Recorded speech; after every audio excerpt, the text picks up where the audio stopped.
Welcome to Tabletop Cinema, where we bring together the worlds of filmmaking, tabletop role-playing, and video games. I'm your host, Mikey, a freelance filmmaker, tabletop RPG game master, and variety streamer on Twitch. And today, we return to our harrowing journey in the Banner Saga, Part 1. Vanwa, hello! I just saw you in Denma's stream. Denma's having a talk right now, right? Welcome in. I guess you're multitasking. I had so much fun in our Genesis game, by the way. I hope you had fun, Vanwa. I know the system can be a bit fiddly, but I hope it was an okay introduction for you into Genesis. But hello there, and thank you for stopping by. Actually, it is a good thing you really pushed that healing mechanic in. For context for people who may be there, I was just at the same table with Den Mother Plays and Vanoa. We were players at a Genesis tabletop RPG one-shot under GM Nairobu and Den Mother Plays 2 days ago, last Sunday. And it is a short introduction, one-shot, ended on a cliffhanger. It is pretty brutal because we didn't read some of her item descriptions. That it's a... But it is fun. I just love triumphs and despairs and all the positive and negative side effects. It's like each dice pool is a story. If you think of it as if you're building your dice pool, thinking of it as a story, like I grew up with this. I learned from my mentor, upgrade to yellow. The difficulty ahead seems formidable. You put purple. And the weather is not in my favor. Put a black. And suddenly there's like a story in that one dice pool. I don't know. I just... Anyway, I could talk about Genesis all day, but we're here gonna play Banner Saga. We have a lot to catch up on. I had to take care of a few things in the afternoon, so... Could not stream in the afternoon. But here we are. The Banner Saga. We already lost one. Gunnulf, I believe. It's a shame, because... we also don't have... a record of who we lost. We did lose one. Frogman. God, I don't even remember. Okay, so we have enough renown here. And we have Mogun and Ivor. Oh god, I'm gonna sneeze. Hello. Hello, what's up, Izzy? In 2 days. 3? I will be streaming Resident Evil 4. I'm glad the remake's getting good reviews. But how's it going? Welcome in. We just started, and I'm trying to catch up. What? Okay, we got injured? All right. Rook is injured. Oddleaf is injured. Let's promote Ivor. Give him some strength, and...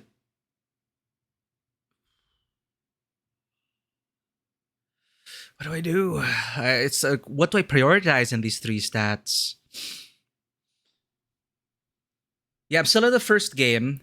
I'm picking up right where we left off last week. So we're about 8 hours into the game, but because I'm reading everything, we're taking some time, and it is a challenge for me. Turn-based strategy games are a challenge for me.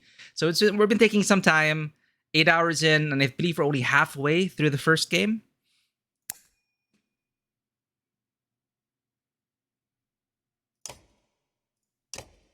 And Mogun.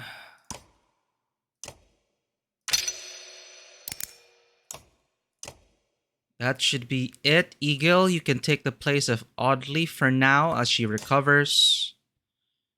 Who the heck is Onef? Oh, Onef is from the city guard here because we got backstabbed. Right. We got backstabbed by this crazy person who claimed to be like the head of the guards, but he wasn't, and then he ambushed us. And well, Onef is from this village, and he wants to join us along with some other people to leave this place. Right? Okay, it's all coming back to me now. It's all coming. Okay, Onef, you can replace, but Rook's so good. I don't want to replace it with Onef. What is Onef? You are a literal backstabber. You are a backbiter. What do you do? Run through. Oh, it's this thing. Run through and then do a no looks okay, not the no look stab, but the strange rear stab thing, just looking cool. I'm not sure how practical that is as a maneuver, where run through, you switch to a reverse grip, and then you stab the person behind you. Okay, it looks kind of cool. I'm not sure how practical that is, but this is a game. ONEF, sure, you can take the places of work. Let's see how that goes.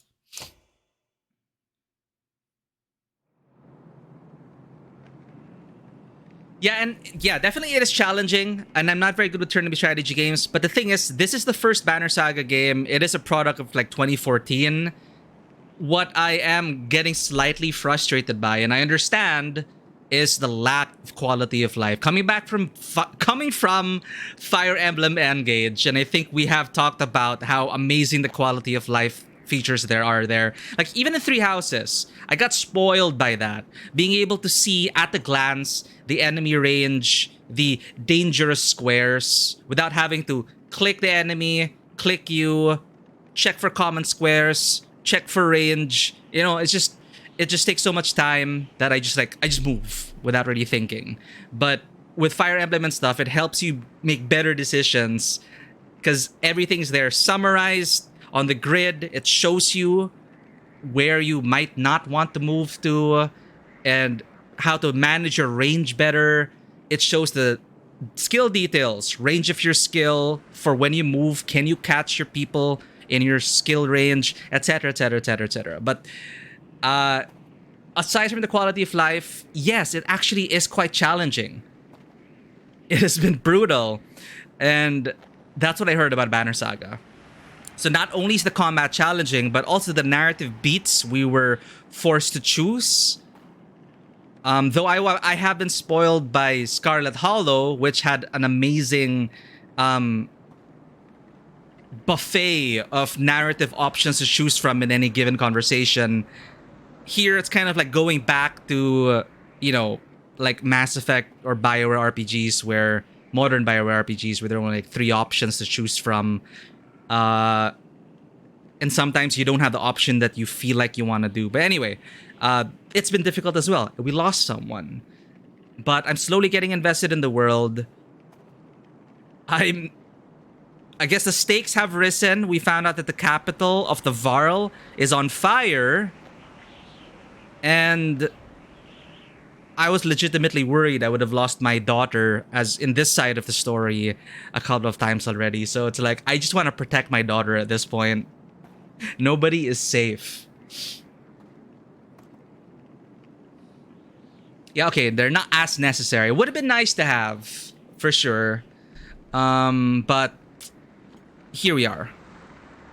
We snuck through, killed a few people, because apparently they're not letting anyone in for some reason. So we were trying to get to the bottom of that. So we opted last week to go through like the sewers, pop up, and then we were ambushed by that crazy person who you put our trust in.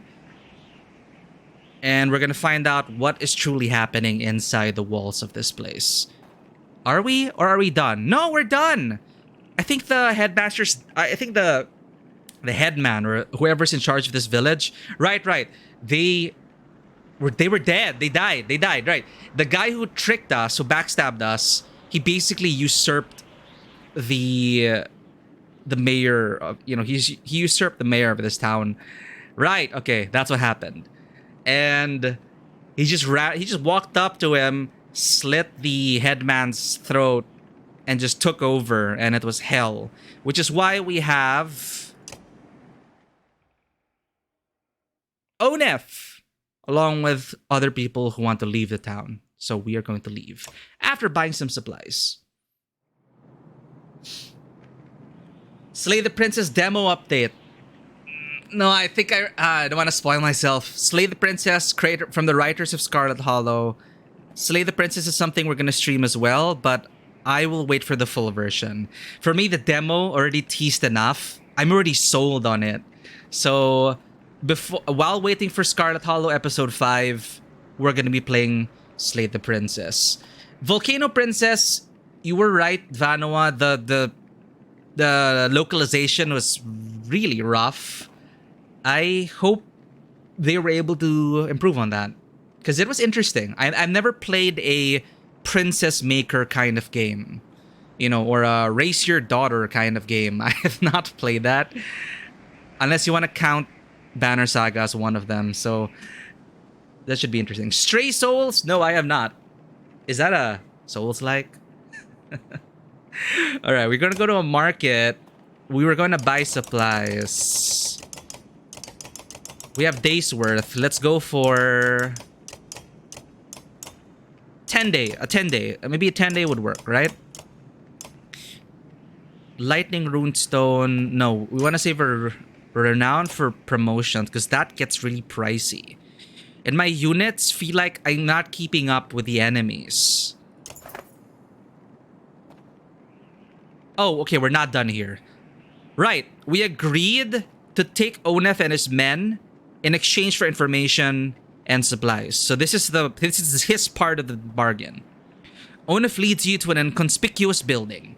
This is them, he says to the handful of guards inside, who lower their weapons. In a concealed basement, you find an enormous store of food and sundries. Grab what you can, he mutters. Make multiple trips to take everything. We lost our baggage. No, wait, no. It's the other party on the other side of the continent that lost the baggage train. The humans right now are doing fairly okay. We're gonna make multiple trips to take everything out. Hauling the entire store of supplies out of a basement takes more time than you expected. Each moment you imagine Eculus men rounding the corner. Yells in the distance mark that fear becoming a reality. You get the others out and emerge from the building in time to meet them in battle. Alright. 140 supplies, nice. Cage, hello there. Life has been interesting and unpredictable, I would say. Hope life has been treating you well. Survival horror with apparently some form. Well, and in terms of streaming life, Cage, this game has been kicking our ass. So strap in. Loading this up. Queuing up Stray Souls. Thank you. Survival Survival horror, psychological horror, in which a young man inherits a house from his grandmother, but gets more than he bargained for. He just remembered. I'm pretty sure it's been making the rounds. The advertisement for Merge Mansion, starring it is a commercial starring Pedro Pascal as an investigator. I was just reminded of it because apparently it's a mobile game about your character discovering your grandmother's secrets. Anyway, so interesting. Stray Souls. Survival horror, but I still have Fatal Frame lined up, Izzy. But thank you for these game recommendations. I will be. What's next on our list will be the Bayonetta Cereza game, and fudge, what is that? And Resident Evil 4. So we're gonna be doing that. I'm gonna try to get those. I'm gonna try to fit those in, or at least try to fit a bit of Resident Evil 4 in, because next week I will be on vacation for 2 weeks, so gonna try to stream as much as I can. It's been treating you, yeah, meh, but I'll get through. Good to hear, Cage. It's all we can really do in these, sometimes just one step at a time, and eventually we'll find the way out of it. The game trailer's kind of interesting for Stray Souls. Should I... We'll be safe, right? We're not gonna, like, DMCA anything. All right, well, let's check this out. We haven't really started anyway. Grandmother died. I'm gonna get scared. My grandmother died. She left me her house. My own place. Versus Evil? What's no Versus rent, Evil? no mortgage. I thought I'd won the lottery. Reminds you Until Dawn. But all that Artur changed Lakskowski. After I met Martha.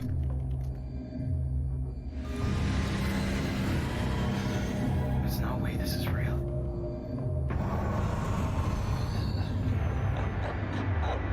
What the hell?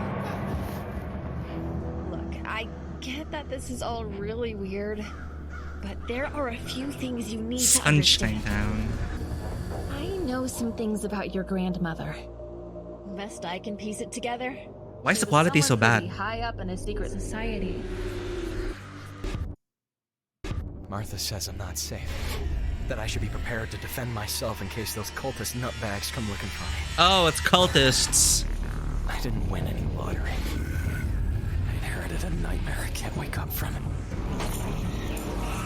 Right, survival horror. Every family's got secrets. But not like mine. Daniel, no! Grandma? The symbol's so familiar, they are. Speaking of Fatal Frame Lunar Eclipse. Alright, more survival horror. Yay. Polish. I see. Well, that is interesting. Shooting looked a bit janky, but I mean, after Resident Evil 4, we will probably be in the mood. Don't summon Cthulhu, Daniel. Don't talk to the cultists, Daniel. Let me guess, our grandmother was part of the cult. Turn order. Onef, you are a rusher. Hogan and Mogan, you gang up. Egil will go first. Ivor, Alette will wrap up. Ready for battle.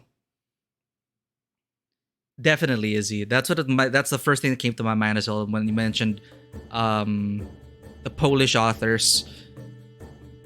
Witcher, very great dark fantasy, I would say. Legitimately unnerving and creepy at times. Alright. Some battles are won in the deployment phase. You have an archer over there. We have these people just chilling and relaxing. We have one person with a 10, 11, 7, 7, 7, 7, 11. Alright.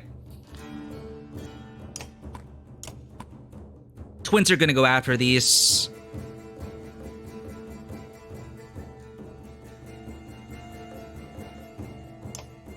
You know, how about we try deploying farther away and let them come to us?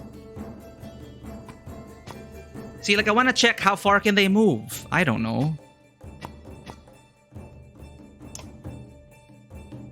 Nah, you know what?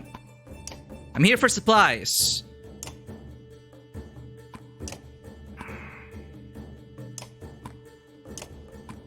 So he's a tank, right? You're the tank.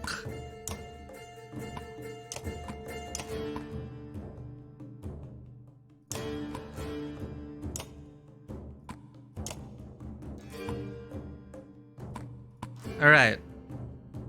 I hate splitting up the party, as always. There we go.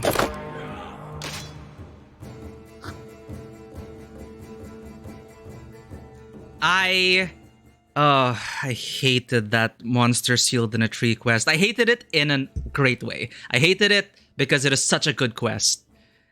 I was played like a fiddle. I just love how morally ambiguous and there really is no right answer sometimes, or you think you're doing the right thing in The Witcher, but you're actually just making things worse. I hated that monster sealed in the tree quest. It is so good. But for me, whenever I think of The Witcher 3, one of the first quests I always remember is, of course, the whole Red Baron quest arc. That was just phenomenal. Damn. All memories. Lesser evil. If I have to choose between one evil and a greater evil and a lesser evil, then I'd rather not choose. Yeah, tell that to yourself, Geralt. Den Mother, how's it going? How did your talk go? What am I doing? Egil. Yo, wait, I can actually move.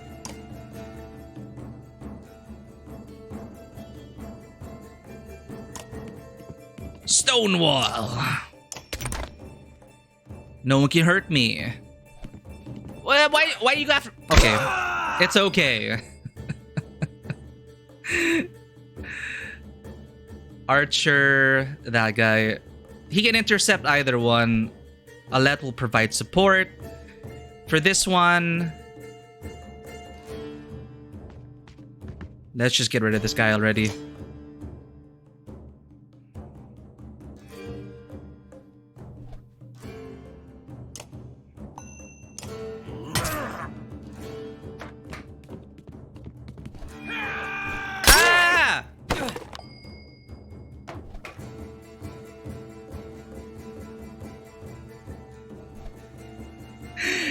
Fisher, give me some credit. Okay, people will die in combat, but let's try not to, let's aim for no more character deaths. Yeah, right. I'm pretty sure someone's gonna die, but how will they die? That remains to be seen.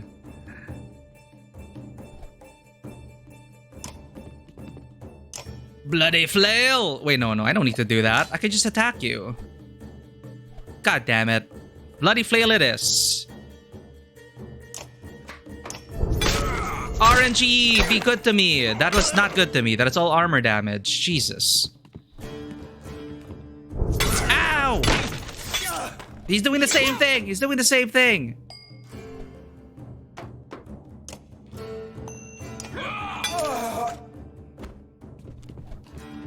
Twins! They're ganging up in a twins. You're not attacking my tank. Alright, it's fine. This is fine.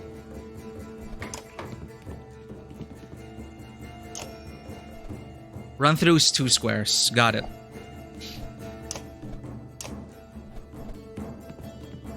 Welcome in, Fisher. Why are you doing this to my twins? You know what? I think Alette needs to support this side.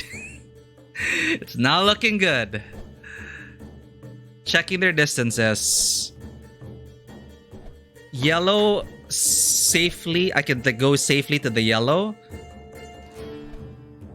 No, they can push. They can move there and I can be attacked. So I shouldn't go to the yellow. Well, I will be with... Being in range to shoot puts me in range of their movement and attack.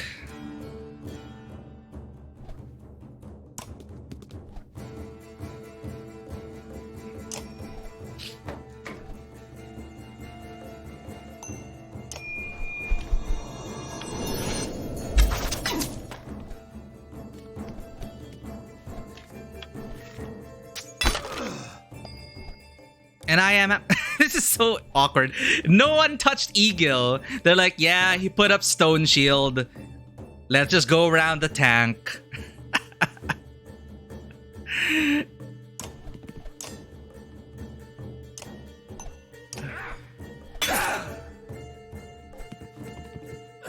They're really ganging up on the twins, huh?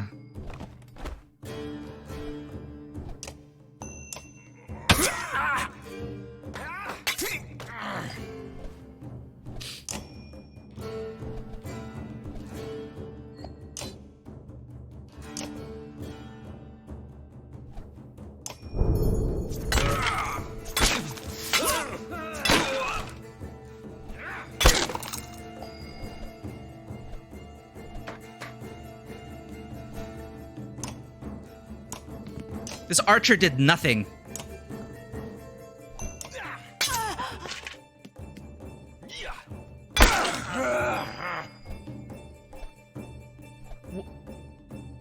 So informative. What do you guys talk about then, Mother? Have any of you played The Evil Within? Oh, right. There's a sale going on. Right. I have not played The Evil Within. Think it's worth streaming? I don't know.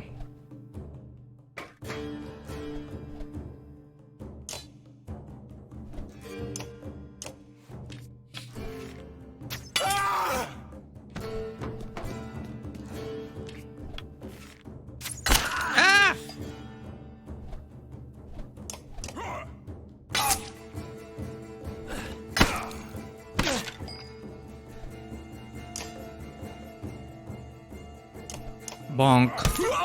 I mean, chink.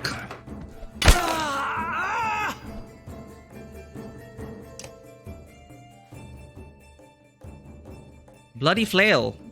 Bloody flail.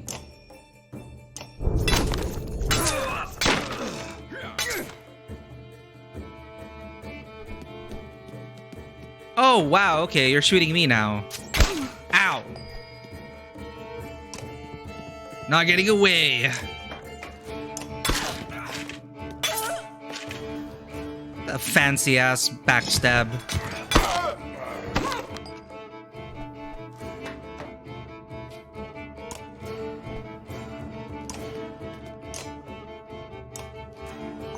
End it.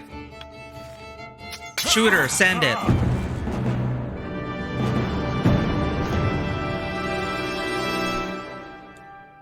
Yeah, she's a killer. Stone cold killer now.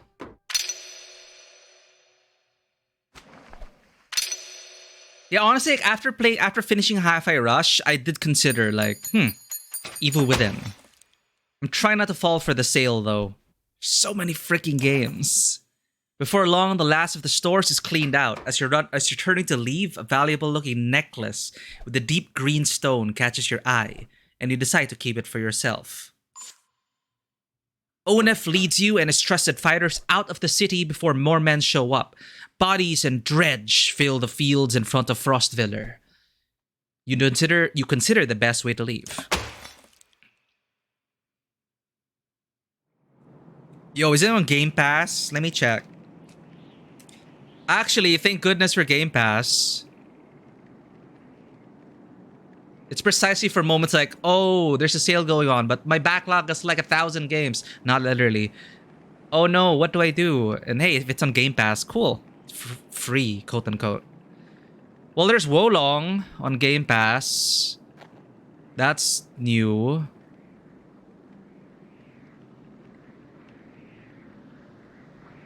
Leaving soon. Chinatown Detective Agency. Ah, shame. I was planning to stream Chinatown Detective Agency. It's okay. Sir, what is it gonna check? Evil Within. Come on, come on, come on. Alright, I have absolutely no excuse. The Evil Within is on Game Pass. 1 and 2. Thanks for that heads up.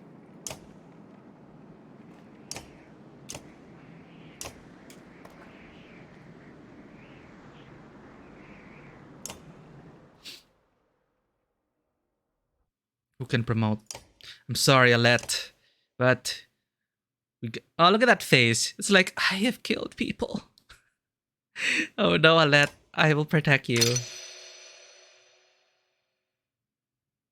Okay, as an archer, I would like extra shield break and effort.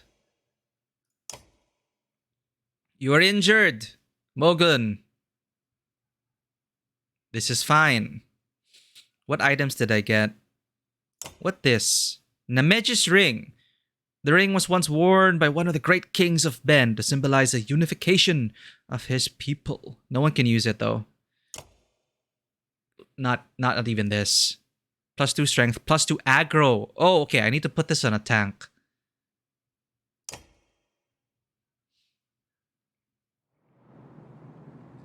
Leave market heroes. Outside the walls, things are a mess. Dredge are everywhere. Fortunately, they're going around the hill on which Frostviller sits, heading south, and show little interest in following as you cross into the wastes. What are they looking for? You're finally free of Frostviller, but find yourself facing new problems. You hope that whoever Ivor knows at Wormtoe is willing to help. Wait, I missed a conversation? A dialogue? No! I didn't see it. Oh, damn it.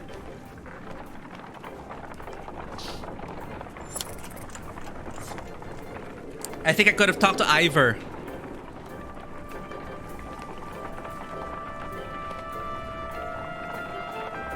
Beautiful landscapes. Dun, dun, dun. A group of men with broad shoulders and thick cloaks approach the caravan. They might be outlaws, you hear nearby, and the idea quickly ripples through the clansmen. I need to lower the music a bit.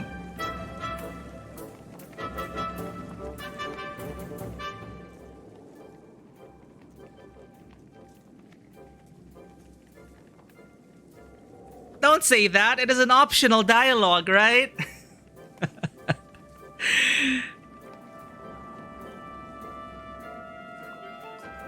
One of the strangers approaches, saying, "We've run out of food. Any help would be welcome." His hard eyes reveal nothing of his motivations. You consider how you want to approach this.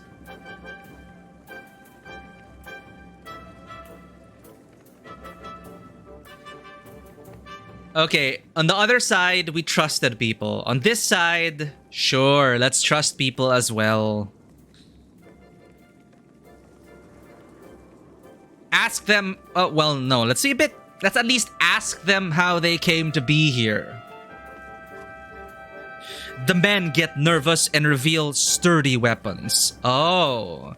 Your warriors step forward until the leader holds out a hand, saying loudly, The last group to ask us questions tried to kill us. Tried. Let's keep this symbol. Will you help us or not? That's not a way to ask for help. Oh. They ask questions and you killed them?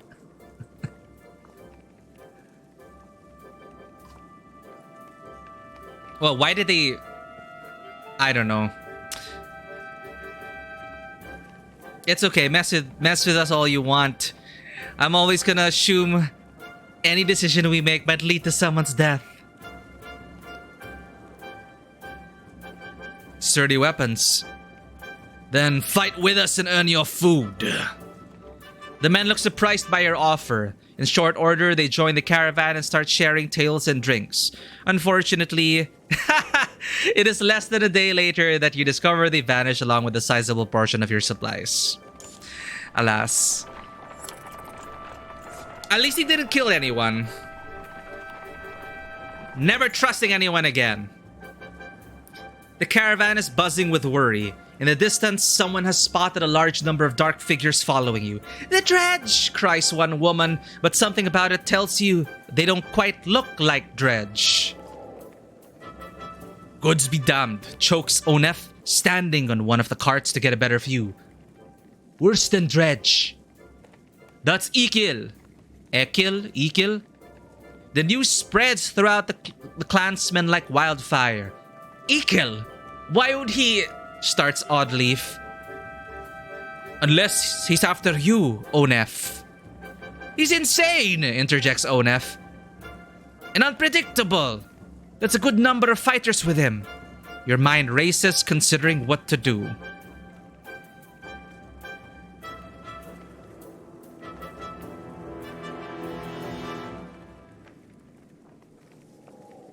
We can't just outpace him. He's gonna keep following us.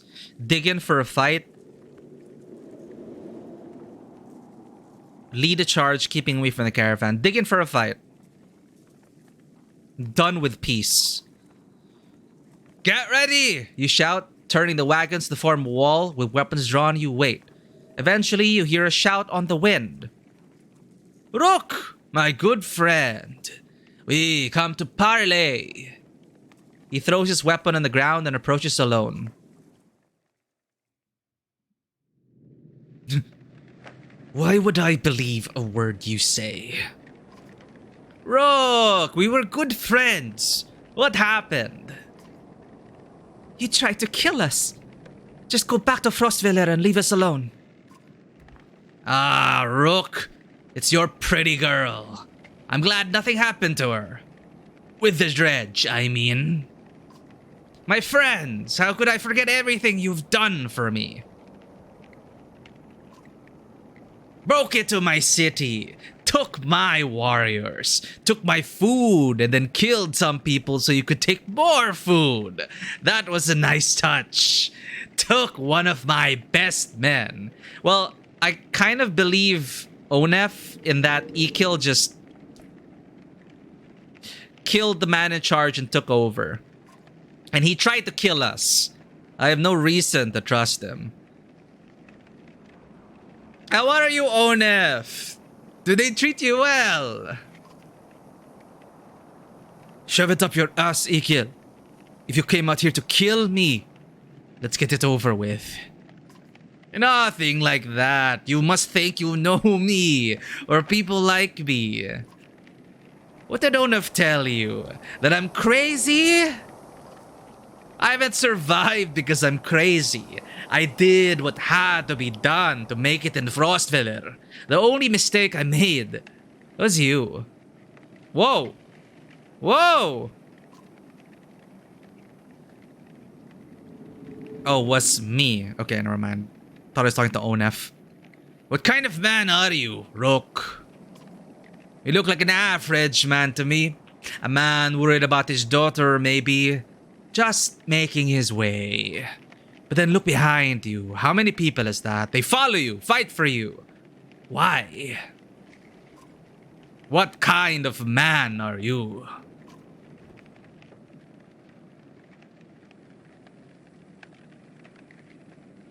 I'm nobody special. I'm doing my best like everyone else, the kind of man who does what he needs to be done. I look at Alet. I protect my kin. It's more than that, isn't it? You think everyone was born to lead, make hard decisions? No, I actually don't. Who do these people think you are? You save them. You're a hero. Get to the point, Ikil. Maybe that's more important than who you really are. Onef, thank you. What's your point, Ikil? I'm your prisoner, Rook. Bind my hands. Frostwither is done. I can't survive there thanks to you, my good friends. You may not have cut my throat, but you sentenced us to death.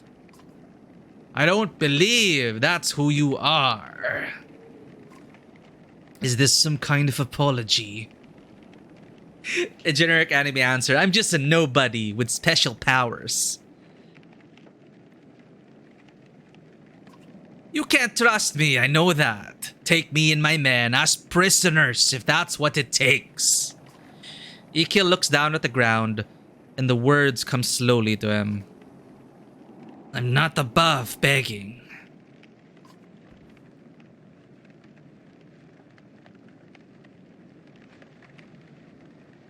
Ask Onef his opinion. I would be a hypocrite if I told you to leave them.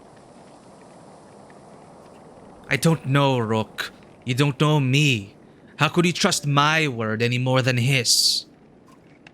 I'm behind whatever decision you make.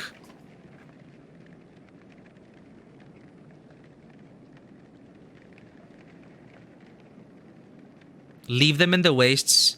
Take Ikil and his men as prisoners. Let Ikil join you on strict terms. I feel... No, wait, no. He tried to kill us. My daughter comes first.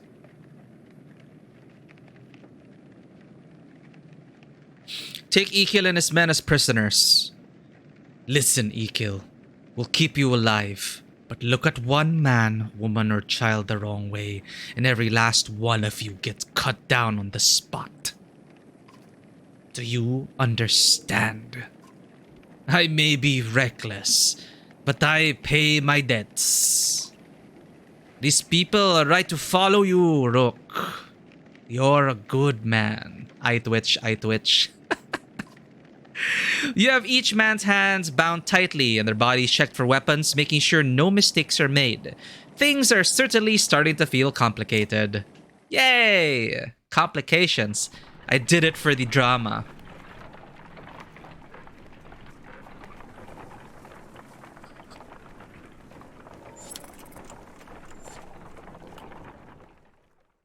What, did they already turn on us? Kill everyone? No. Normal morale. Is that another godstone?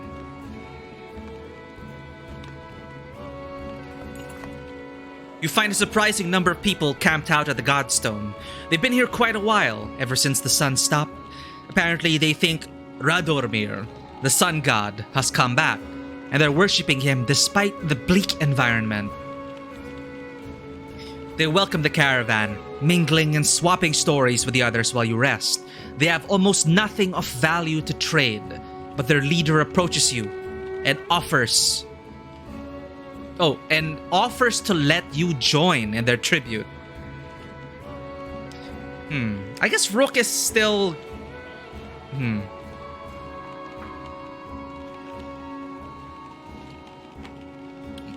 Accept their offer. Bravely, you give the offer a chance.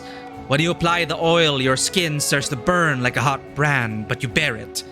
It doesn't reveal any secrets of the universe. but the worshippers are impressed by your courage and gift you more oil to take. This just reminds me of the people seeing you, like in Dragon Age Inquisition. One of my favorite arcs there is how people come to view you as like the reincarnation of a saint. And then it's up to you as a character to decide if you want to lean into that, if you believe that, or if you try to tell a white lie thinking to keep morale up, or do you just come clean and say, I am not Andraste, and shatter their hopes and dreams. Let's like, I always appreciated that arc. Origins, yes. I played everything in Dragon Age. Inspect the Godstone before moving on. Nobody can really agree on what Radormir looked like, as fond as he was of his own isolation. He never directly contacted humanity. Most think he was a serpent that lived in the sun, and it's not uncommon to hear speak of seeing the tail of a great creature slipping through the thin clouds on a sunny day. Radormir was always one of the lucky gods, the kind who people thanked for good weather, healthy livestock, and a good harvest. Despite all that, the biggest mystery has always been how his godstone came to be found at the bottom of a dried-out lake.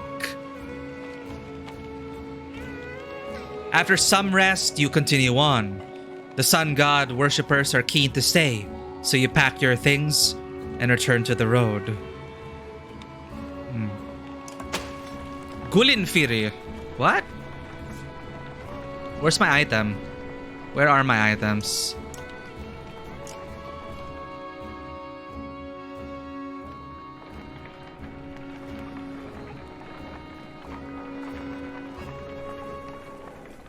But Dragon Age Origins was... It wasn't an action game. Wouldn't you say Origins is a computer RPG like Baldur's Gate and Neverwinter?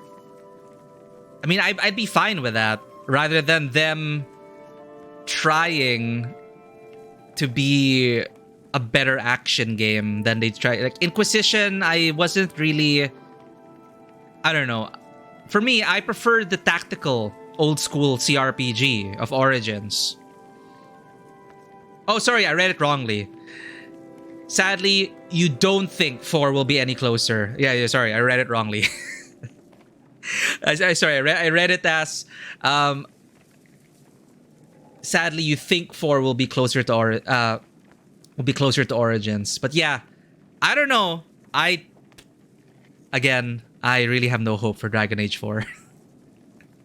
I don't even have any hope for Mass Effect 5. Whatever. Will they surprise us? I hope so. Several people have noticed black vultures circling about the caravan, taking advantage of the light snowfall. They pose no threat, but they have a visible impact on the mood of your clansmen. The next time you look back, Oddleaf is firing arrows into the air, which nearly tag the birds once or twice. Get lost! No dead down here! She shouts to nobody in particular. What are you doing? What does it look like, Rook? Target practice. She fires another arrow and a vulture shudders and falls out of the sky with a blue feathered arrow protruding from it. She recovers the bird, laughing, inspecting its feathers. Are you gonna eat that? You know, says Oddleaf, scanning the caravan. A lot of these women, they could do this. You can tell from the look in her eyes she's excited about the idea. I think I'm going to start training them how to fight, she says. Oh, I don't even need to look at the others. Encourage Oddleaf to train the women. We can always use more fighters, you tell Oddleaf. If Alette is any proof, you know how to train someone with a bow. Oddleaf gives you a smile. She heads off to some of the women in the caravan, showing them the vulture she shot down. It's okay, vulture. We did it for the greater good. And also, we can eat you. Do people eat vultures? Like, Is Vulture even good to eat? You think ME4 would be better off being done by the Apex studio? I mean, why not, right? Titanfall, Mass Effect style. Sorry, Titanfall, but in a Mass Effect-esque RPG setting. You know what? I would love that. I would love Titanfall, but with a good RPG. As a good RPG. Because I like the Titanfall universe. It's just a shame, like, that we're not getting any more Titanfall. Like, imagine customizing your mech like Battletech style, your Titan, calling it into combat, managing your party and the other mechs as well, exploring the wider world and the lore of Titanfall, and just being a badass mercenary. Vultures puke on things that try to prey on them as a defense, so I guess they're for target practice then, not for food. Yeah, I still have a lot of faith in the Titanfall studio. It's just, of course, the executives want them making what the executives want. But they do make great games.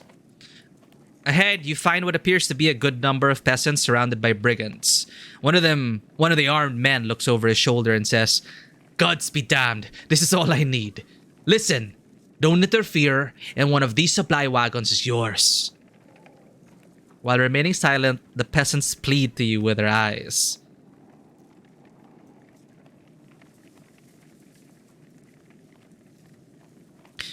"What's going on here?" "Nothing concerning you," he replies.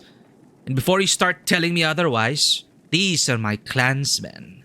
Thought they could run off with every scrap of food in the village. Now, all I want is you to move on.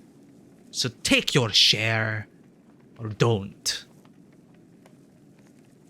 Well, we're left with terrible options. Take the supplies and leave. Don't get involved at all. Draw your weapon. See, like, I believe him. I believe his story. And now I'm very curious, like, how would you resolve this as an outsider? Like, if our own clansmen stole from us, our penalty would not be death under Rook. We would take them as prisoner or let them work off their debt. But you're not of their clan. So what are you gonna do? Just slaughter them for enacting their sense of justice?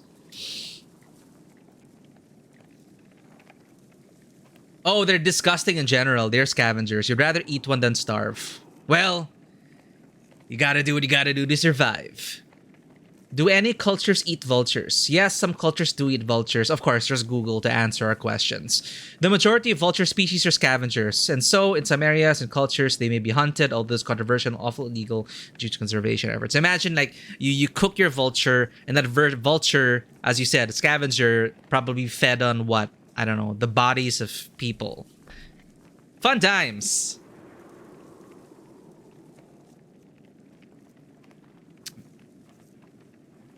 Excuse me.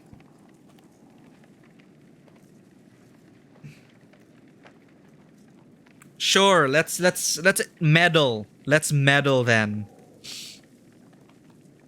Because what if they're lying? Draw your weapon. The man turns completely towards you, shaking his head. "I had the feeling you'd be that type," is all he says, "before the brigands rush you." Okay, so they weren't clansfolk. They were brigands, according to the game. So did we do the right thing? Probably. 2 days?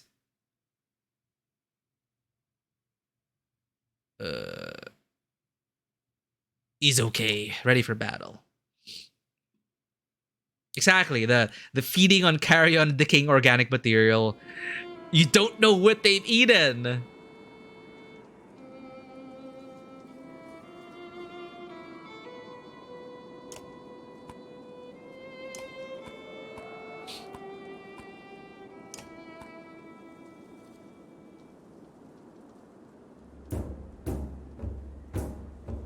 Alright, you brothers, rush them down.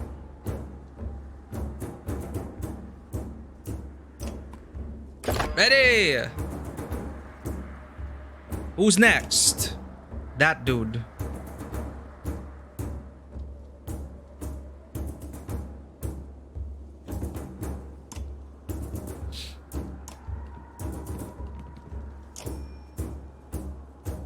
no stone wall, because no one can reach him.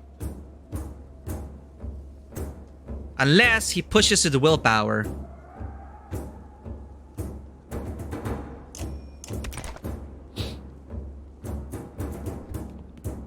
He did push himself, and he did not attack me.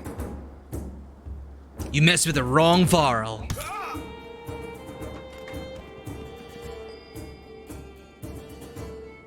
You'd sooner eat your fellow human.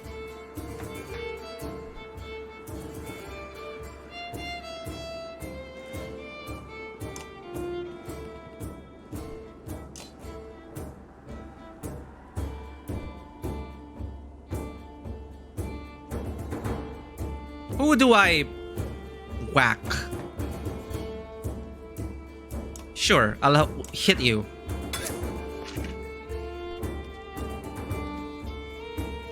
No!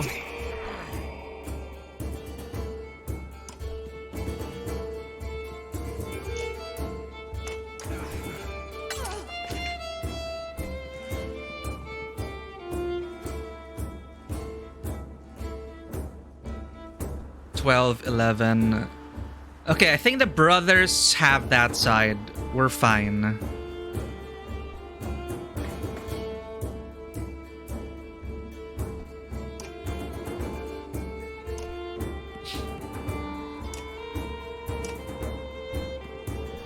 Oh wait, they're going after... Ow! No problem, no problem. Who's next? That guy's next, that's fine. So Alette, I need you to shoot this man. Holy crap! Alette's a killer! She's a killer.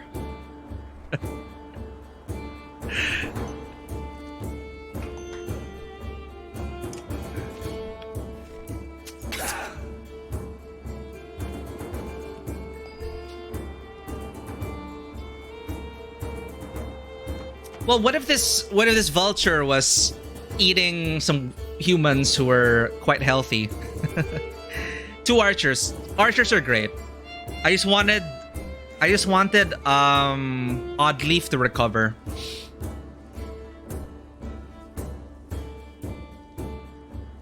Who's next? Okay, that guy's next. Sure.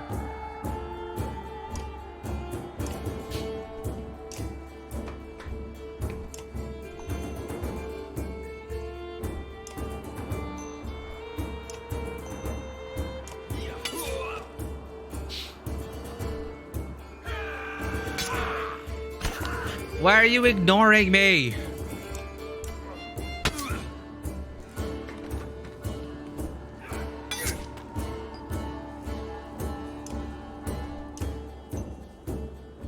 Bloody flail! Whack at him!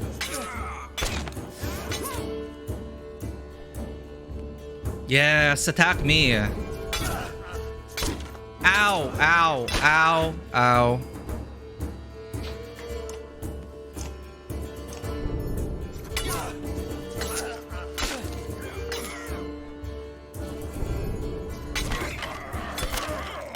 Everyone's got a bloody flail.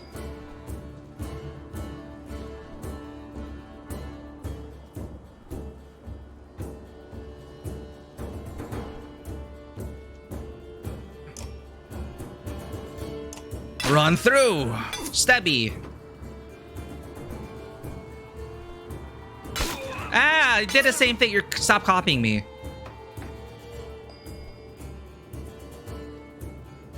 Oh my god. Alette's so... Suddenly, Alette's like... Oh my god, she's just killing everyone. I don't want to kill anyone. Headshot. Okay, I do feel bad for her.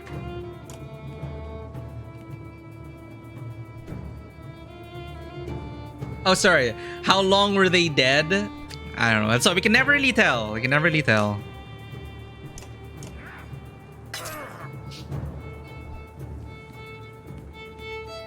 They're called frikadeller in Danish, and Google, they say it's called meatballs.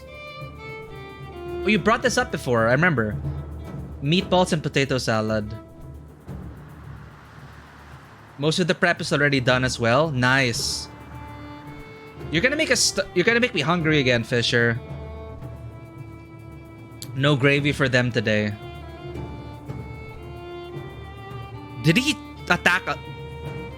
You attacked my girl. I kill you now.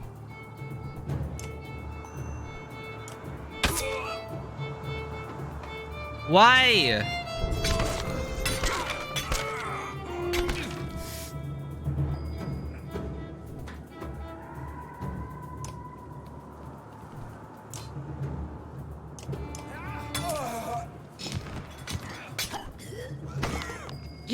He had to knock down one of my guys.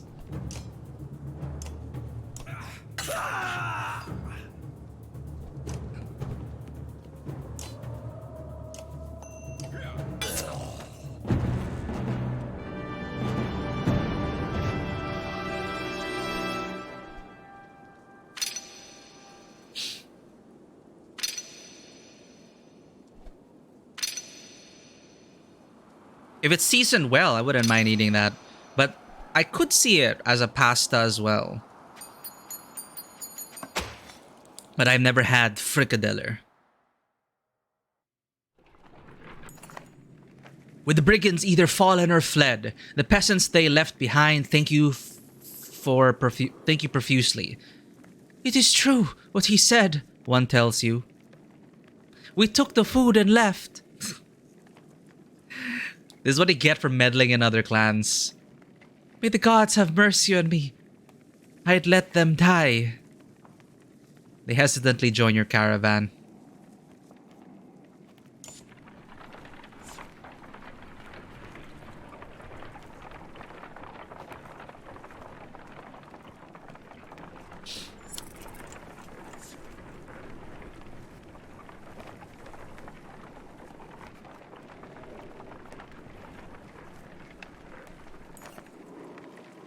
Well, obviously meatballs and pasta, that we know that. But adding potatoes into the mix, kind of making it starchy and stuff. I guess you could treat it like another pasta. The lines are blurred with food. Add noodles. Hey, it's a pasta.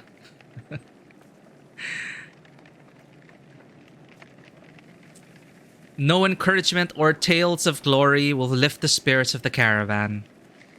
In the north, we have times like this, says one of the Varl. The other giants grin, raising tankards and horns of mead. Skull! They shout and make short work of their drinks, explaining that each person takes a drink when someone tells a story that is more miserable than the last. Others join them for the second round, and mead is passed your way. Join the giants in drinking. Taking the mead, you shout, Skull!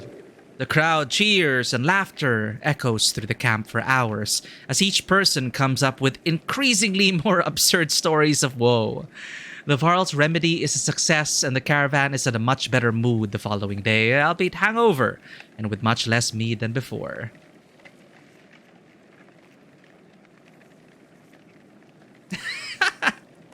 Dark humor. I understand it would be a joke. Now I'm very curious about it. Wormtow was never the kind of place someone would build a town. Fittingly, the Varl living here aren't known for welcoming visitors with open arms. Great. We need morale.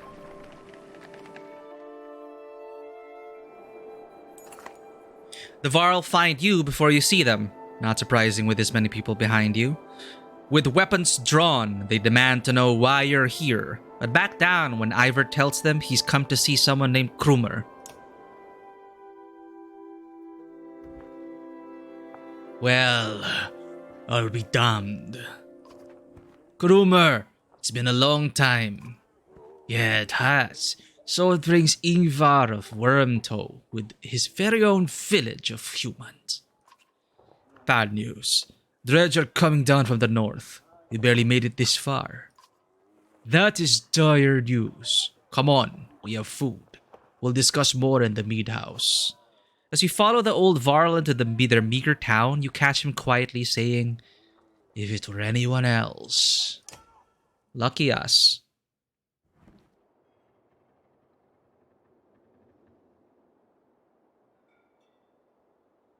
I actually don't know. I don't know what. I forgot how Frikadeller looks, so I don't know if it's a side or if it's all together. I was just assuming it's all like mixed up. This dark humor joke. Dad, why does people calling you racist? Don't worry, son. They are. Oh my god. Oh, okay, that's a good one though. I understand that. That is a dark and terrible dark and terrible joke. That my friend did tell this joke.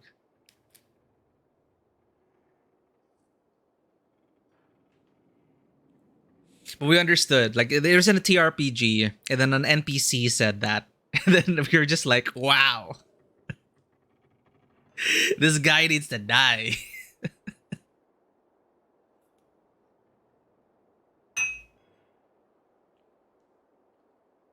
Yeah, it's like it's okay, Alette. They're not people. They're bandits. Beef stroganoff. Freaking love that. I've talked with the warriors here. I'll be honest with you. Half want to go north and find out what happened at Blotzbalker. Some think we should go to Grafheim instead. None of them are happy you're here. What do you think? If I had it my way, I'd stay here and let the dredge come. But you made this a problem, didn't you? We can't feed this many people for long, even if they don't eat much. This is a Varl town. Most of us take care of ourselves. You got women, children. We could pitch in, make this place livable. It doesn't work like that. These Varl are here to get away from civilization, not make one. It's Krumer's call. It won't be long before Dredge are here too. No, it won't. If there's one thing we should do, it's tell Jorundur what's going on. Who's Jorundur? Varl King. Well, as close to one as we have. Ingvar, where did you find these people? Stay there and rest. But once yours are ready to go, we do. I'm going to see off those who want to head north. But I'll join you to Grofheim. More travel? No, we've already come so far. Stop the pouting, girlie. Even if Jorundur won't listen to a tired old Var like me, I have a feeling they'll pay attention to your friend Ingvar here. They'll listen to Ivar? Ah, he hasn't told you. Of course he hasn't. Do what you need to, but don't be long.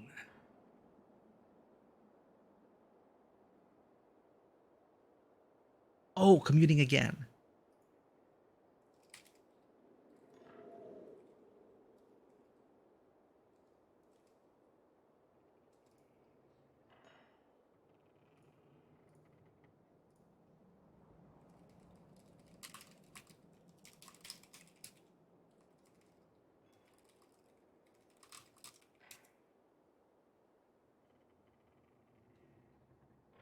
Danish people like this so much, we have multiple ways of making it with different types of meat like chicken, pig, fish as well. Sounds like a very versatile dish. Not gonna lie, with bigger meat that's seasoned and cooked well like a Swedish meatball, I think stroganoff would be even better. That just reminds me of that bolognese pasta. Did I pronounce that properly? The bolognese pasta that I just had with meatball is like as large as my fist. A single meatball. And I just slapped it in the middle of like a ton of noodles.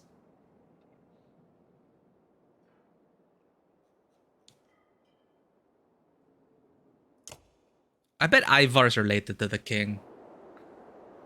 Alright, let's not forget to talk to people.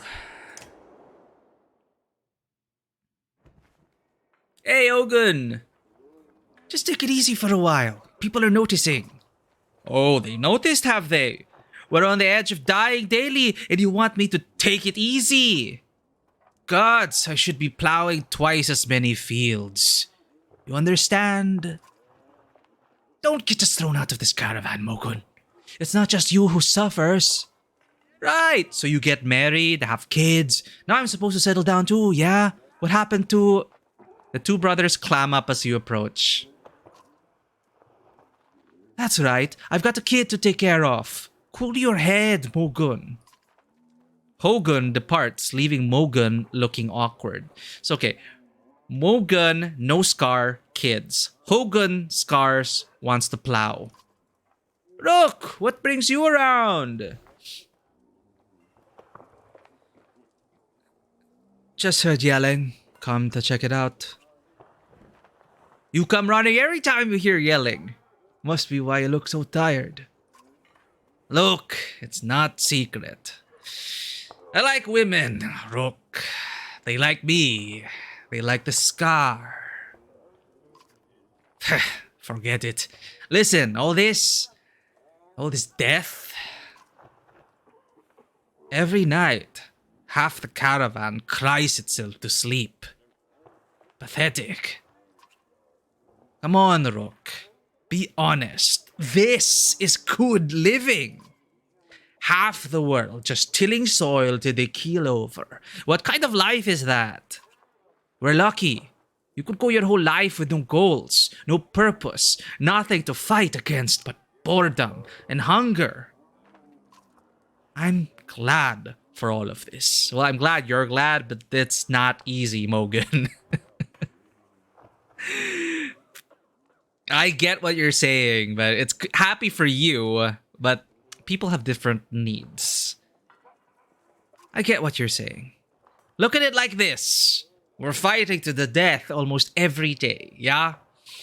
You can curl up in a little ball of fear. You could go hide in the woods, eating nuts and appreciating leaves or some nonsense. Or you could enjoy the struggle. Know which one I pick. This sounds exactly like my friend. Anyway, just so you know, I never go for a let. Promise you that. Or odd leaf. All yours. What? I was about to like shoot an arrow into his face, but okay. Appreciated, Mogun. You depart unsure whether your opinion of Mogun changed for the better or worse. No change, he's Mogun.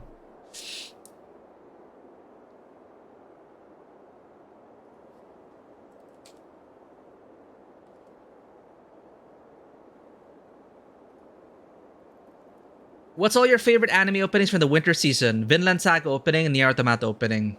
Damn it, I haven't watched enough anime to really have any contenders. Well, winter season. So what would you consider it's in the winter season? Because I think the anime I've watched are seasons ago. Like Chainsaw Man was like last season, right? But I love the intro of Chainsaw Man, but that was last season. So, I've not watched anything from this season so far.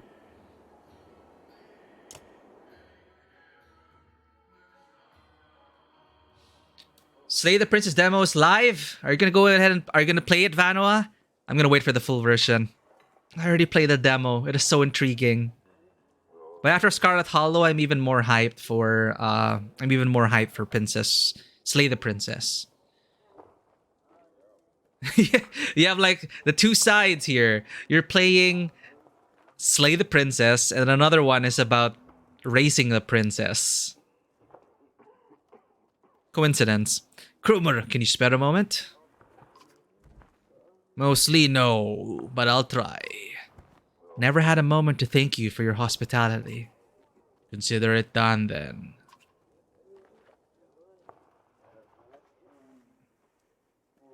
How did you get all these Varl to follow you? Respect, young one. After the Second Great War, wasn't much for me left to do, so I started training other Varl to fight. Got tired of that, made a place in Wormtoe. They still come calling, even with no wars to speak of. Seems like that might be changing, though, don't it?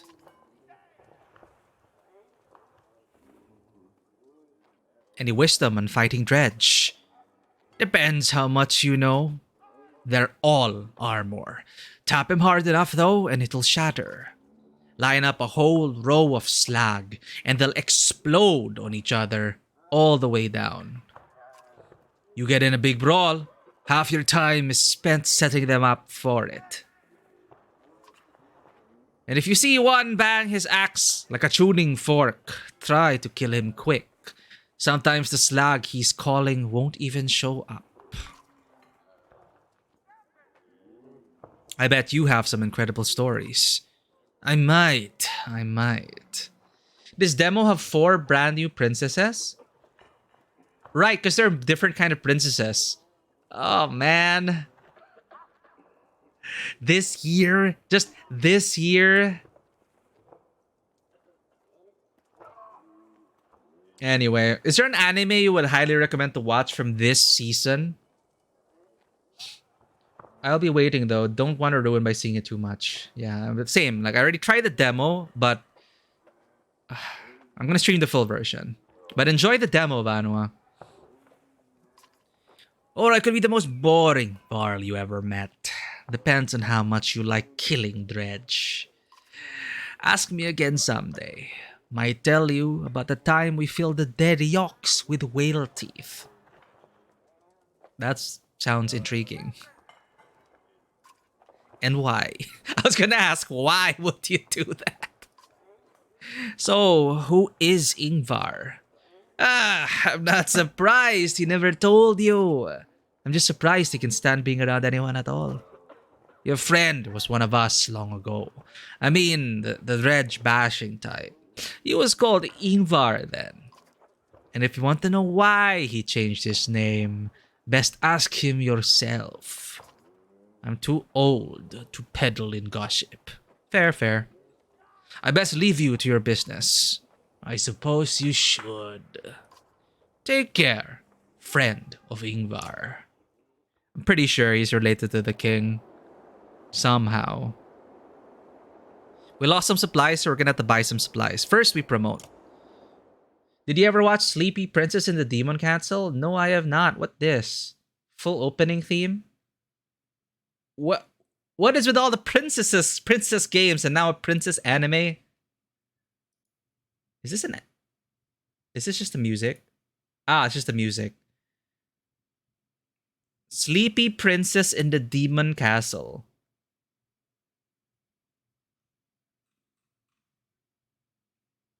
Is that an anime from this season you'd recommend? For this season, near Buddy Daddy's Genius. Oh yeah, Genius Princess and something. Genius Princess and something. And Onimai, I'm Now Your Sister. Why does that sound so sketchy? All right, thanks for this. I'm gonna put it in a note.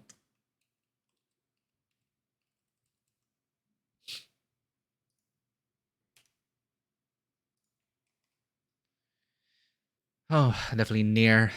Near's not done yet, is it? Buddy Daddy's Genius Princess and something. Onimai, I'm Now Your Sister. What a plot twist. Sorry, stream history. Okay, done. Okay, Boy Ivor is injured. Krumer's ability. Oh, he joined us. Forge ahead. The character uses his experience in battle to issue commands to allies, moving them next in line in initiative. Whoa! By repositioning his allies' turn order, he can create new strategies, such as giving archers guerrilla tactics, triggering abilities earlier than usual, or slingshotting a powerful ally to the back lines. Very interesting. Heavy impact. Very interesting. Let's put him in. Let's replace Onef. Maybe you should have him first.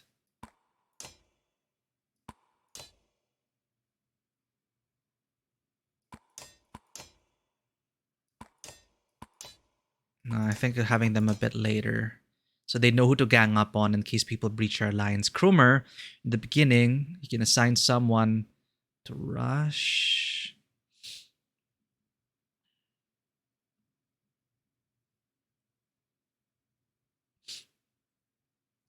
Mushroom musume.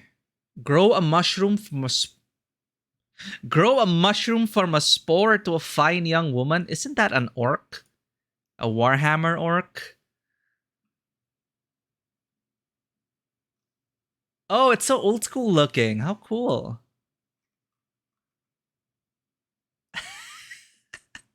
Mushroom musume. We actually have 3 gender bender anime season. Onima is by far the best one though. Oh, okay. So that's the thing there. It's like boom, I'm suddenly, hey, I'm your sister now. Cool. Who do I promote? Mogun. Gonna promote Mogun. Because I've been using, oh shoot. Look how little renown we have. Crap.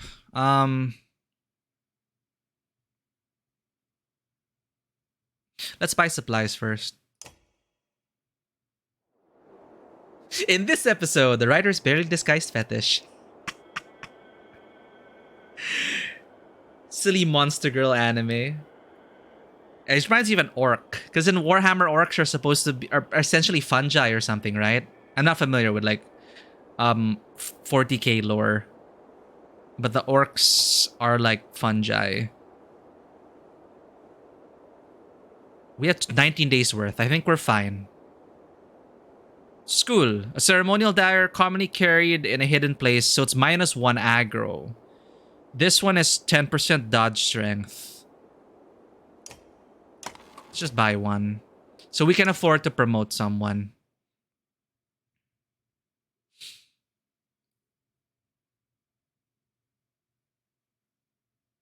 You know, let's promote Ivor.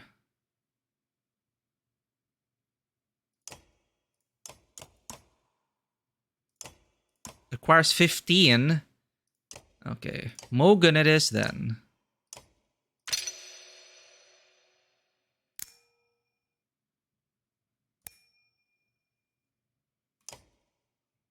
I'll give you the bracer of... What's this though? Oh, crit chance. Cool, cool. Crit chance is good. And your brother... What item do you have? Varl can't have items?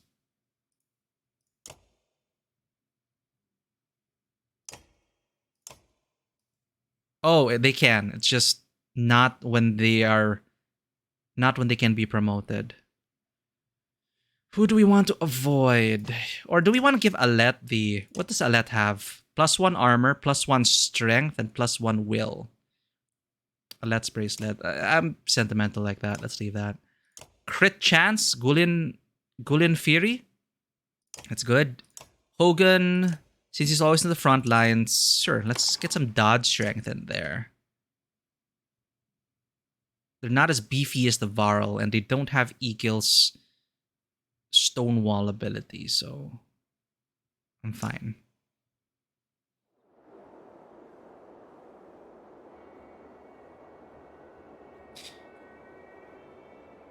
Just own it like Yoko Taro. Don't be a wimp like Koshi. But try your hand behind lore. Ah, yes, because this person has to breathe through her skin. Hence, if an orc infestation hits a planet, the only answer to remove them is to destroy the planet. Yeah, they can just say, ah, okay.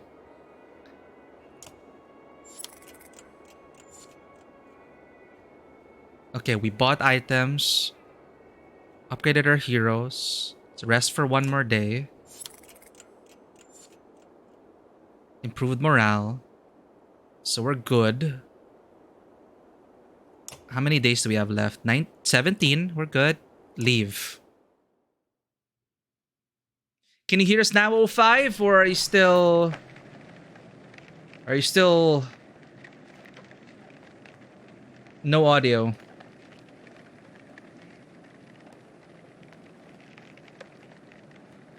Hold up.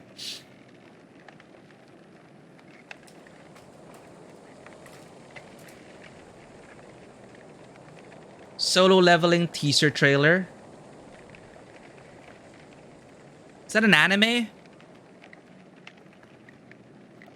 It is unavailable in my region, sadly.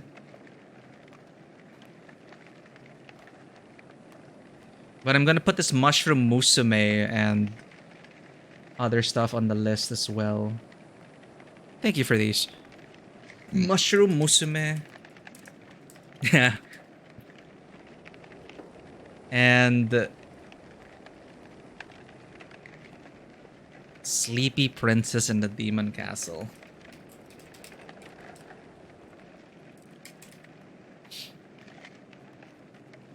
Grofheim's quite a few days out, says Krumer. But nothing's worse than crossing the wastes, I imagine. If there's anywhere you might be safe from Dredge, it's there. You steel yourself for another long march, and half the town of Wormtoe joins you.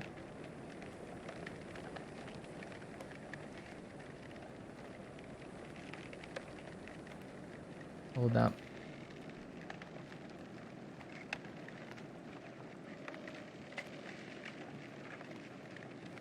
Felt like... I'm hearing myself.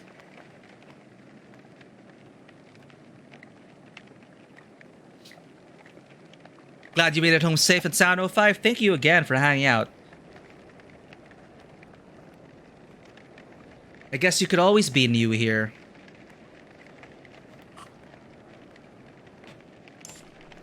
Plus 62 Varl, not bad. 20 supplies, we're good.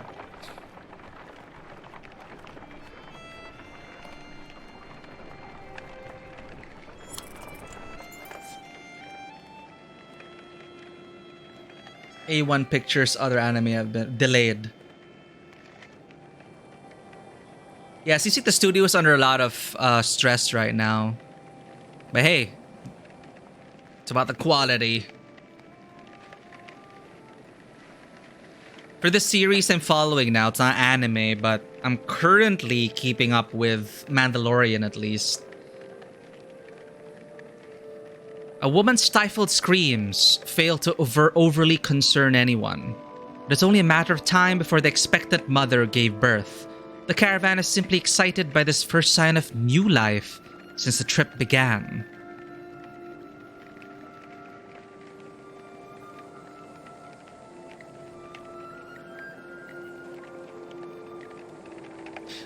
The first birth on our journey called for a day of rest and celebration. When the baby's cries replace the mother's, the entire caravan cheers. You raise your drink to the family, saying, "Tomorrow we rest and feast to strength and long life." Again, everyone cheers, glad to forget their worries for some small time. 6 anime, man. Well, better than them getting overworked, I guess, but damn. That is a lot of delays. And they're handling 6 anime? Damn. The required turnover must be really stressful for anime studios. Some clansmen have discovered a large patch of wild fruit. When you approach, you see some people have begun to sample them. A mother frets about whether they're safe after overhearing one of the children say that it tastes funny. Others start gathering by the basketful.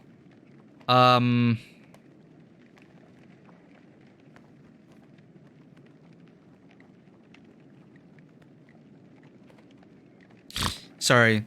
Observe someone who already ate some.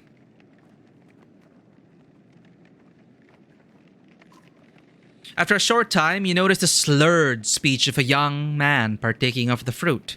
Besides, a little drunk, he seems perfectly fine. Intoxicating berries. Not what we need. Discourage others from eating the fruit. Many clansmen follow your lead while others continue eating and collecting. Later that day, a few fruit-stained peasants stumble around with drunken grins. Apparently, the fruit was fermented, not poisonous. Actually, we could have used that fermented fruit. Damn it. 86? Wasn't that done already? Some people have been recommending 86 to me. But I need to be in the mood because I hear it's very sad. Taking on too many projects. Sounds like it. Jesus. Or 86 is done, but it was also delayed back when it was screening. That's what you mean. Okay. Yeah, I have yet to watch that.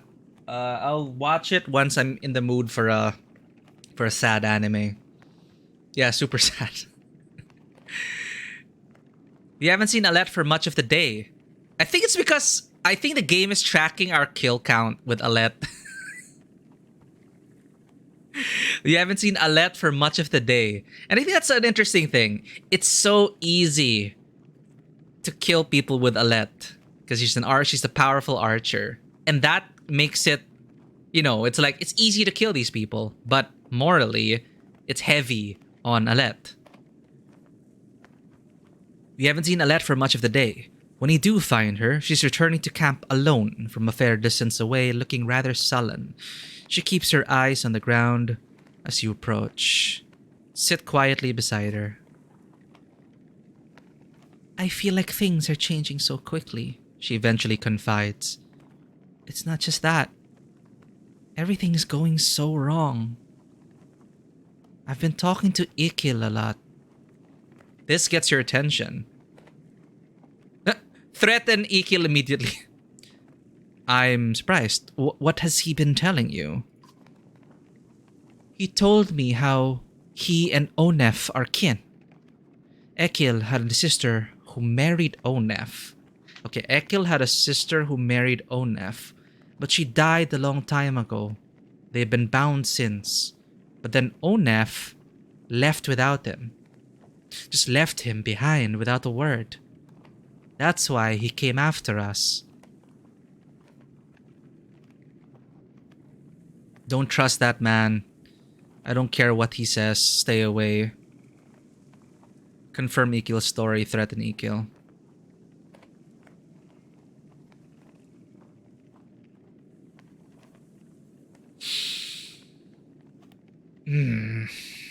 I don't like her being around Ekil.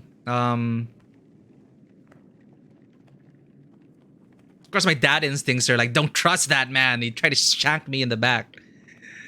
It's one of the few games that makes you feel bad for having her kill humans, or rather human-like races.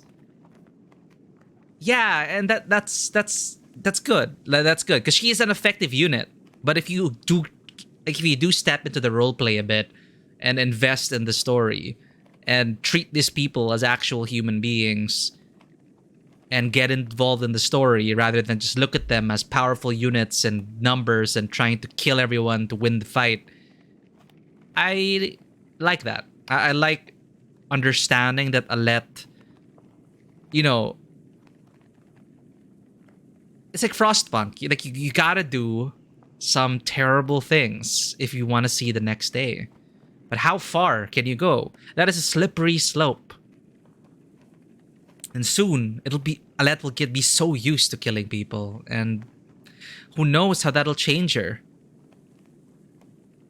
But don't trust that man. Don't trust Ikil. I don't, says Alette. I'm not stupid, I don't go alone. I always bring Oddleaf with me. She stalks off back to camp. At least with Oddleaf there, you feel a little better about things. Okay, at least Oddleaf is taking care of her. Morale declined already.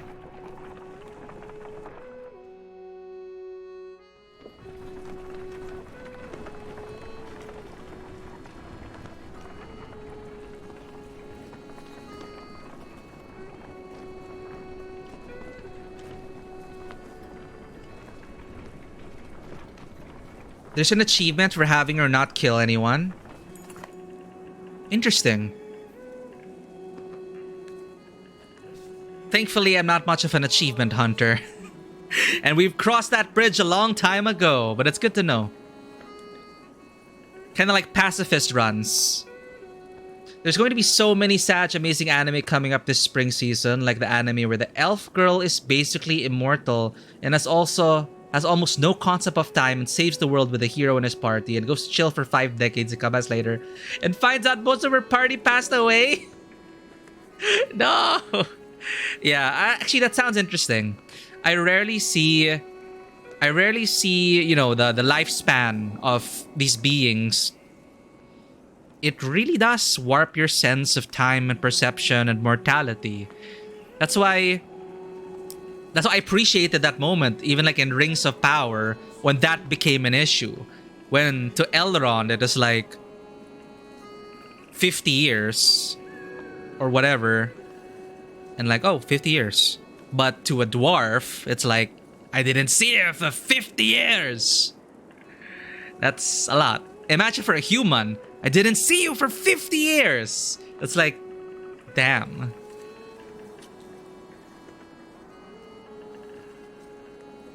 Too sad for you. Sad, dark horror, give it to me. Yeah, I need to be in the mood for that. I think it was like, I'm still kind of feeling Violet Evergarden. Like after crying my eyes out in every other episode in Violet Evergarden, after being like emotionally beaten into a pulp after that anime, I think that's when I started to watch a bit more, you know, and I watched Chainsaw Man, Spy Family, Licorice Recoil. Licorice? Sorry, not licorice. What? How do you pronounce the flower? Licorice. Anyway, Licorico. It's like, oh, I want to be happy again. At least Licorico was... It could have been very devastating emotionally. But no spoilers. But it can be. It can be.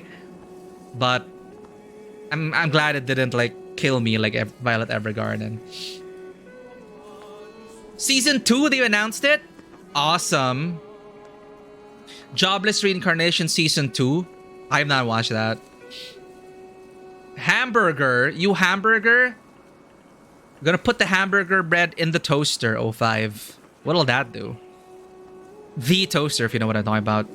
The Godstone of Marek looms into view. Upon it carved a great ocean beast. Jagged stones shut out of the snow like shark fins.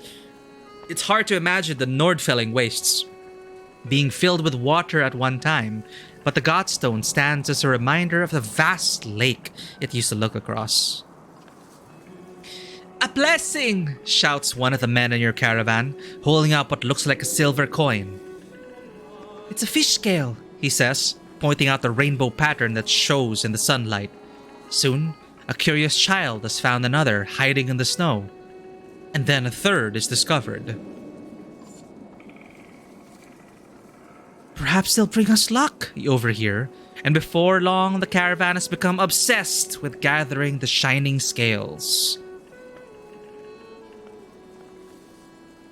Cut them off after a reasonable amount of time. When you awake to find people still searching through the snow and shrubs, you call it off. We can't spend another day here, you tell them. Be glad for the luck you found, and let's go before it runs out. They fret and moan, but eventually you get them back on the trail. Oh, declined. Godstone Marek. Mushoku Tensei Jobless Reincarnation is the best Isekai reincarnation light novel ever created. Granddaddy of the genre. Alright, I'm adding it. After you beat the game, damn it, 05. I told you, no spoilers. I didn't know what was going to happen when we beat the game. What if there was a challenge mode? Now I'm spoiled. Just kidding. Okay, wait. Jobless Reincarnation. But then the second game goes up. Now you're saying spoilers, Fisher. There's a second game? Sorry, I'm just kidding. Of course, just a second game. And the cover art of the sequels are also kind of spoil things for me, but I'm having fun. Oddleaf calls you over, grinning. A row of women holding bow. Oh yes, of different age and experience line up before a row of trees in the distance. They fire, doing an impressive job of hitting the trunks. I think they're ready to fill some dredge with feathers. Good job, Oddleaf. One woman still hasn't shot her arrow. She stands perfectly still. The others watch. Just as the winds shift, she lets go, and her arrow flies not into one of the trees, but a snow rabbit. Ah, buddy! Sorry. The image. Oh, man. From Last of Us 1, when the first shot in winter of the bunny, of the snow rabbit. That. I was just imagining the bunny like. The arrow just gone.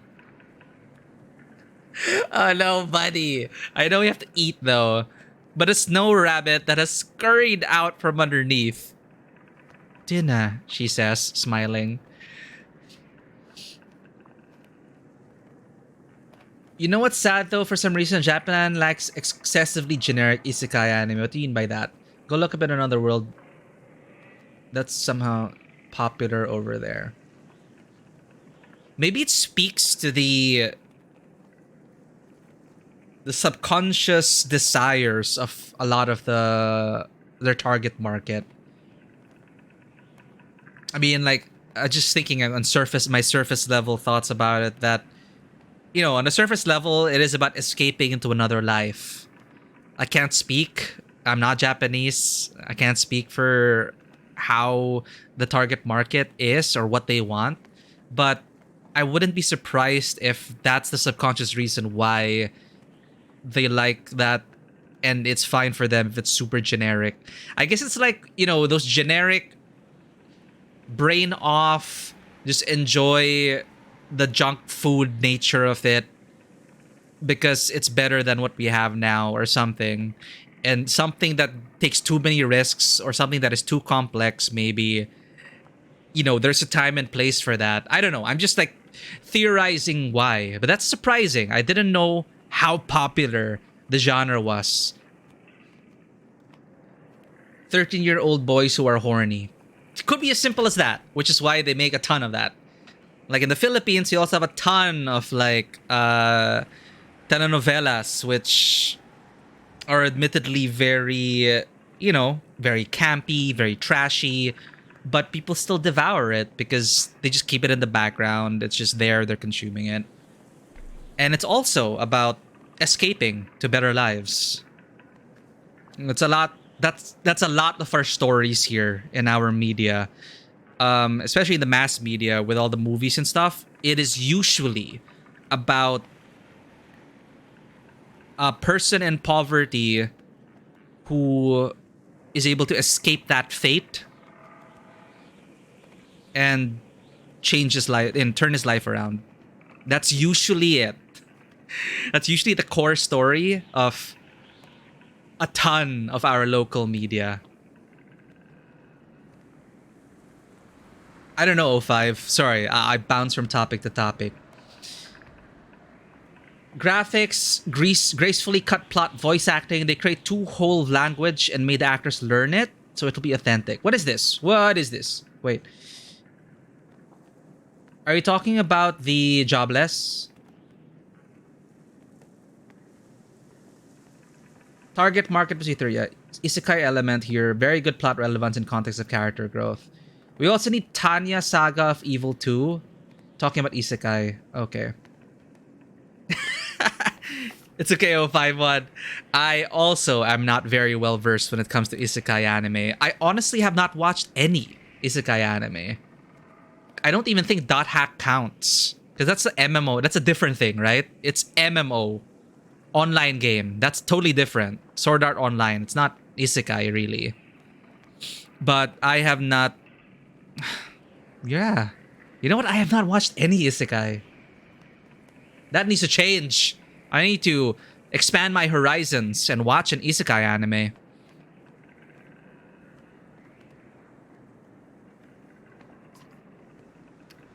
Poor rabbit. Poor rabbit. A group of men from the caravan approach.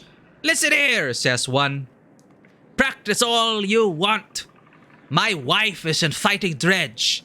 The other men agree in chorus. "We don't want to see a battlefield full of dead wives and daughters." It's their choice.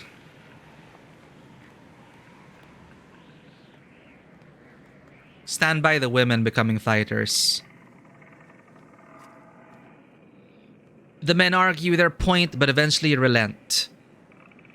Thanks, says Oddleaf. To be honest, it was harder than I expected, but the more people who can hold their own, the better. The women return to camp, not just as clansmen, but as fighters.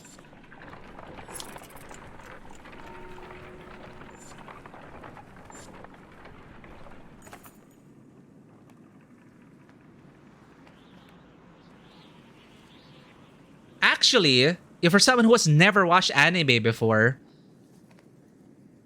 it's so tough. Like, what would you... Oh, I guess you gotta ask first, what are your preferences in stories? Like, oh, that's a lot of pressure. Like, recommending someone's first anime, because that sets a lot...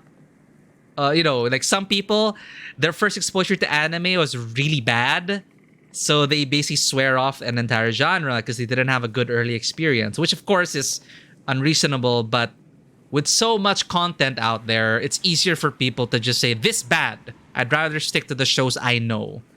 So I would ask, like, you, 05, if you have not watched any anime, like, what series or movies or stories are you into? Like, first to mind, what's your favorite series? What's your favorite film? Then perhaps it might be easier to transition into an anime, perhaps if it matched a bit more of what you were into beforehand. Short animes, movies, yes. I wouldn't recommend the long series either. Even if it's not anime, it's always a big ask, right? That's why we always fall into the trap of people go, oh, have you watched this series? And then you're like, oh, another one to add to my list. How many seasons is this? Because it's a huge ask. Which is why I guess it's a blessing. For me, the shortened seasons we've been getting, like a lot of series now are like 10 episodes. Back then, it used to be what? 20 plus per season, right? That is the norm. But now we're just getting like, hell, some series have 7 episodes to a season. I think that's too short. But like maybe 10 to 12, I found that that's kind of the sweet spot. And I know a lot of people don't like that kind of length, but of course it's the quality of the storytelling. And it does, while sometimes I do wish for more episodes, they, in a way, they're kind of forced to do more with less episodes. And it's also easier as a consumer to juggle more shows. Like, imagine if everything was like One Piece, like would never get anything done. Playing games. Oh, okay. So games then. What is a story-based game that you really love, 05? Because I'm pretty sure there's also an anime that could connect to that as well. The banality of evil show to good. Makes sense. Creator's history buff. Saga of Tanya, The Evil Age, is so good. It's kind of hilarious. You mentioned Tanya, right? Both of you mentioned Tanya. I'm going to put that.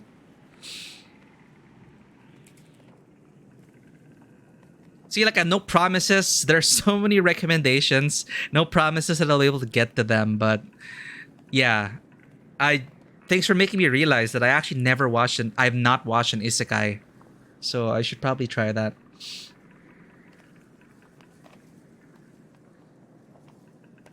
There you go. The Saga of Tanya the Evil. Seasonal anime? I'm not sure. Stop asking questions like that. There's no answer. Very well, 05. Remain the mysterious 05 from the SCP. A trail of blood leads to a clearing. Keep your secrets then, 05, I was gonna say.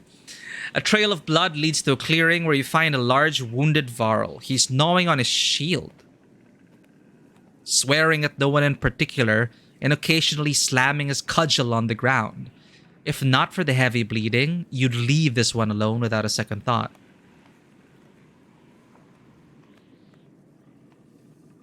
We can help you if you want it. In a heartbeat, the Varl is on his feet swinging his massive weapon. You jump clear as the cudgel smashes through the trunk of a tree.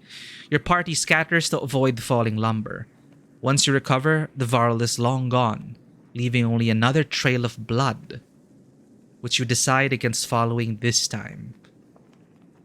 Damn, should have left medicine. I don't know what do Varls become feral?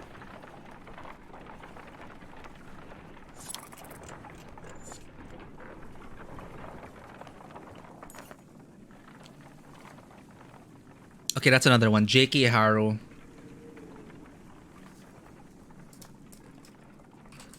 Is a sex worker in another world. That is so specific. You hear a whistle on the wind and spot a long line of Varl up ahead heading toward you. Behind them is a swarm of dredge and a trail of bodies leading off into the distance.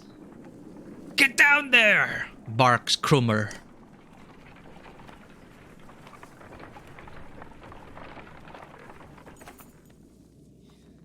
Don't let them spread out, shouts the lead Varl as you approach the battleground. Soon you almost regret finding yourself fighting alongside them, facing off against a daunting number of dredge. Dredge line the battlefield. Okay, 140 of them. We have more than 140. So what I noticed is like charge is hard difficulty, formations is regular, hold them off is just use up more fighters. Oversee, do nothing. Retreat, retreat. Formations!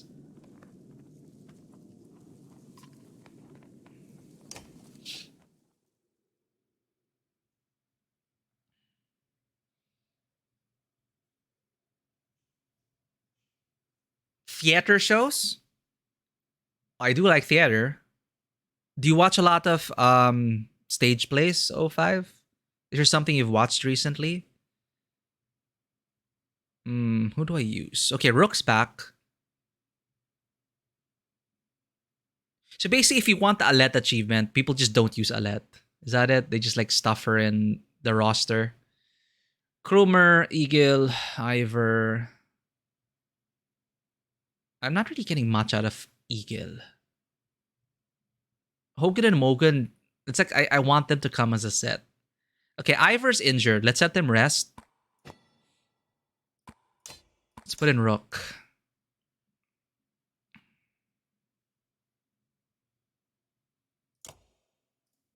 Fasolt has Malice. He's the one who taunts, right? Who can use this? It's 5. No one can yet.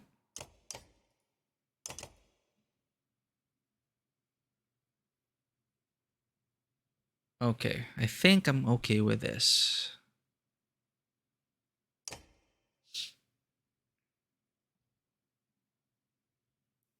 Why did it crash? Why did it minimize?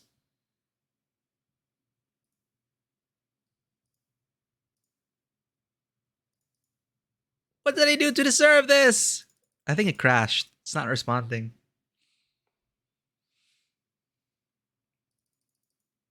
Okay, it crashed for some reason. Did anyone have issues like this when they played Banner Saga on Steam? I can't even... There we go. I hope we didn't lose much progress. It's okay, O5.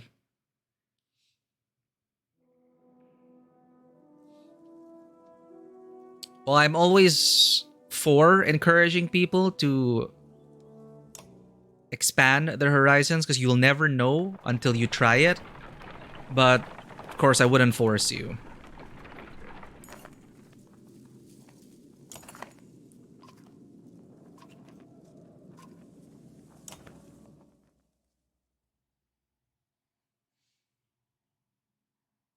There we go. The magical revolution of the reincarnated princess and the genius young lady. Damn, it's a mouthful. Current season anime. I love how a lot of the isekai anime I noticed have such very specific titles, like a post-rock band. So we took out Ivor and we put in Rook.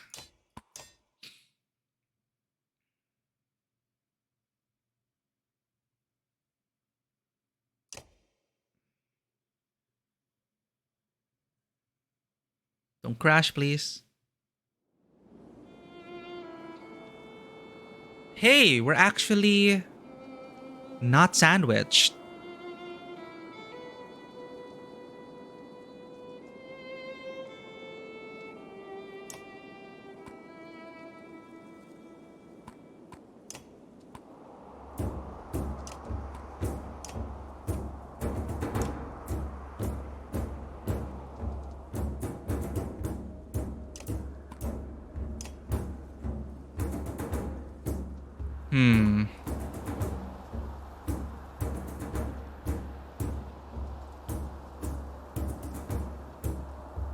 Sure. Good luck on the project, 05. You're scared of the final episode's ending? You're pretty sure you're gonna cry? Oh no. That's a Sedse Ai? So it's about really good. Oh, well, you know, it's not about roommates, right? It's okay. I do want more of that. I did enjoy Wish for Mercury.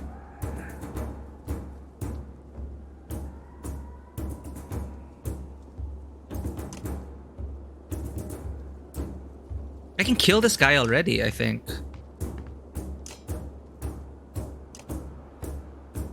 Or no, forge ahead.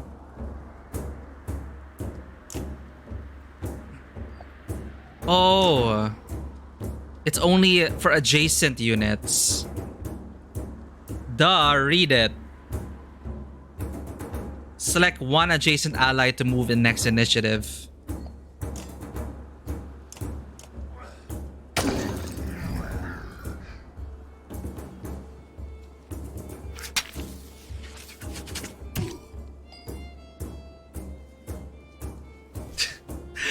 Okay, 05. Bye-bye.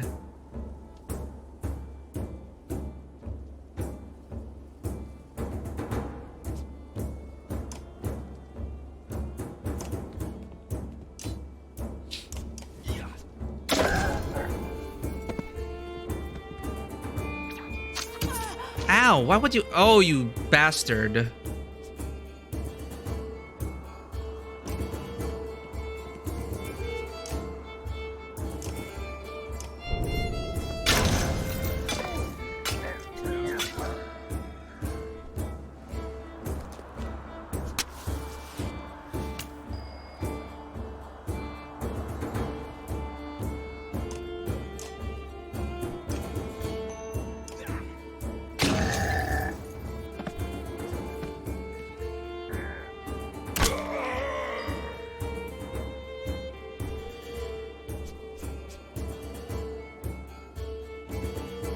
Come on, Rook. What can he shoot at?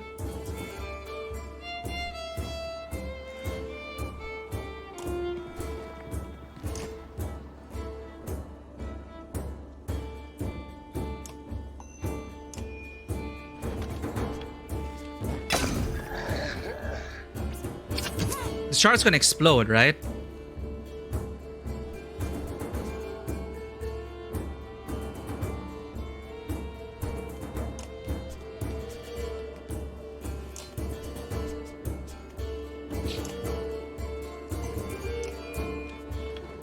So much willpower for Malet.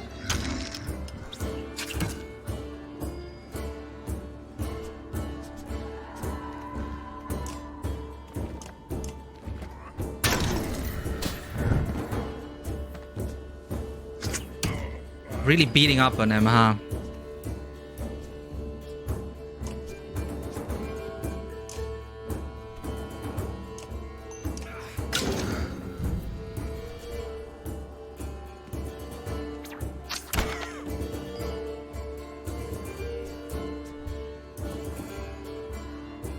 Can only push myself twice, sadly. This is fine.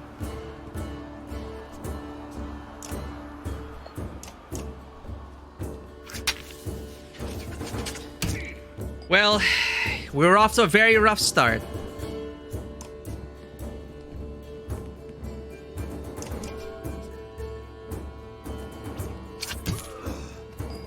I don't know what's gonna happen to our Saga us either.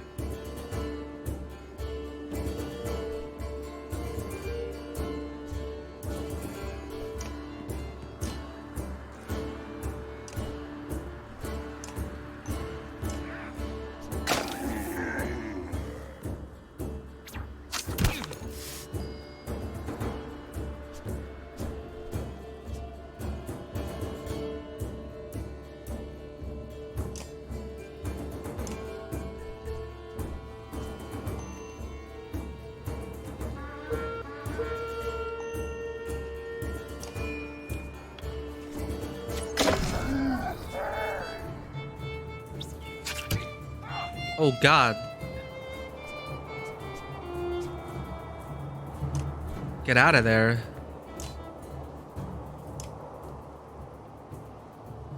%70%? Damn it.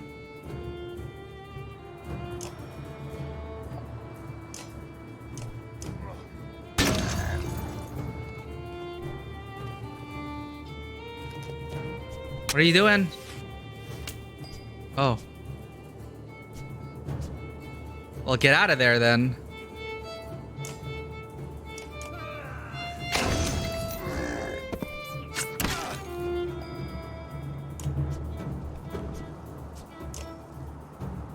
Can you kill it?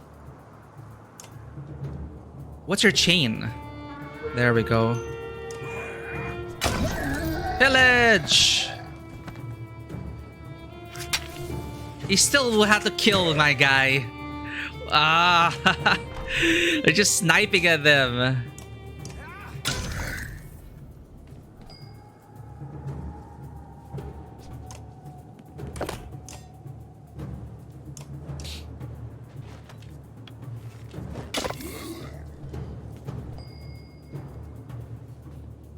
Storytelling can vary so much. Yeah, I do like different outcomes, and I do like games that make you feel like your playthrough was quite unique.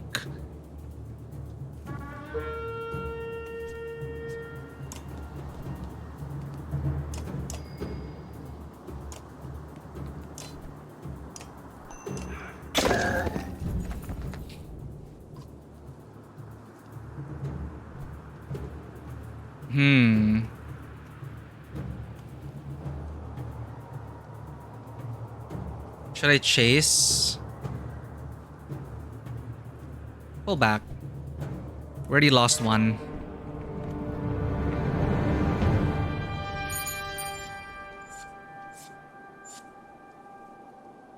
Trails of Zero? Oh, I saw a pre-order for like a special edition of something. Of course you had to do that. It is too easy not to. Trails. Isn't this a damn curiosity? This is the second time I've been sent to find a Varl who's heading my direction with humans in tow. Hey, wait. Isn't that Fasalt from the other crew? What are Dredge doing up here? Gods, does nobody know what's going on around here? They leveled Grofheim to the ground. We've been losing ground for days. Jorundur's in Einhartoft now. He is the one from our other party. They sent me to gather Krumer and the rest of the rest from Wormtoe when we ran across this bunch of slag. And there's a lot more where they came from. Is this all the Varl you've got, Krumer? What have you been doing? Eating each other? Many went to Blotzbalker. Are you telling me Grofheim is completely gone? And Vognir's dead. Slag on our heels. The Varl you sent off north are probably dead. The world's ending. Come on, this is old news. We're gathering in Einartoft. That's where we need to go right now. Wait. Fastel takes a long moment to look out over the caravan of men, women, and children behind you. Not them. What do you mean, not them? Unless you're a king or a mender, Humans don't step foot in Einartoft. Now isn't the time for this discussion. Damn it, Fossolt. Who cares about that? What in the depths happened to Grofheim? Before Fasselt can reply, a low rumble grabs your attention, growing louder by the moment. $100 special edition pre-order? Jesus! Huge fan of the series, I take it. I never got into the Trail series. Because I never got a chance to replay one. Even though it's beyond sight, all eyes turn in Grofheim's direction as the rumbling becomes deafening, transforming quickly into cracking and splintering. It's coming closer. Go! Shouts Fasselt, taking off toward Einartoft. Don't stop until you reach Haderborg! Are we going towards the... Oh! Jormungandr!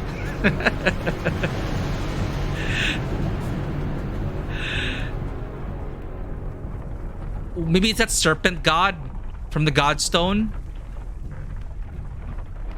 Is it literally like moving the mountains?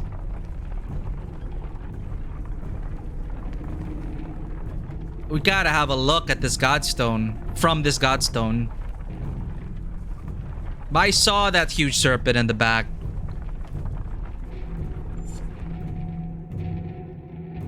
Splitting the earth in half? That is so metal. Hey, I recognize him. So the two parties have finally linked up.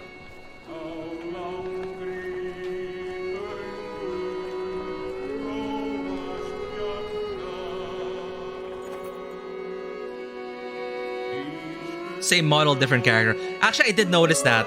The models are quite generic, just palette swap. Cosmic Star Heroine, never heard. After 3 terrifying days of tremors, you reach the Godstone of Haderborg, which is teeming with Varl who want to know what is happening. Others busily mend makeshift defenses set up around the Godstone of Haderborg, creator of the Varl. Oh. Hold up, pants Fasselt between long gasps of air. We're going to have a talk.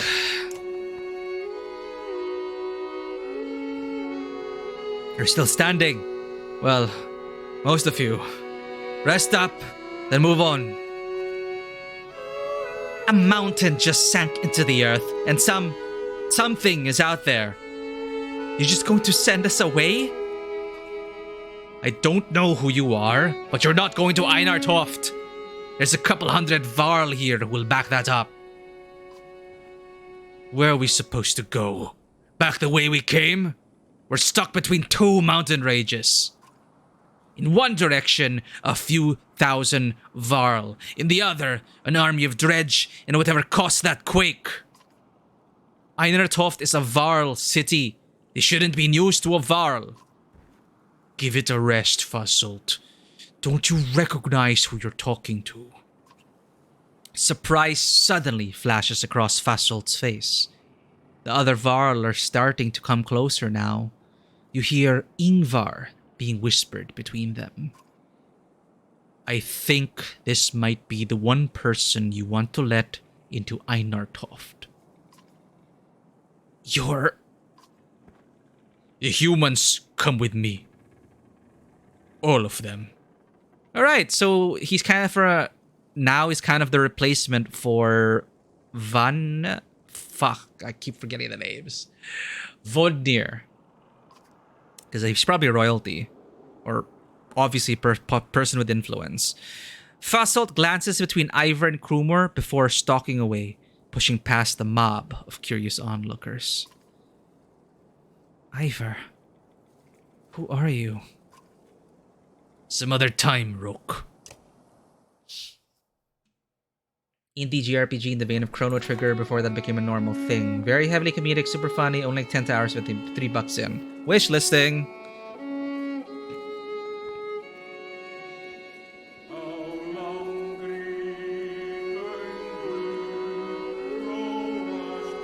I swear, this sale is gonna tempt me.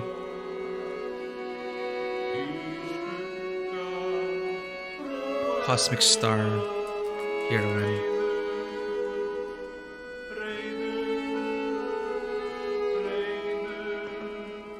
"2017, 3 exotic planets to explore.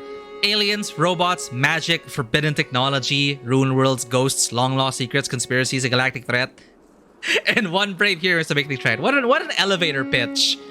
It's like, pitch this game. List down everything. It's from the creators of Cthulhu Saves the World. That's familiar. There's also Cthulhu Saves Christmas. What the heck is this?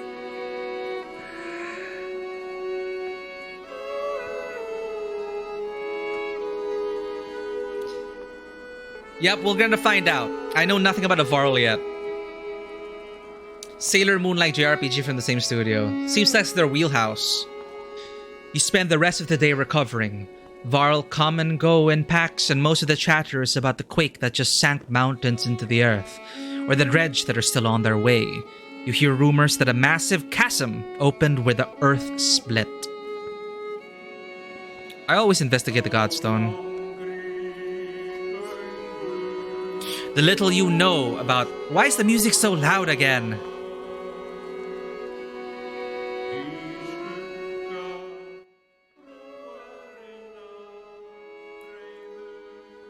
The little you know about Halderborg is that he was a disciple of the Loom Mother and learned to create under her guidance.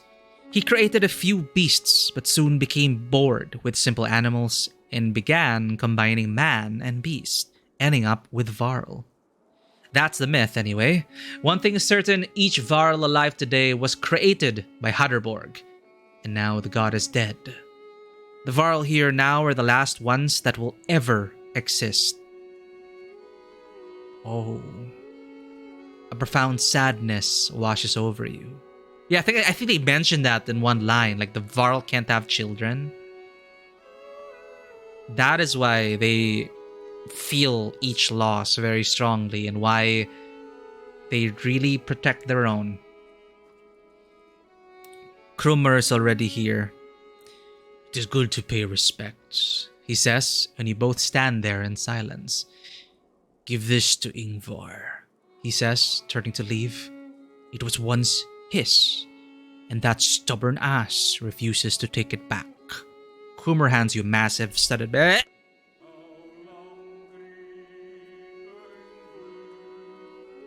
Sorry, like that is a half sneeze. That feels so awkward. "It is once his, and that stubborn ass refuses to take it back." Krummer hands you a massive studded belt. Thank you. We do need all the blessings, for the gods are dead. Suddenly, there's a lot of activity. Word comes from below to retreat to the next village over, and you soon see why.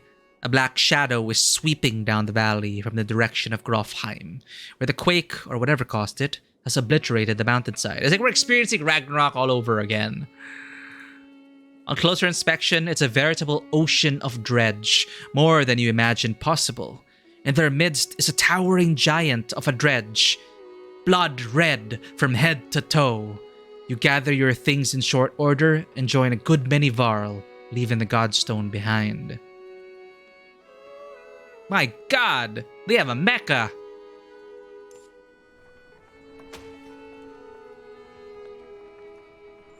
Thank god this Ragnarok won't let me down. I'm still so sour about the last act of God of War.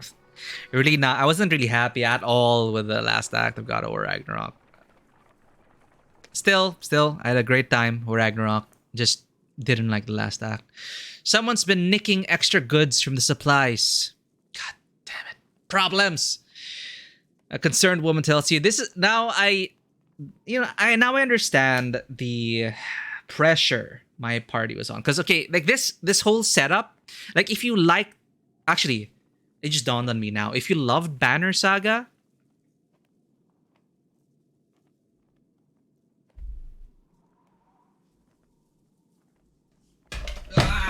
frack, and you're looking for an RPG to play, I would highly recommend this.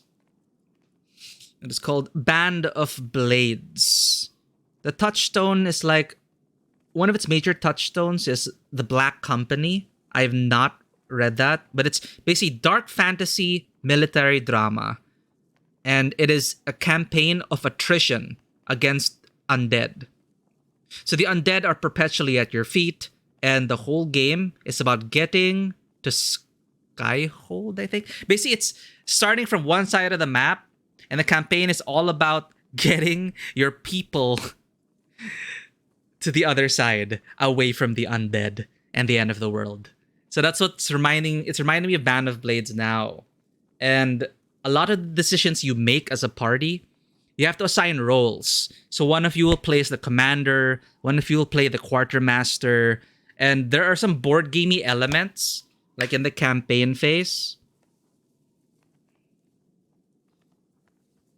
like where to allocate your resources, which missions to undertake, and the risks you have to take because you are low on resources. You have to choose the path.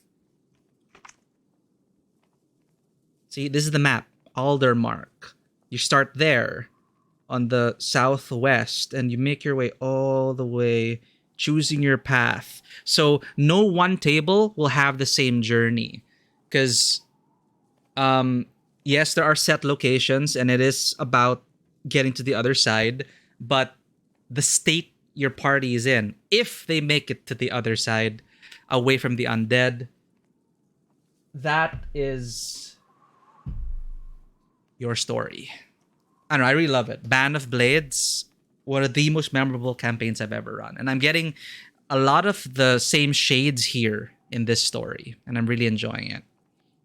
Something like this. Like as a game master, I was giving challenges, of course, to like the commander of the Night's Watch. Well, what do you call it? The Mist's Watch. Sorry, Night's Watch, Game of Thrones. The Mist's Watch is what my friends named their company. And of course, they'd always be piling on these problems on the commander, going, "Commander, someone's been nicking extra goods from the supplies. Commander, the prisoners are being unwieldy. Commander, commander, commander." And there's just so much for the commander player. It is such a challenge. And like the commander had final say over like whether they want to leave these people behind because of religious differences, and a lot of they're bringing down morale because these people worship the undead. They worship the god of death, which has been wrongly attributed to the undead plague, which is, superstitions and everything. A lot of these, a lot of great personal drama happens on the journey. Much like this. So a lot of events pop up like this, and the campaign is structured very similarly, now I see, to Banner Saga. And the turn-based elements here are essentially like the missions you choose to undertake in Band of Blades. And then you get supplies, you restock, you do bookkeeping for your crew, how much supplies you have left for the day, how much mouths you have to feed. And it's pretty simplified. A lot of it's abstracted, but holy crap. No wonder why I'm having so much fun with this game.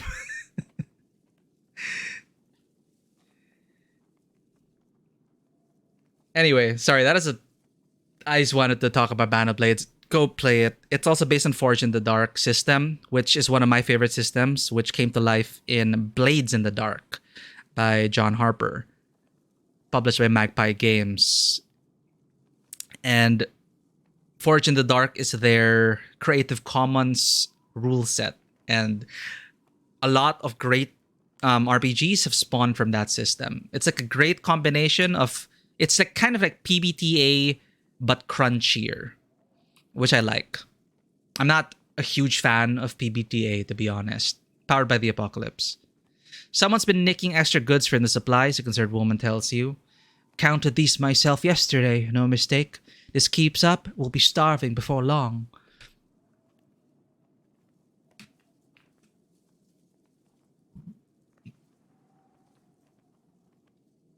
About the end of days. Yeah, I'm curious about it. They're not front loading much in this game. Like, I'm learning about the world as we go. Like, I like the touch of the Godstones as checkpoints here, and also as a lore dump for this god is dead, but let me tell you about it and a bit of the world. So, of course, there's still a lot I don't know, but I like the pace of the revelation so far. Even though I'm a bit, I'm kind of lost. I'm not really sure what the stakes are entirely. I know there's a ton of dredge, end of the world, they say, but I haven't like seen it yet. Though I love that scene with the serpent in the back and the mountains were moving. It's like, Jesus. I can't imagine how it would have been from another angle. Like, we didn't even get to see the world splitting. It is just background elements kind of splitting up, but the serpent winding its way. It's like, damn. Perhaps it is the end of the world.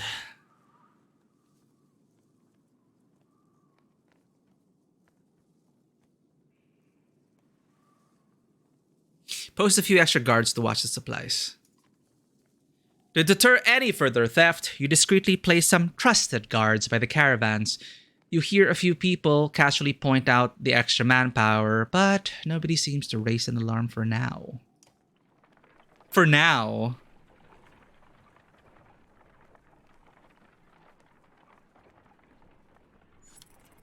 Oh, no problem. That did not sound like a spoiler at all. Ivor tells you we can't stay here for long. It'll take 3 days to cross Bura Pass to stock up. There's no stopping once we leave. Point of no return? He takes off to speak with the other Varl about setting up defenses. Dad, says Alette, appearing at your side. I like the old Ivor. Somewhere in the back of your mind you feel the same way. You focus on preparations instead, realizing that you may be one of the first humans about to set foot in Einartoft. Where are we anyway? Let's get some context. They talked about Bartolf, right? That's where we're headed. Bura Pass, and then down to Einartoft. The home of the first Varl king, Einar. Hey, that's the name of an FF14 friend who carved his empire into the crook of the Bratterbrek and Wormscale Mountains. Now I think I know where that FF14 friend got their name. The Varl fortress, hewn into the rock itself, eclipses all but the greater accomplishments in the north.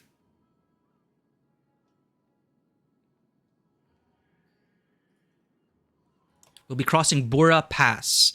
At Einartoft, the first Varl king found himself unable to push further into the north, cut off by the vast gorge at the crook of the Wormscale Mountains. He had built a bridge of such massive construction that it takes nearly 3 days to cross on foot.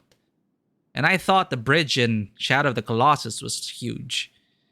As the legend goes, the Varl only managed to build it by filling the gorge with the bodies of dredge and working atop them. I like that legend. Probably partially true.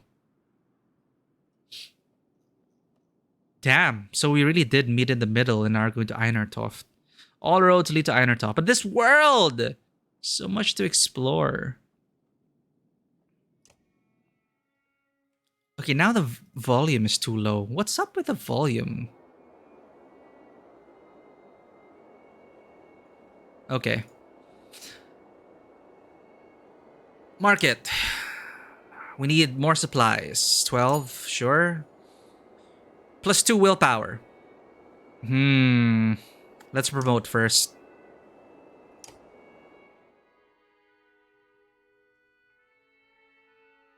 Shoot. Krummer's injured.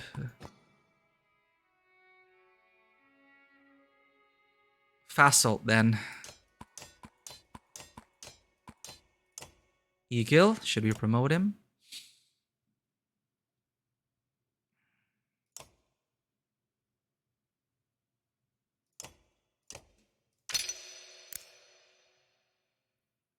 Should we allow him to push more? I think. What's his ability? Stonewall. 12 and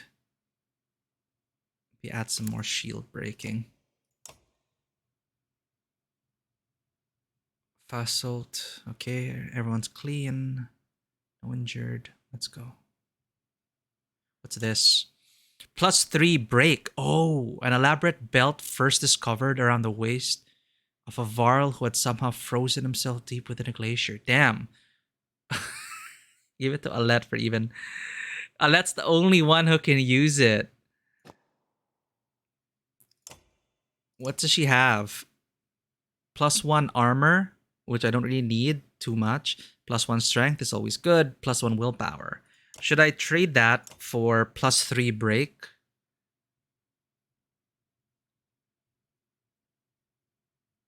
I'd rather give it to someone else, but no one else can use it right now. It's like, catch up! Alette's the strongest person right now.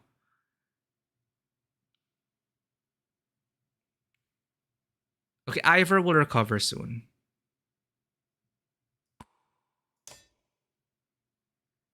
So we rest for 1 day. Ivor will be recovered. Then our main party will be fine. I feel like Oddleaf, I should use Oddleaf instead of Eagle. I'm not really... Stonewall isn't really doing anything because they just ignore him unless I have something that increases aggro. And I think Oddleaf needs to level up.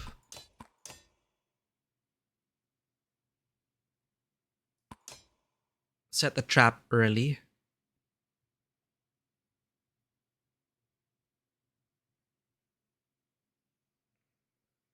Seems to be BRK, break. I think that's armor breaking. Promote Ivor. Fudge! Missing 1.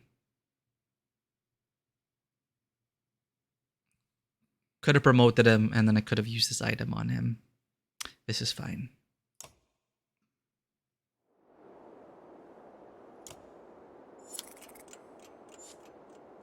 Isn't this the same town? The same art, at least. Reused assets. Still beautiful assets, though.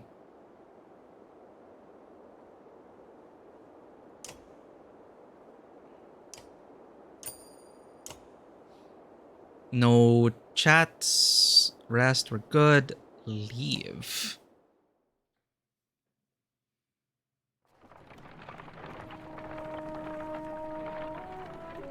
There's the bridge. We approach a city that only Varl have seen and cross a bridge that only Varl could build. Let us hope that we are the only unwelcome visitors to pass.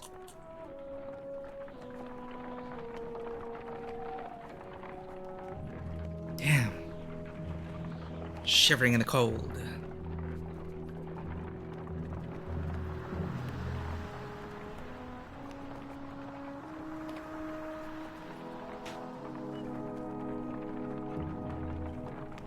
It's putting me in the mood for more like Norse Viking RPGs.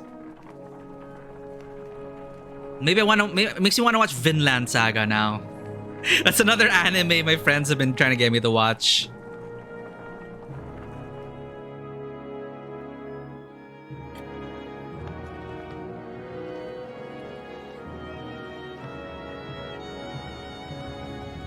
Oh boy.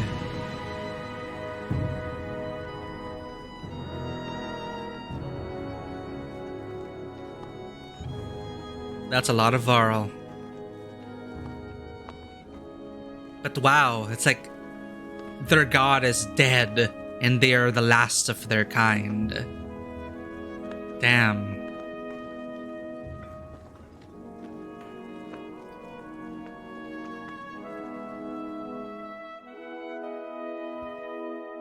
All these warriors.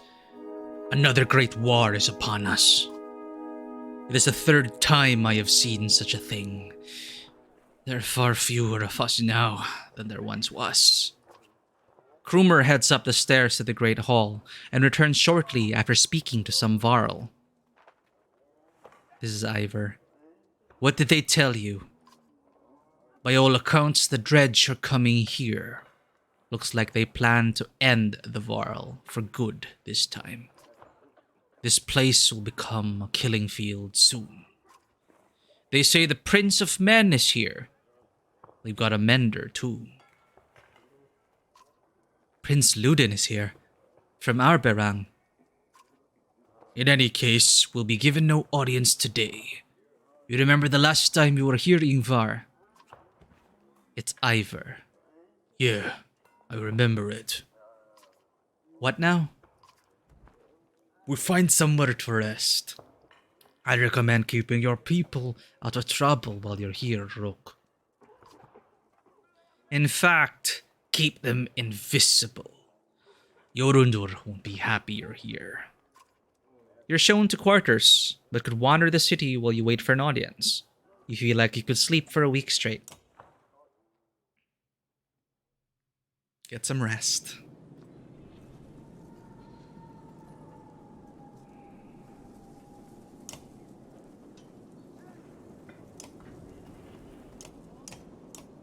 You know what? I think I'm gonna ration it now. We keep running out of renown. 7 days worth. Let's see if that's fine, right? 7 days. Heroes, market, map. What's this? Oh, rest.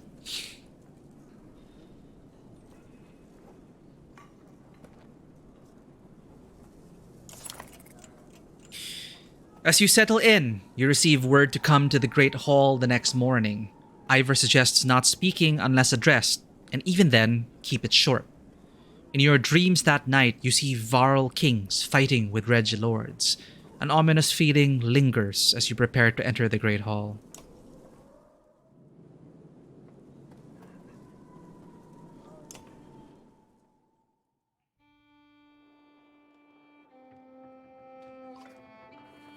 Enough, Eyvind. The bridge stands. Find some other way. Greetings from Wormtoe, Jorundur. I brought an ally. Who are these people? We don't have time for games.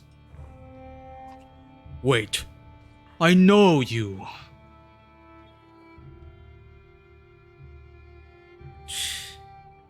Ingvar among us again. Is this what the end of the world looks like? It reminds you of the Kunari. Jorundur steps down from his throne to get a closer look. In the light, you spy deep wounds in the Varl King. It was my last option.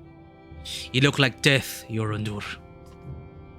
The Sunder has came through Grofheim.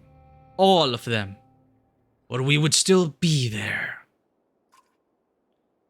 A few thousand Varl remain. Bellower has been following us since Grofheim.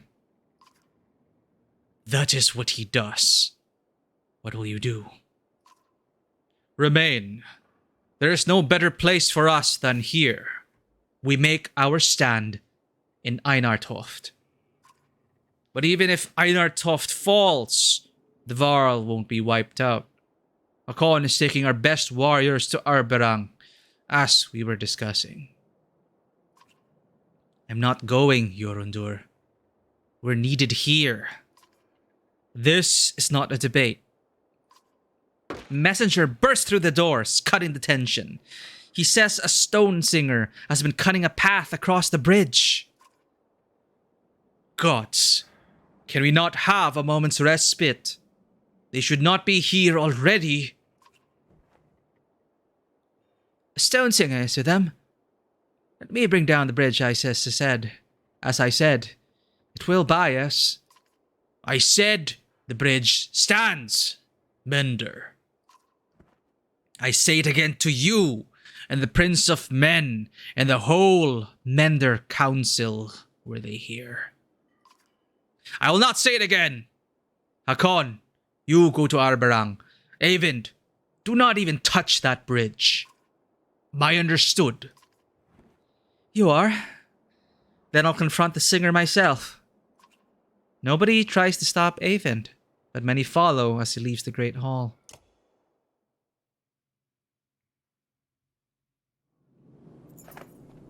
The Mender walks past great companies of Varl on the way to the bridge. A tall, thin creature stands there, 2 black spears over its shoulders, ringed by dredge. The Varl have backed away in fear. Eyvind stops before the stilt-legged figure. Suddenly, Ivor is beside you. We should help him. You expect Ivor to refuse, but instead he locks eyes with you. Listen to me, Rook, he says. You will probably die here, and so will everyone else who steps on that bridge. Look at your daughter. Are you prepared for that? Oh, do we leave our daughter and get Rook killed?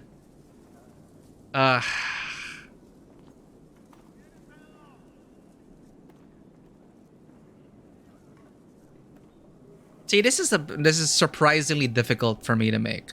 You're not doing this alone. No, I'm not.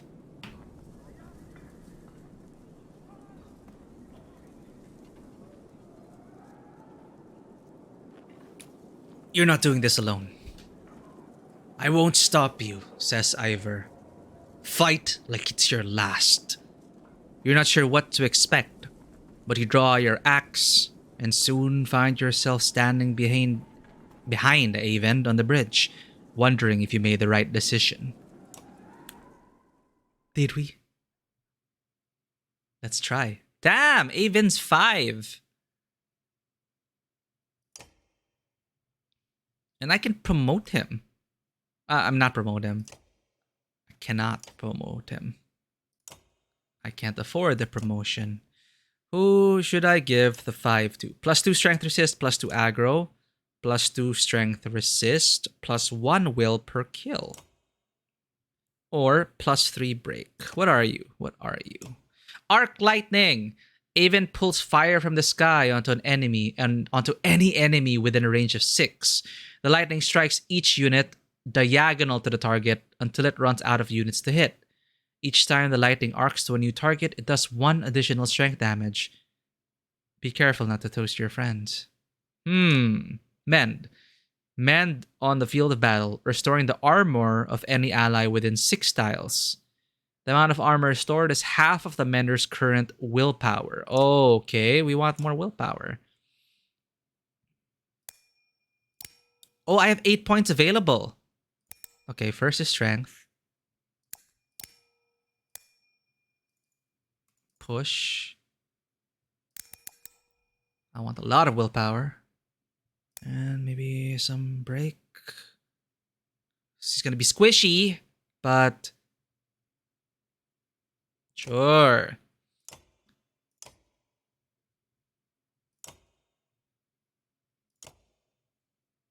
+2 strength resist. Plus, I don't want them to be aggroed. +1 will per kill. This seems good. Will per kill, so he'll be a good mender. We can use willpower and we can replenish willpower.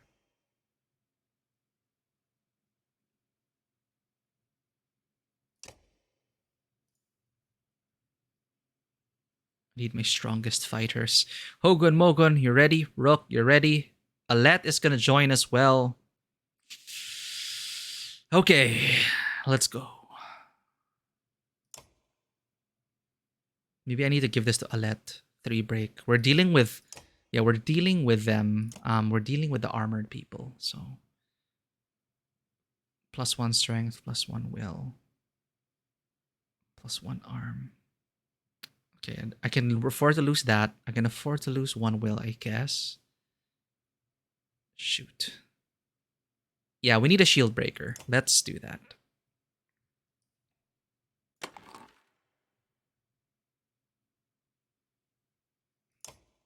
Right, that item's good. I don't know what item he has. He has this, which is 15% dodge strength. Hogan has +10% dodge strength.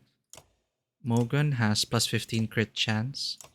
Rook has +1 willpower per rest. I should change that.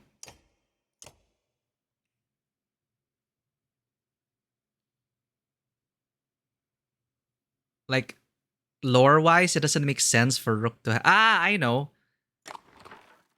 Give that to Alette. Oh, wait. Alette can only use this. Is the only one who can use this. It's 4. So Rook will use the bracelet for now. It doesn't feel right thematically and lore-wise, but let's bend the lore a bit here.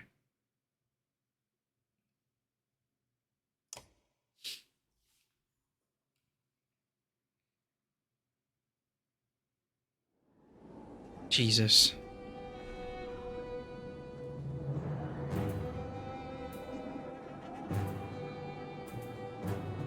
Holy cow.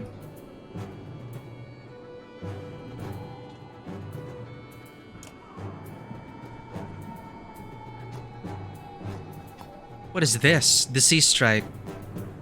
Losing 1 strength per turn. Wounded allies explode. Damn it. Well, I need to get rid of that Stone Singer. Alright, you boys need to rush him.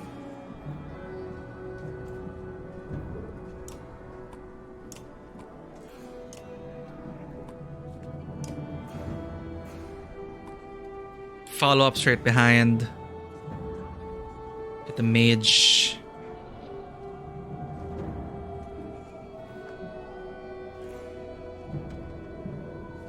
Alright.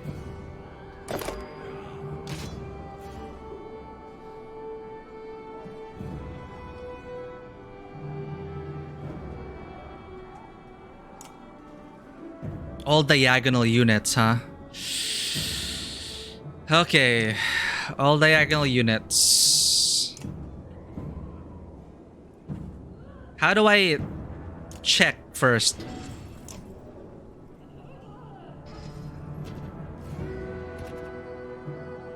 Strikes targets for 2 strength, continues diagonally.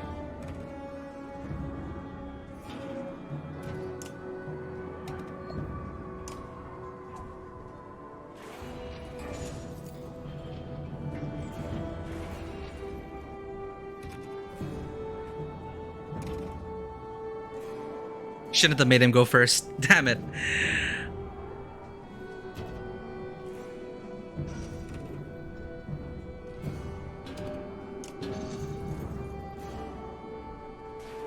It can be powerful, but I might fry my own friends.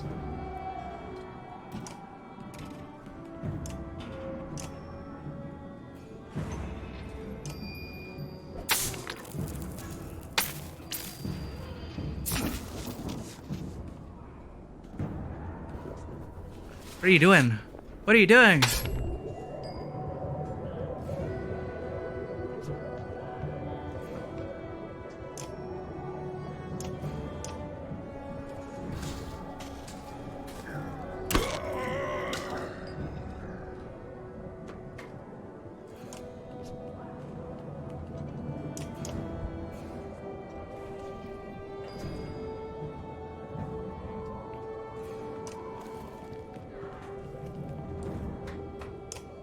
Summoning more. Gonna try to stop that.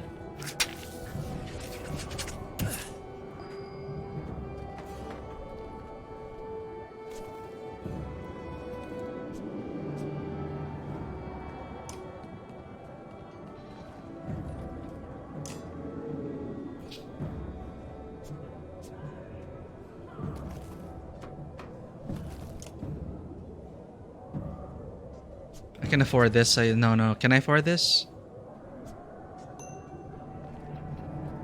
Sure.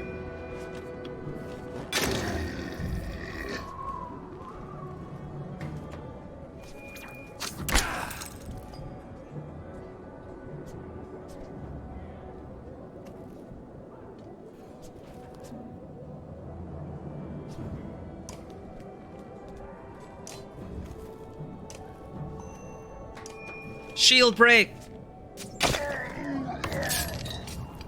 No.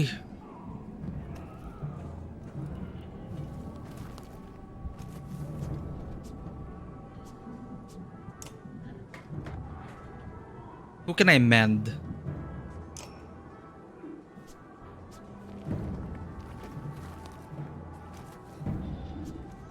Half the mender's willpower, so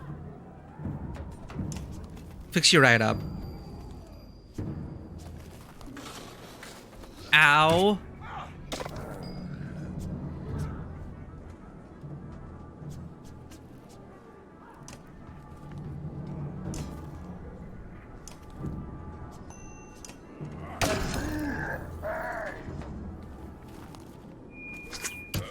No problem. I don't know what he was doing though.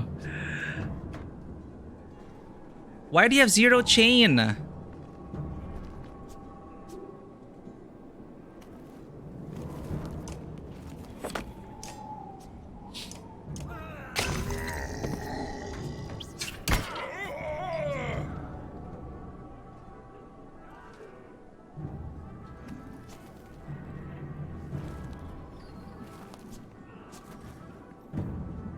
I don't like you.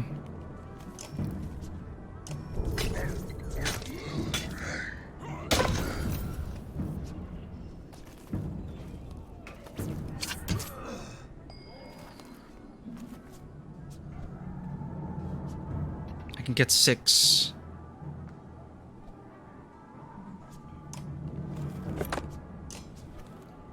Six. Go over it.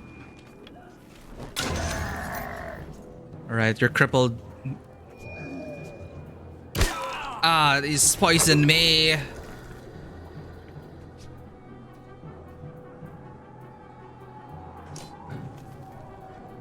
Let.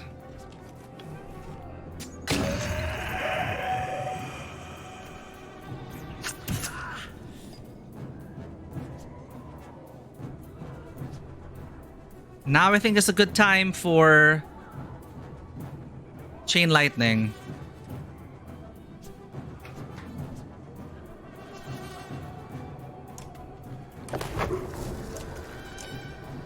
Arc lightning.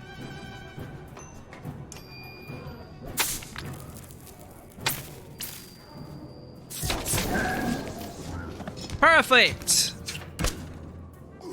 Okay, that felt good. 8-8 though. Shoot.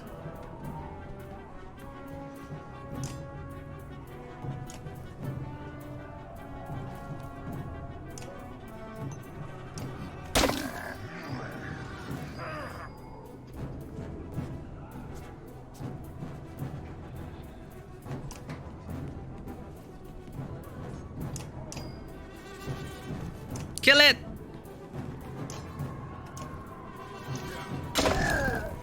Ooh. That arc lightning helped us out. Alright.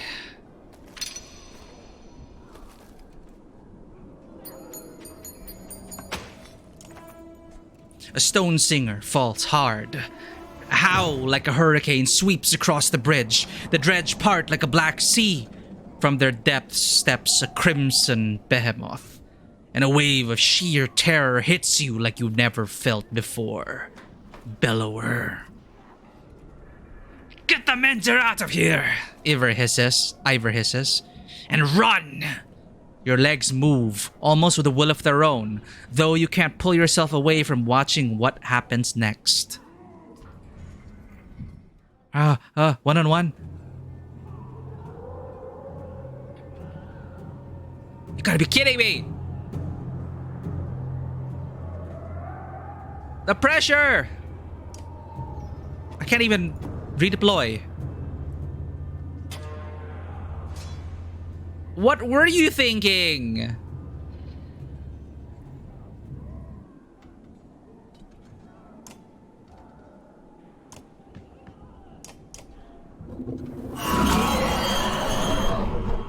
Oh, I have to approach.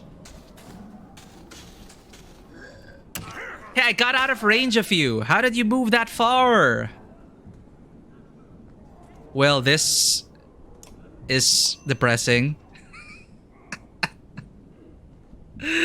What am I supposed to do? Ah!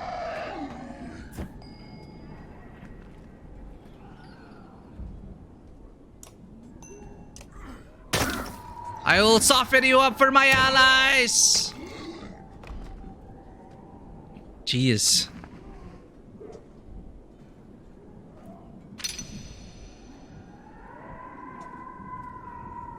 Did I lose my arm? Ivor writhes in agony, his arm torn clean off by Bellower's onslaught. The Sunder raises his weapon for the killing blow. Sunder, face me! Screams an uncertain Avon, stepping back onto the bridge, raising his staff high. Even from here, you can see his arm trembling. You feel practically frozen in place, watching. Cutscene.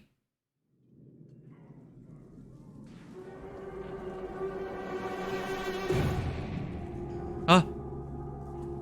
Hello. Avon recoils in terror from the massive serpent that has appeared in the distance, and even Bellower backs away. Oh, even it's like a third party. It leans in close to inspect the two armies, flicks its great tongue, and then indifferently lurches over the mountainside and out of sight. So it probably is a god. The dredge are a knot of confusion. Some cower, others crouch in what looks like worship. Hakon shouts orders above the din. Varl rush forward, bowling over surprised dredge, gaining ground. Bellower has receded back into the horde. Jorundur watches from atop the stairs. Hurry, says Avon, suddenly pulling at your arm, snapping you out of the moment. You rush to Ivor, laying on the ground amidst the fighting, still breathing despite a missing arm, and drag him back into the city.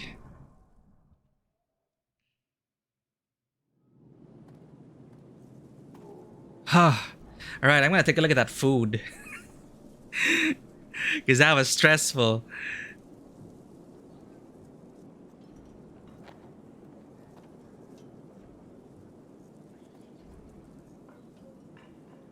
Hey, why isn't Discord loading? There we go. You made these before, I remember, but it was saucy before, but now still looks delicious though. Do love me a good potato salad. And I guess you could say, yeah, they are kind of like meatballs, I guess, based on your translation. But I'm pretty sure it's seasoned with some secret sauce. Thank you for sharing, Fisher. We're gonna need sustenance for the fights ahead. We're gonna talk to Avon. Who was that snake? Probably the god. Or an incarnation of the god somehow. Alet. I just can't help but how they drew Alet. It's always like, I don't know, it's like perfect expression. It's always like, I'm worried about everything. I don't want to kill anyone. Please. Can you save? Yes, probably. Give me silence. Nearly 3 hours pass silently as Avon plies his trade. Flesh slowly forms and closes across Ivor's torn frame. You mean we have a healer now? That is as much as I can do.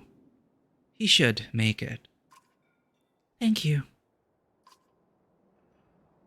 Chicken meat. This is with pork. Got it. As you said, you can like switch out things. Enjoy your meal, Fisher. Or did you finish it? Pretty sure you finish it. Eat it while it's hot.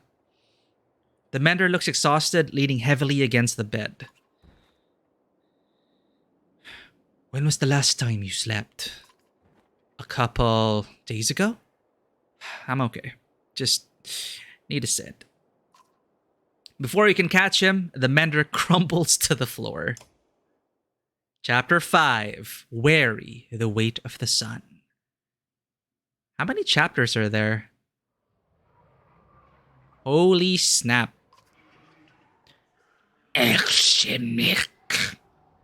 Your sight swims as if underwater. Memories fly away like startled ravens before you can capture them. With great effort, you remember who you are. Juno. You also realize that a monumental serpent is speaking to you now. Your last certainty was that you died some time ago, and that it is about to happen again. Ah! What? I didn't die.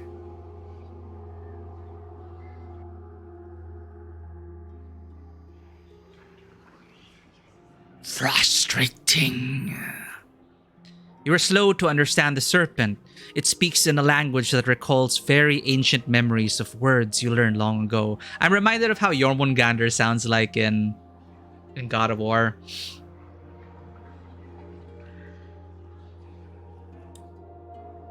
Seven or 8 for this game. Damn. The girl the mentor is talking about. Juno! Right.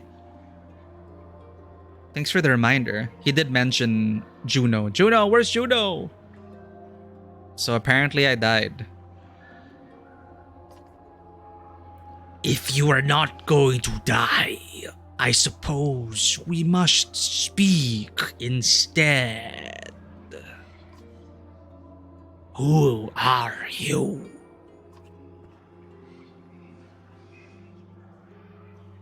Oh, I've seen her in the art. In like the promotional art. My name is Juno. You are a Juno. It means nothing to me. Maybe I have asked the wrong question. What are you? What is your purpose? First, tell me what you are. Do you ask the hammer what the blacksmith is making? This conversation becomes more meaningless by the word. What do your prophecies say? The gods gave you prophecy, fate, destiny. Is there no child coming to slay me with a magic sword? Are there no stars in the sky foretelling this disaster? Do you truly not know?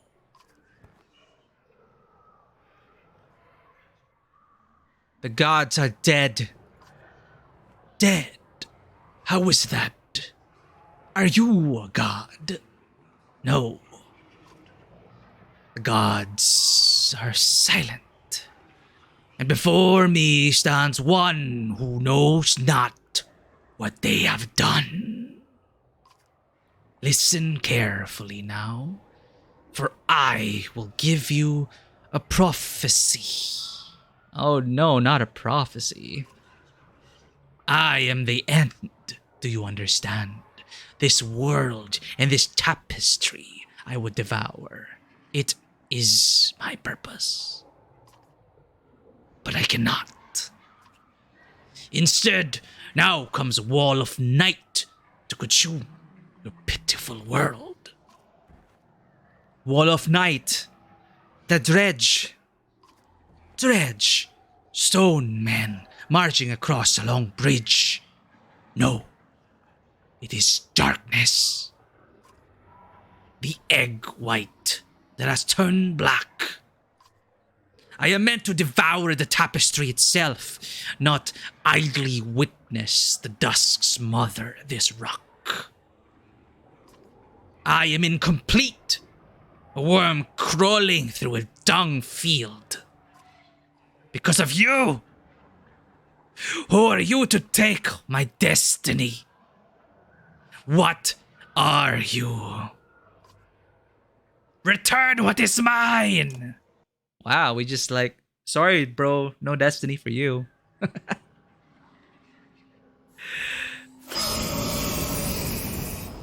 I guess Juno is gonna hold it back forever. Ivan. Juno. You're alive. You're alive? How? What are you? Where are you? Wait. Where am I? Asleep, I presume. Or unconscious. I am in Ridgehorn, I think. A serpent was trying to kill me. Now I'm talking to you. Time is moving strangely. I've lost swaths of memories. But I found you. For a short time, at least. The serpent said something about a long bridge. So I took a guess. It came after you. We saw it at Einartoft. Are you okay? It tried to turn me to ash after we spoke. I'd be surprised if that's the last we've seen of it. It could tear the land apart or crush cities if it wanted. What do we do? It gets worse. A prophecy of the gods that I've never heard of. There are still prophecies out there. It was vague. Sounded like that serpent was supposed to swallow the world. Instead, some kind of darkness or nothingness is seeping from the north. Oh no. It devours whatever it touches. You mean there are more cataclysmic events? That would explain why the dredge are swarming on us like someone kicked an anthill. Ivan, are you in danger? You could say so. Bellower is here. The Varl are holding him off, but not for much longer, I think. Of all the Sunder, why the Immortal One? Bellower, that is the worst of luck. I would have you come to me, but we will have to do this the hard way. Listen closely. I'll return to Strand and find passage down the Red River. You must leave Einartoft and meet me in Sigerholm. So, returning to Strand. Okay, from the Red River. Sigerholm. Juno, we'll never make it to Sigerholm. Bellower is about to overtake us. The Varl won't listen to a thing. Find a way. Do whatever it takes. I will not be able to contact you again before Sigerholm. Go. And Ivan. Yes? I love you. Aww. Mysterious. She died. Oh, it's all just maybe she's dreaming. Rook, you've spent a lot of time next to him since he passed out. Just keeping an eye on him? It's not like that, Dad. He saved Ivor. He might save the rest of us. Oh no, have we met the protagonist of the story? Can hear us. He just moved. How long was I? You were out for a couple of days. How do you feel? Juno, she's alive. I need to meet her in Sigerholm. Hold on, slow down. Who's Juno? She's my mentor. On the mentor council, she contacted me. She was your teacher? You were her student? What is this? Okay. Contacted you how? She's not like most menders. What happened here since I passed out? The Varl are holding the dredge back, just barely. Bellower has disappeared. Ivor is still out of it. Why would they give us a chance to survive? Just send Bellower at us. He's invincible. He can kill everyone. What kept it at bay? The serpent. But the serpent tried... So many questions. Jorundur sent Hakon, Ludin, and a couple hundred Varl away to Arberang. So that's like separate party now. I don't know how long we'll be able to hold out here. Rook, I need your help. Take me to Sigerholm. Juno is going to meet us there. Sigerholm? That's got to be a week away at least. And just abandon Einartoft. Maybe, or... No, I could destroy that godforsaken bridge myself. That would delay the immediate threat, but... Jorundur will never agree to it. I need to understand a few things, Avent.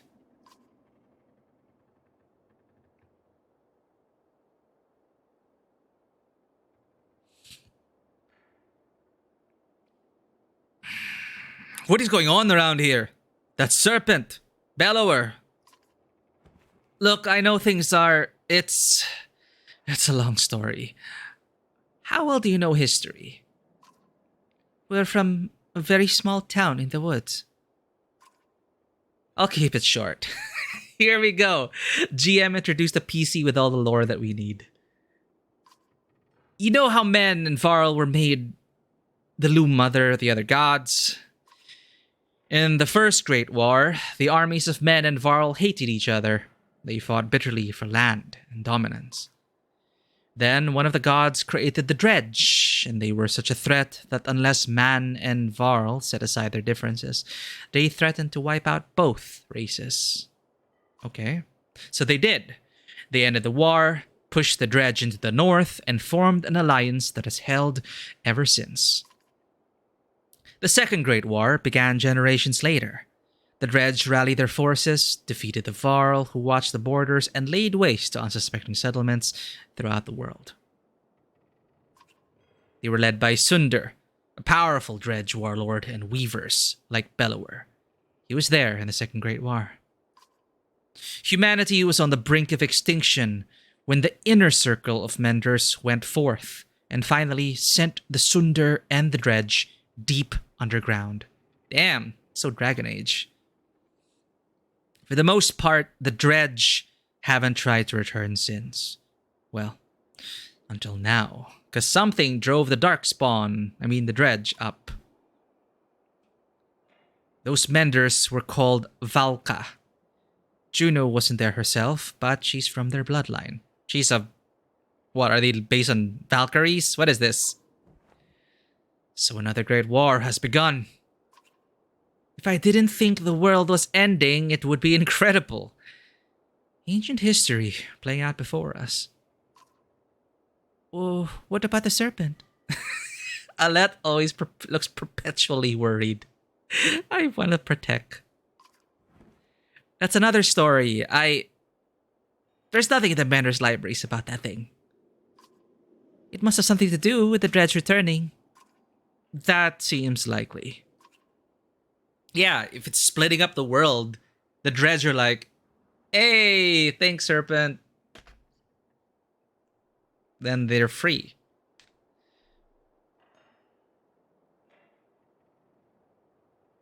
What do we do about Bellower? I can't stop him, but I believe Juno can. That's why we need to go. We could just leave. And let the Varl die to give us a head start. It's not my first choice. I've done everything I can on my own.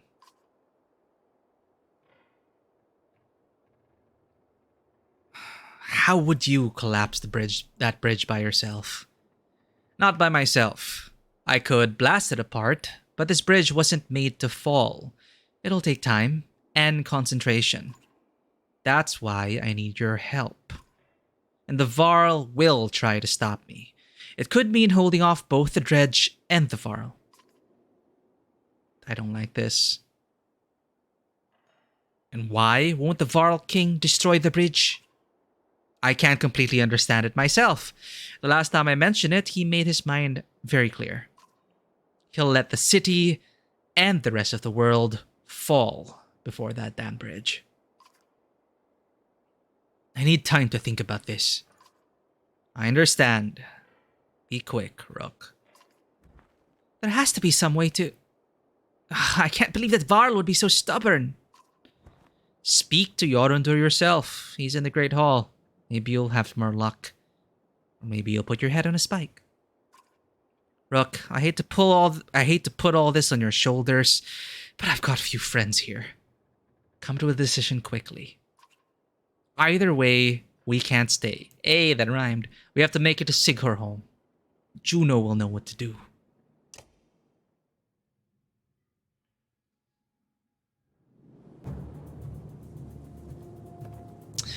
Complicated. Destroy bridge.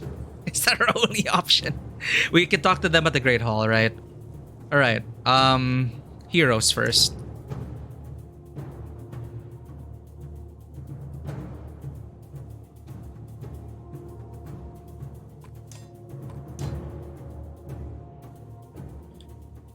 Let's save our renown to rank up Alette.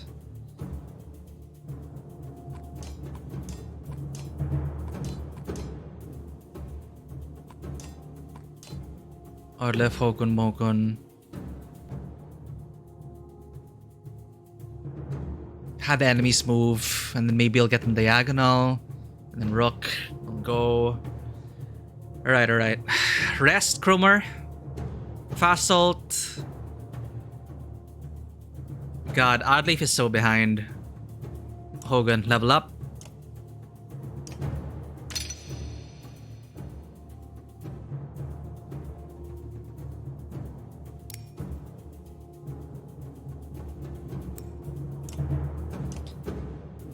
Thrash about. Hogan and Mogan, 3-3.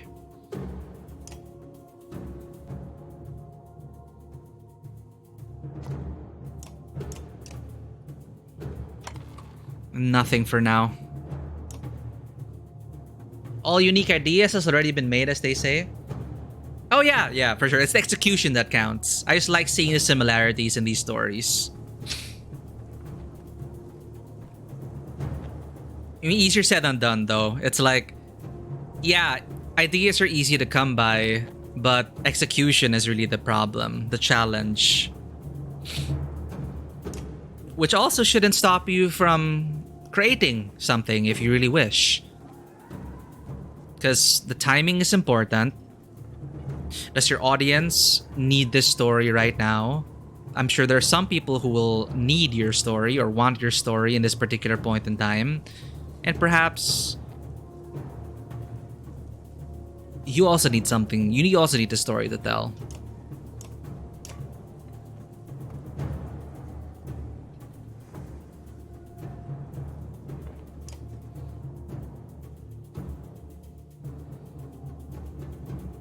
You'll do as I say. I'm not here to argue. I'm telling you that we're dying by dozens every day now. You sent our best away with Hakon. How long do you expect us to last? You asked for this command, Fasolt. Don't let them get across that bridge. Fasolt takes his leave just as you approach. Not great timing, you think to yourself. Thank you for the audience. I forget your name. Rook. Rook, how's Ingvar? Will he survive? I think so. If I remember Ingvar well enough, he hasn't told you why he faced down Belliber, did he?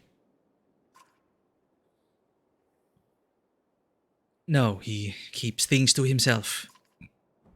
Yes, that sounds right. Ingvar confronted Asunder in his youth during the Great Wars. He won that fight.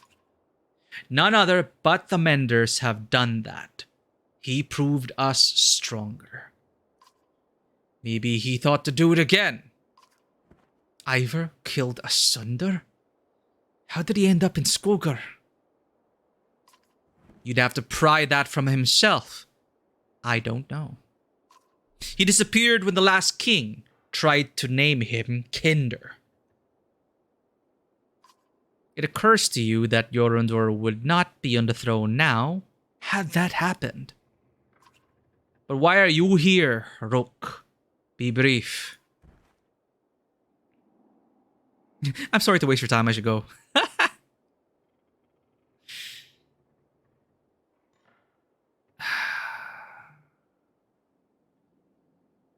What I'm offering to help take apart the bridge versus that bridge needs to be destroyed. That bridge needs to be destroyed. Oh, you have the answers. Wonderful. Come, sit upon the throne. Every man I've ever met thinks he'd rival the gods himself if only he were in charge. I am over 400 years old, and I know that I know little. You are a child, an infant, yet you know everything. You sound a bit... That's touchy, okay? Listen, human, this story is not about you. If you jump from that bridge today, the world would not change. Now either help Fasolt retake it or leave my city. I don't care which. Guards are quick to usher you from the Great Hall. You don't resist. maybe we shouldn't have we told him we need to destroy the bridge. Maybe it would have been different if we said I offered to take apart the bridge.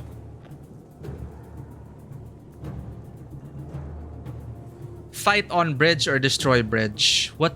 I find destroying the bridge more interesting.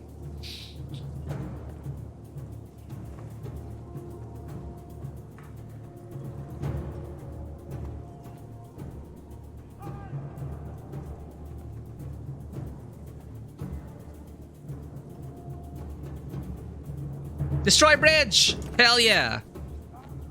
Avon nods when you tell him you'll destroy the bridge. He reminds you of the plan.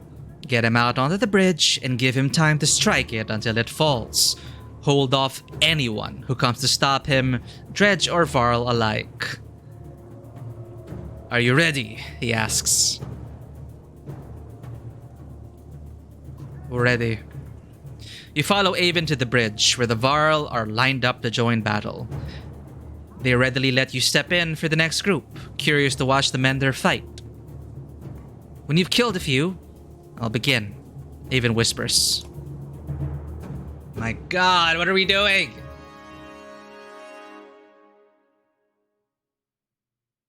Hold them off, they say. Oddleaf, then. Oh god. Oh god. What have we done? What are we doing? No turning back.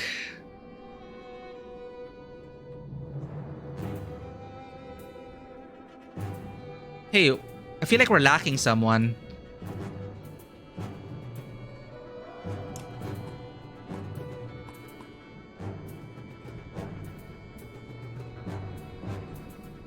San, hello, good evening. Long time no see. Thank you for that care package. Well, it feels like a long time. Oh god.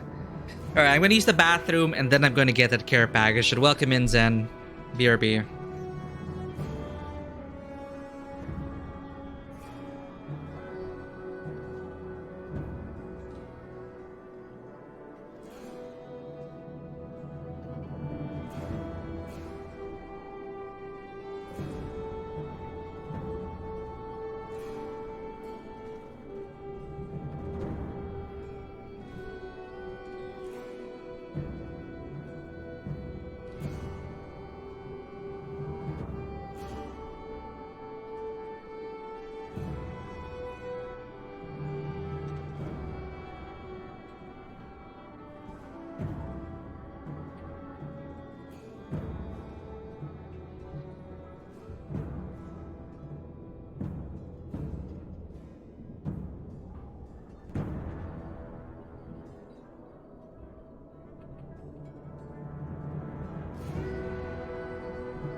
I'm back. Indeed, 2 days is long.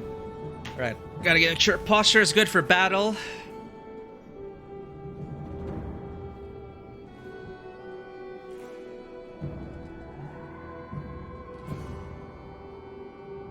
Oh man. Whew, okay, let's do this. We're destroying a bridge.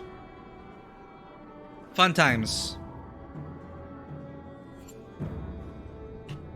No time to second guess our choices. Here we go. Oh wait, I didn't stretch. Stretch. Oh man. It's like a ball of tension.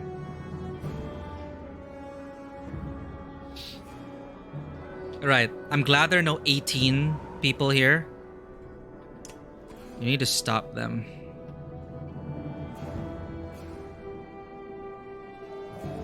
Alright, go ham on them, brothers.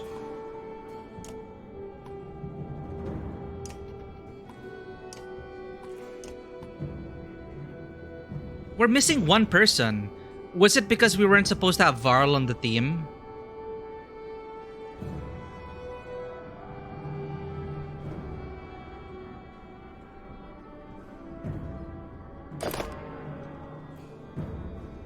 Okay. We need to stop that guy. So the range of the rain of arrows is 1, 2, 3, 4, 5. So you want 1, 2, 3, 4, 5. So you need to move there.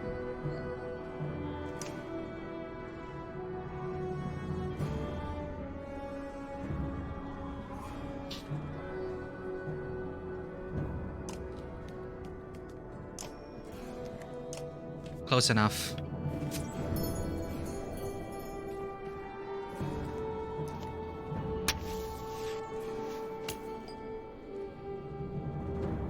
Oh, you messed with the wrong brothers!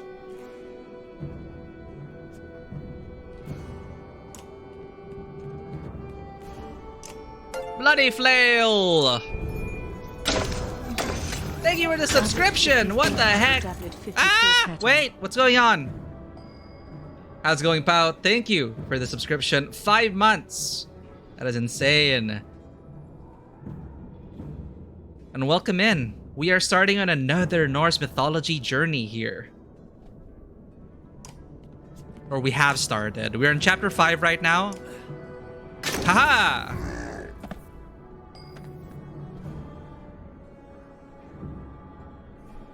Tempting. Gonna take this shot.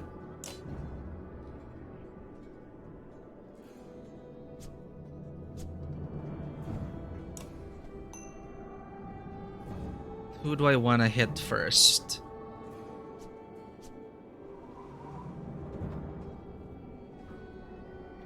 I feel like I want to weaken... Actually, no. Let's hit this guy. Yeah, yeah.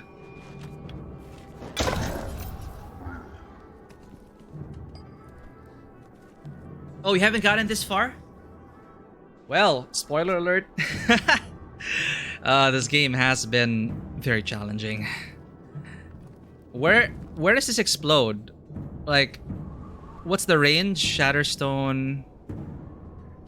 5 tile area on the next turn. But I killed the guy. So they're not gonna explode, right? Anyway. The range of arc lightning is 1, 2... 1, 2, 3, 4, 5, 6. 6. So I just have this 6 spaces away. 1, 2, 3, 4, 5, 6. Please be the right range. Please. Thank you. Oracle Lightning!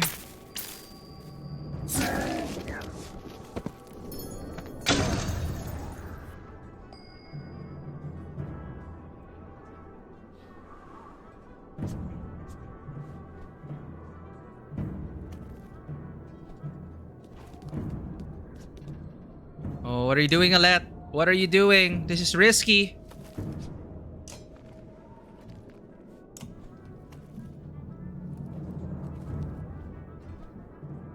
Okay, soften him up for one of the brothers. Just eat up all his armor.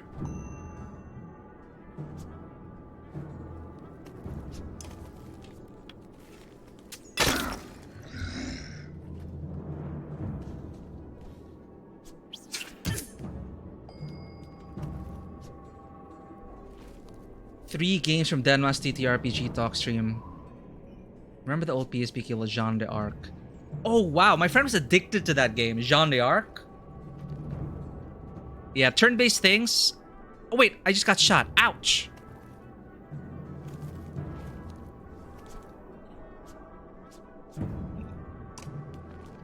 The Blue City one, Lacuna. Oh, is this from the talk?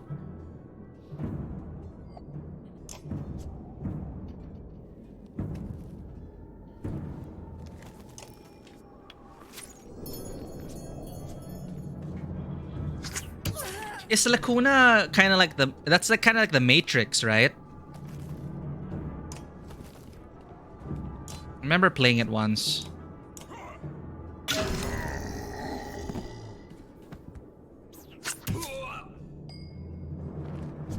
Are you planning to play it?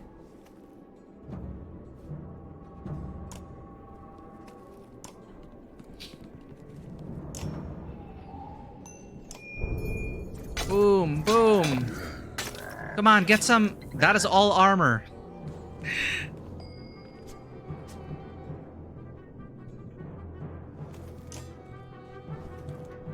Alright, big boy's coming.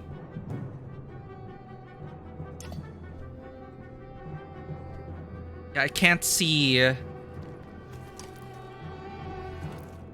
Okay, 10 for 10.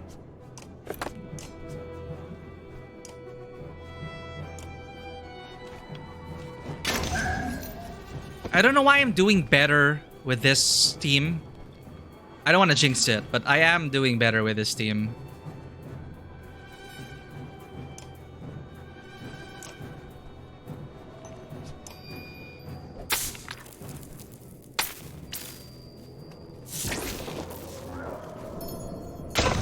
Good job. Just kiting him.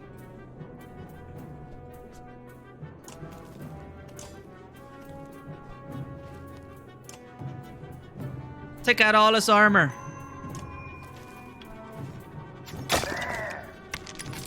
Maybe that could have been a let's build. Just a shield breaker, so she doesn't kill anyone.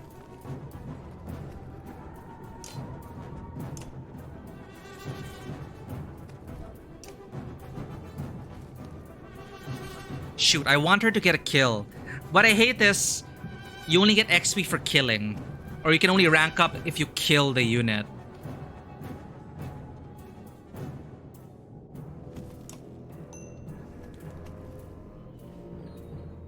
And she's level 1, so I want Oddleaf to get a kill, at least. But...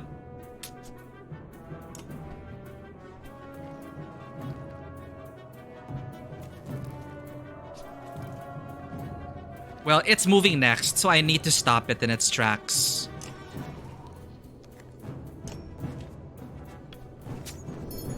Hoping that'll... no! He didn't take the bait!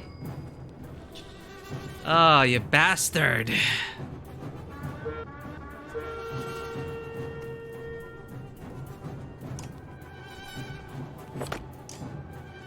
Well, another kill for the brothers.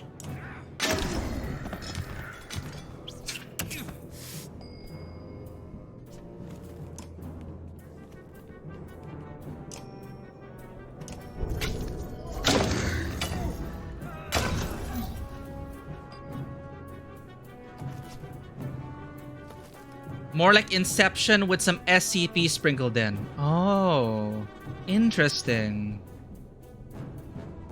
Yeah, good luck. Hope you do find a good group with that. I'm always up for any system.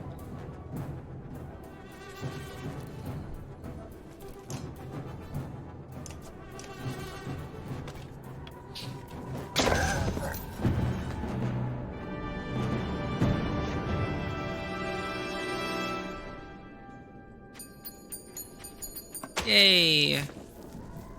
At a break in the fighting, Avon starts to rain down lightning at one of the bridge's supports further ahead. Dredge respond with confusion, shuffling away from the area. Then, the Varl notice. "What are you doing?" shouts Fasolt. Several more Varl join him. Avon is locked on his task, another lightning strike sending rubble into the air.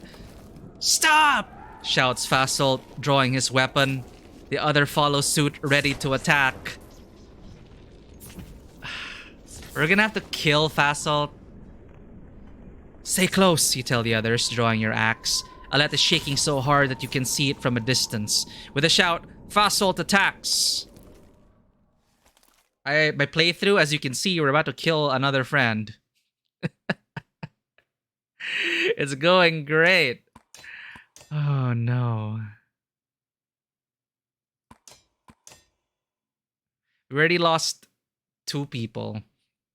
We lost the frog boy, and we lost the fire girl. And now we're gonna fight our friends, because as humans, we decided what's best for the Varl is to destroy the bridge. But we heard them. We heard Fasolt. He was saying, The king is just sending them to their deaths. It's just a matter of time before they all just die. Unless something changes. So I don't think, for some reason or another, the king doesn't seem to be in the right state of mind. Or there's something he's not telling us about the bridge. Either way, I guess we took matters into our own hands, and now we have to probably kill Fasolt. Damn it. Okay.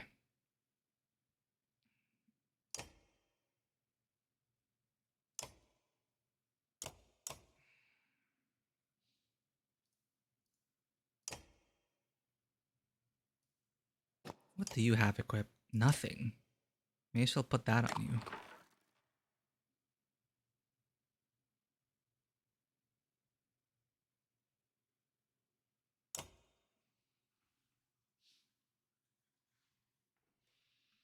Oh dear. Ah! Can you please just destroy it, Avon? I don't want to have to kill these people.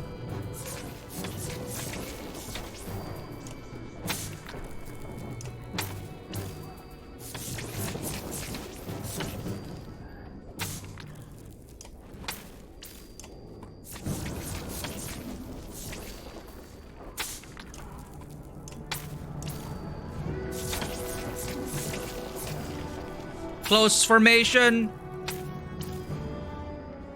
Dear God.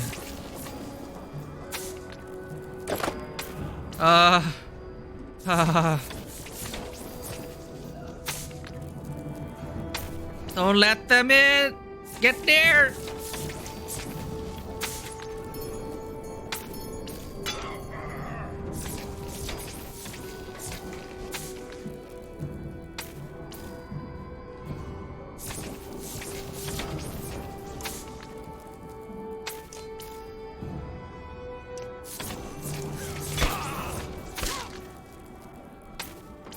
Oh God.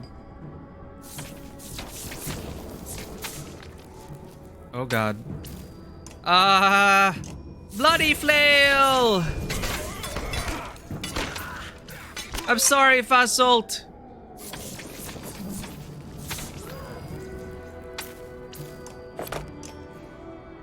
Maybe we're not supposed to kill him. Oh, he's dead. Too late! We killed Fasolt. There goes another. That's how our playthrough is going, Zen. That is how it is going. Oh no.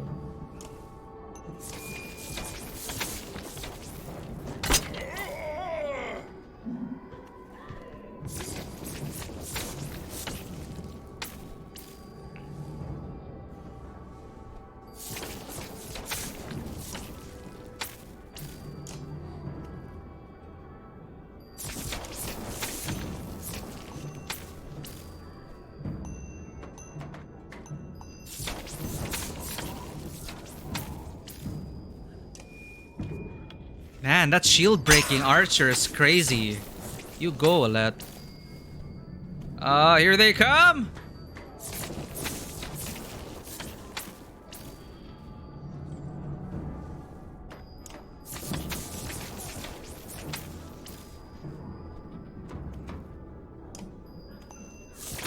Okay, Oddleaf. Kill a Varl.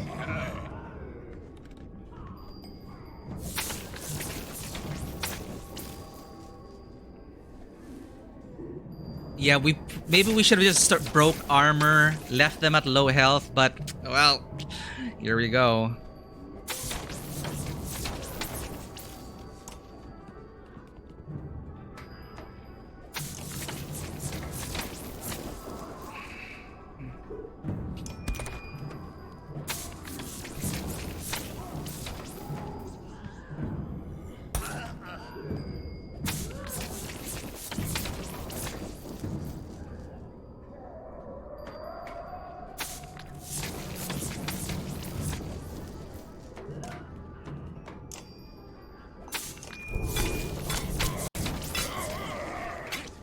Thank you for the lurk, Vanoa. And thank you for dropping by.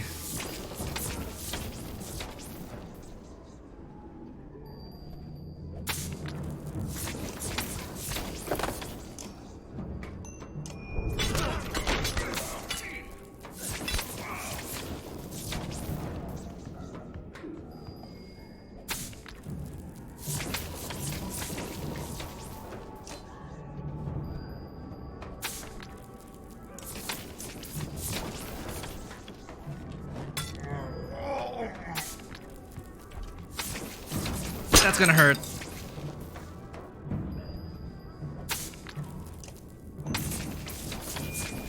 Armor break. Oh, ow, ow.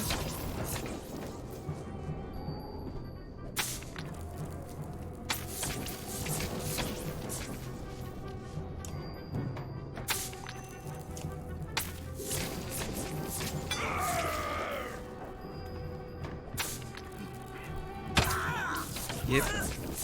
He dead.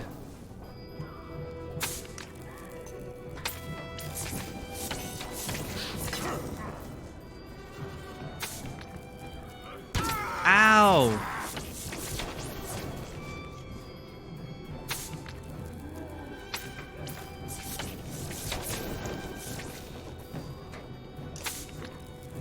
Leaving us exposed, but okay.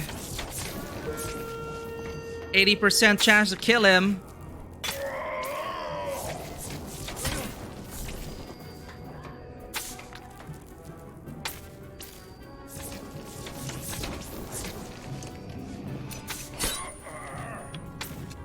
Go hunters. They're really after the weak ones. They know how to take us out.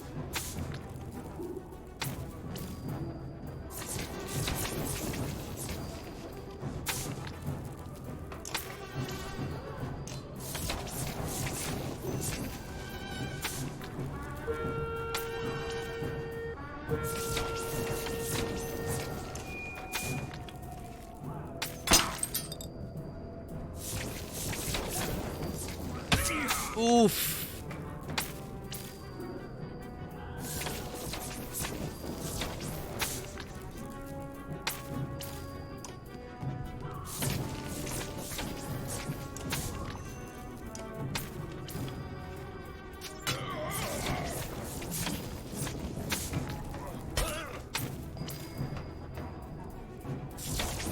Just you and me now.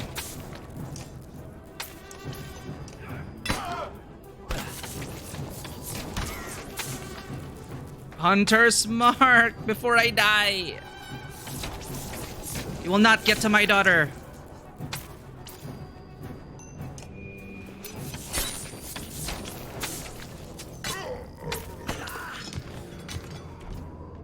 Oh, oh. Shield break, Alette.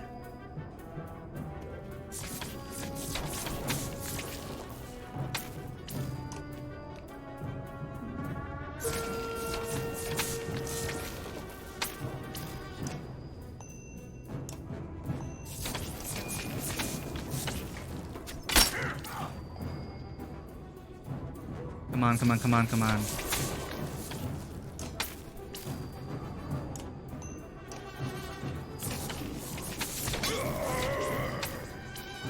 Yeah! Wait, we're killing our friends. No! They're not foes.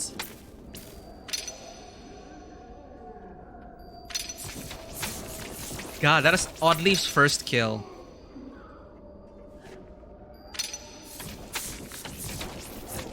So, did we injure him or did we kill him? That's my question. I don't feel like I deserve renown for this. Dead Varl lie at your feet, their blood on your hands. So we did kill them. You're pulled from your creeping revulsions by a thunderous crack, and suddenly Avon is rushing past. Run! He screams. The stonework crumbles behind you, and the other Varl flee for their lives as the bridge collapses around itself into the deep abyss beneath. The dredge, who have not been taken with it, scramble over each other to outrun the collapse. When the dust and snow clears, you can see a yawning gulf between you and the dredge. They won't be crossing it again. Rough hands from a screaming mob of Varl pull you from the ground to the Great Hall. This is where we... Oh, God.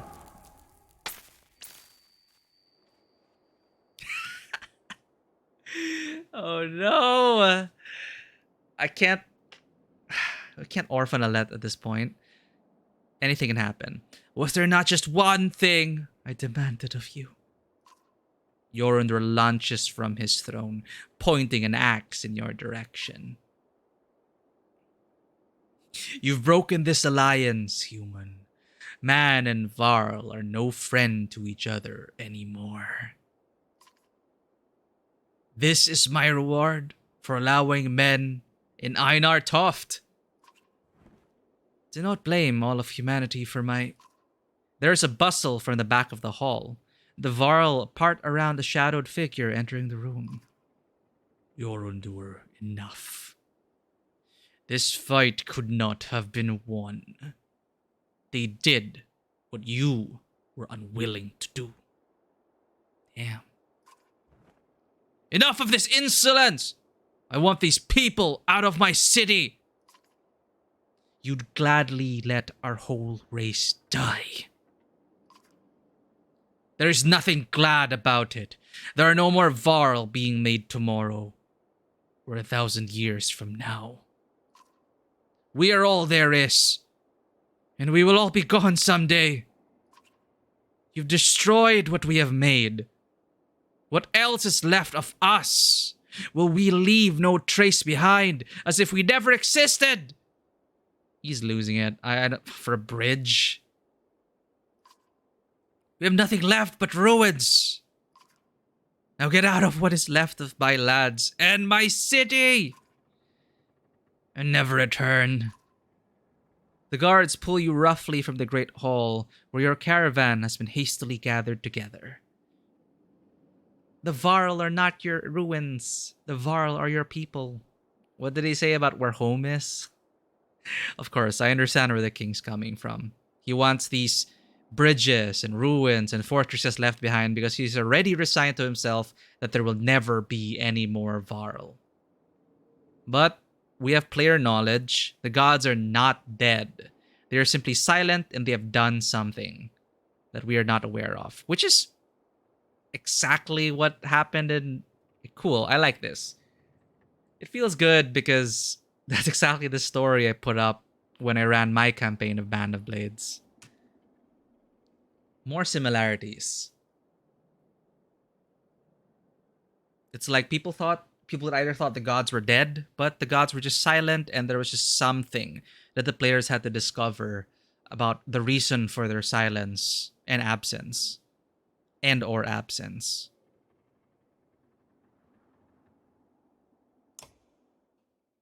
Chapter 6. Holy crap. There's only 2 more chapters left. Then again, there are 2 more games. 2 more games and 2 more chapters.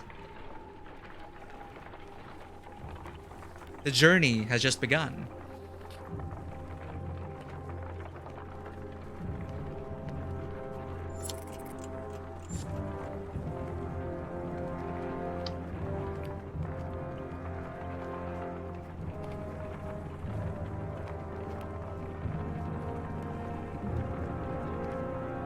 Where are we going now? We were supposed to go meet Juno in Sigerholm. Where did Juno come from? Frostviller, Wormtoe. Where was it again? Ah, no, they came from this side. And then we saw them... okay, that she was going to plan to go to Strand, and then from Strand take the Red River down here to this lake, Findale Pass, and we were she was gonna coat out the Strand and take the river all the way to Sigerholm, a city built on a spit of land jutting from within a lake, and a place of prestige to live. As expansion soon became impossible on the small island, and ownership was passed down from generation to generation. The crystal clear lake, water, and beautiful surroundings made the land desirable to the point that a wall was eventually built to keep away jealous neighbors. To Sigerholm, then, and Juno will be coming from here.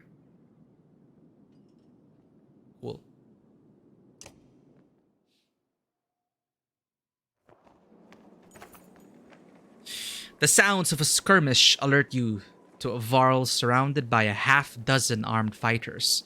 One man spots you and shouts, "Leave us to our business! This Varl killed my father without reason!"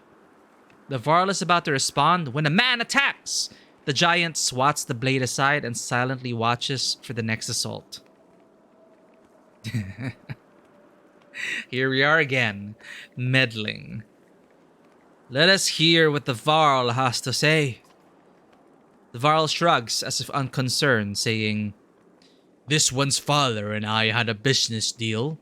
He lied. Now he's dead." "Lies?" shouts the man. "You murdered him over a lie? You coward!" The men wildly attack the Varl, who deflects them well enough. But you're uncertain of how long he can keep it up.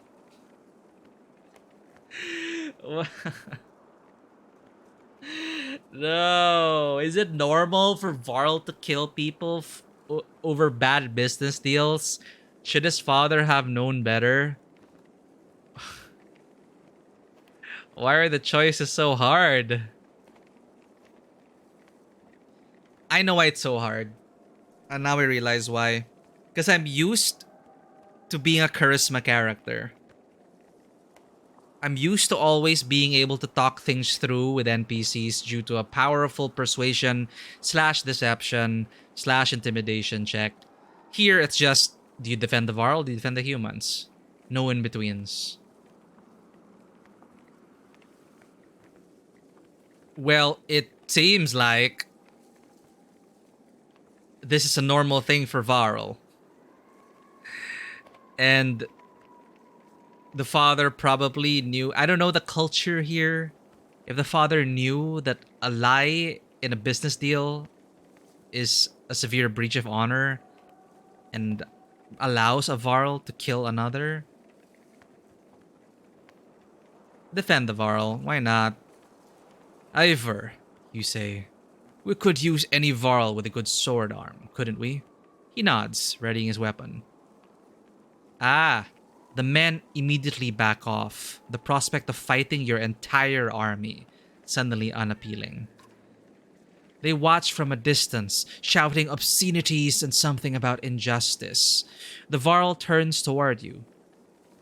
Did I need the help? And if I'm going to travel, it may as well be in the company of other Varl. He falls in line with the others, and you return to travel. +1 Varl. Morale improved. More renown. Declined. We're running out of supplies!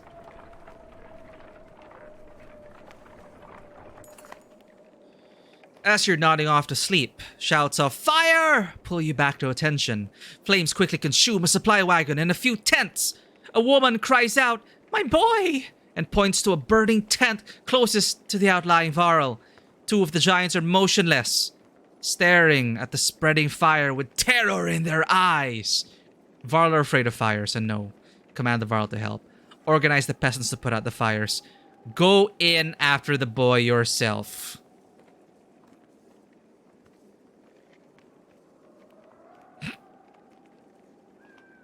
Thus ends the life of the Lion of Rook.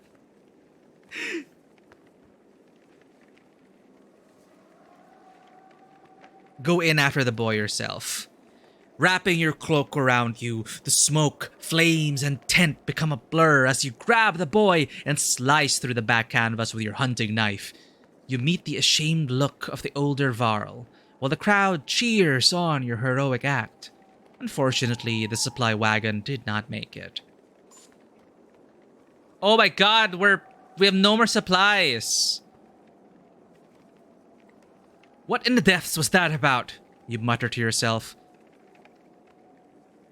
Something about the fire, Oddleaf tells you. I've heard of this before. They don't like it. Doesn't change what happened, you think to yourself. We're dead! We're all gonna starve to death! No! What do we do? What happens if we have 0 supplies? We're dying! Ah! It appears that large figures following from the direction of Einar Toft. Oddly, Cat watches intently before finally saying, "They have a cart. I can hear it." You slow to get a better view and spy a small caravan of Varl. Eventually, they catch up. Are they our saviors? Ubin! Greetings, Ivor. It's been quite a while since we last talked, hasn't it? I know you. Ubin. Never imagined you to be one to defy the king. What made you leave? Someone had to. What do you mean? Bellower is heading this way. Already? How is that possible? A group of Varl from Wormtoe showed up around the back of Einar Toft, the long way. Bellower and his army chased them across the summer path, they said. Past Wormtoe? That doesn't make sense. Bellower was at the bridge. He must have doubled back after that serpent appeared. While we fought on the bridge, he led half his forces around to approach Einar Toft from behind. God, so he did make that bad decision. The attack on the bridge was a feint. Don't let anyone tell you the Dredge aren't clever.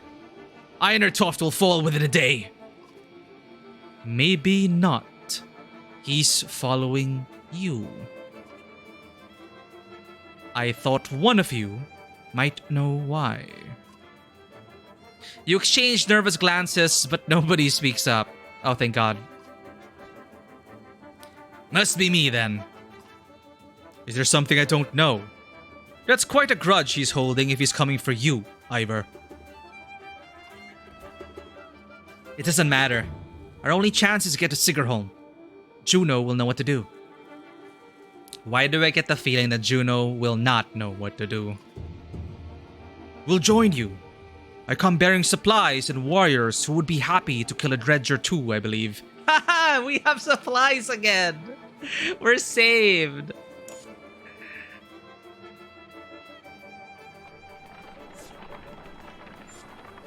But sadly, some people died because of hunger. Oof. I don't know. That's my prediction. He's so eager about, Juno will solve everything. Juno will solve everything. But typically, it's especially since we have 2 games left, it might be Juno's I cannot solve everything, but I can lead us to our next quest. That's my prediction. Because I don't know the true nature of Juno yet. Probably something godly about Juno. Demigod, maybe? An incarnation of a god in mortal form? Who knows? But apparently he's able to talk in dreams and stop the serpent. And Juno took the serpent's destiny. What is that? So she is of the bloodline of the something that sounds like Valkyrie. The Valks? The Vakuls? Vakul? We'll see. More lore. We'll learn more about it as we play. The caravan stops at a split in the road. Ahead, the path leading to Sigerholm veers off into the hills, which are now swimming with familiar black shapes. Dredge that way too, grimaces Eyvind. The summer path leads straight to Sigerholm, while taking the main road will add several days. They're every way by now, replies Ubin. I suggest we go around, past Hockstorp. You know, let's listen to Ubin.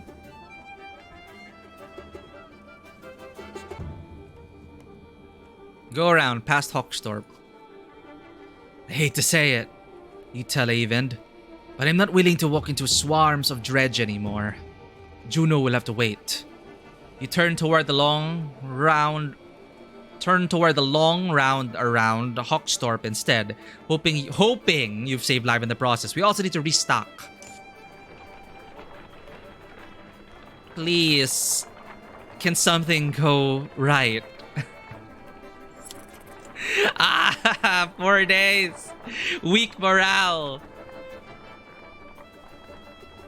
We can't afford to rest because that takes supplies also.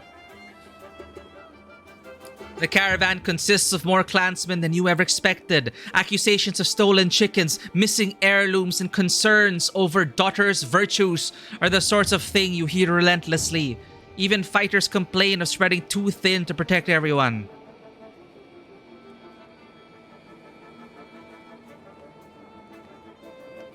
Oh god, form a council to handle these problems. Oh no. Are we gonna do that?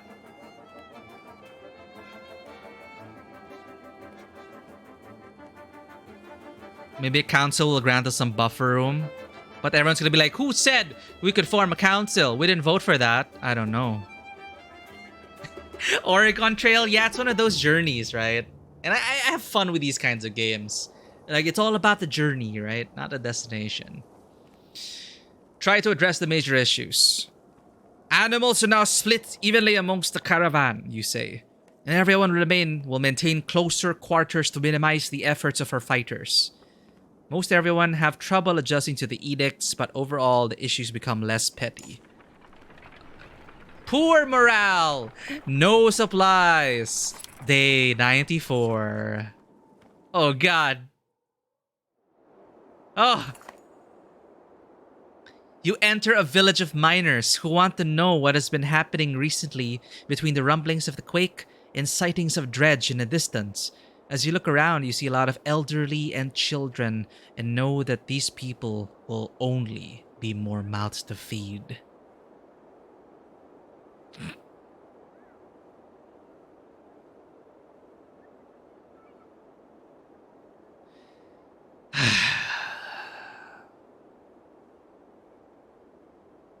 See, this is good. Like um, mechanics coloring our choices in the narrative. Mechanics being we're low on supplies, we have terrible morale, and I'm not even sure how much this town has left, and then we're just adding more mouths to feed. Like, we're getting closer and closer into like desperate frostpunk survival territory, and it's like, let them make their own decision. For those who wish to join our path on the road, then join. You welcome anyone who wishes to join the caravan. Many do, while others choose to stay in their homes to see things through. You wish them luck. Alright, market. I need everything! 12 days. Barely could survive on 12 days. That's all our renown. You know what? Let's buy everything. What else can we get here? Narwhal Horn. +1 break. +2 will per kill. Sinking Stone 4. Jarl Seal. +1 will per turn. For level 6. Let's promote people first. I think that's a priority.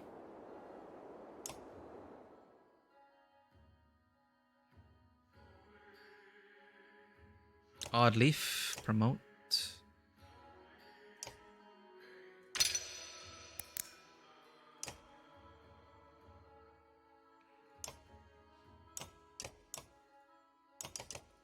Who else can promote? Right, twins are injured. We should replace them with Ivor and Avind. Get some rest, Mogun and Hogun. Though they are so effective. I'm not even using ONEF. It's like, I'm not attached to ONEF in any way at this point. Alet will go last. Ivor. Rook. There we go. Promote Ivor.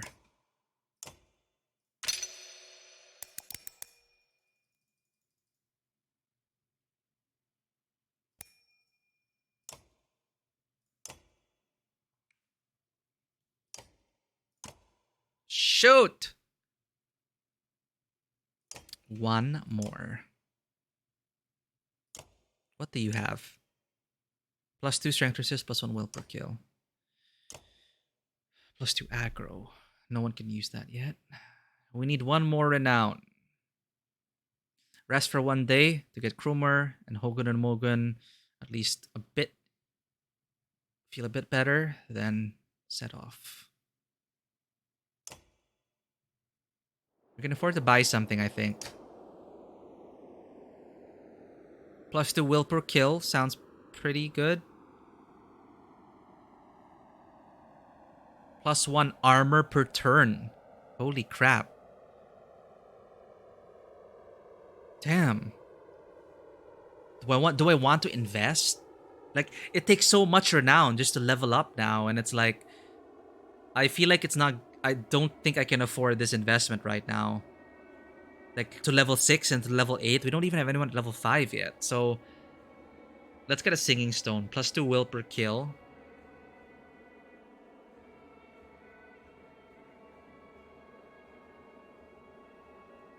That might come in handy.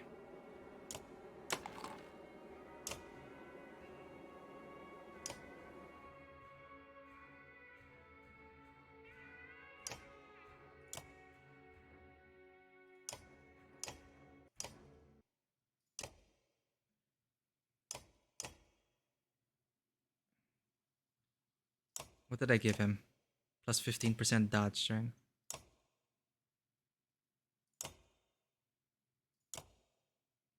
You know, I should give the dodge strength to someone else. Because he has the stone thing. He can ignore damage. 5.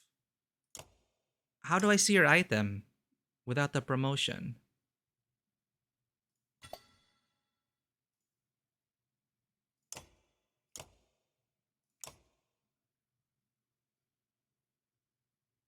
Oh, you know what? I forgot to read people's bios. I totally forgot that is a thing. +3 break. So strong on Alette. I will keep that on her. Right, he has Alette's bracelet. Rook. Ivor, you will get your level 4 strong arm. You kill a lot of people, so +2 will per kill. Why not? For Oddleaf, I guess if people come close, 15% dodge strength.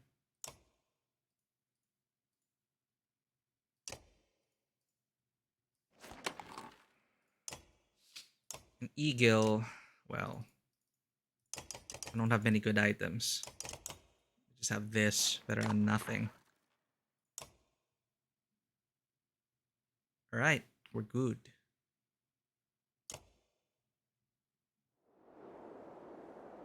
We bought the food, rest once. 10, 12 days left. Where are we on the map?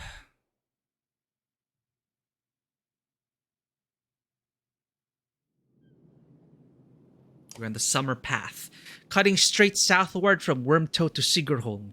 The Summer Path did not exist until the Varl and Human Kings agreed to create a passage that allowed travelers to bypass Einartoft without having to go all the way through Frostviller. The Summer Path is so named because the weather is rarely clear enough to travel past Old Father in the winter. Old Father is a solitary mountain peak that stands noticeably apart from the Wormscale range, weathered and topped with snow year-round, so that it resembles an elderly sentinel watching over the border of Setterlund and Stromlund. Alright, we're halfway there.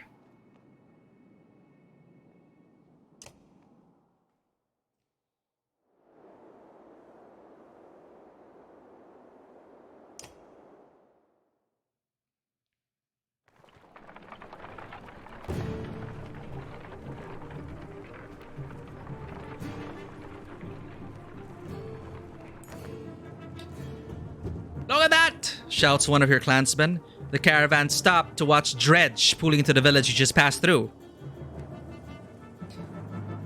I hope anyone who stayed behind got out alive, says Alette, but you have your doubts.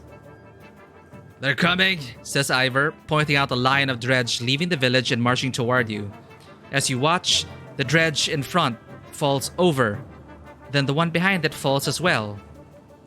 You hear a twang to your left. Oh, Nid, the archery student of Oddleaf, who you recall deftly shooting a snow rabbit, is firing arrows down the hill. Another dredge topples. "That's incredible," says Oddleaf, squinting. "But we should get out of here." Return to the village looking for survivors. Sorry, nope. I gave them a choice. Hold on, let her do a few more. Nope. Odds right. Let's go. "But why don't you come with us the next time you want to try out that bow?" you tell Nid, who nods, a smile on her face. Did we get Nid as a party member?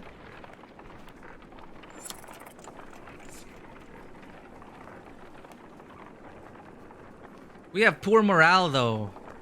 Maybe we should rest. A well-tended farm with plenty of livestock draws the caravan's attention. Upon your arrival, the farmer and his workers stand defensively within plain sight, crude weapons at the ready. Their crossed arms make their thoughts clear without a word. "Come with us, it's not safe here." We'll leave the farmers and their animals alone.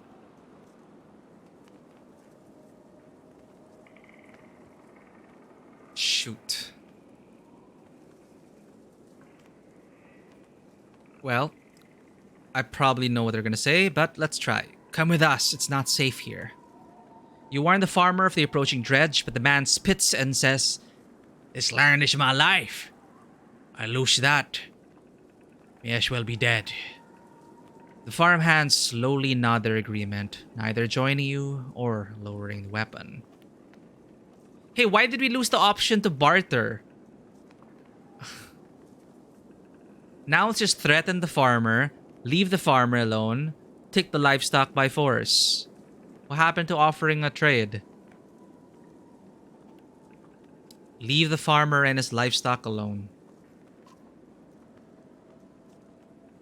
"What's his is his," you say to the caravan.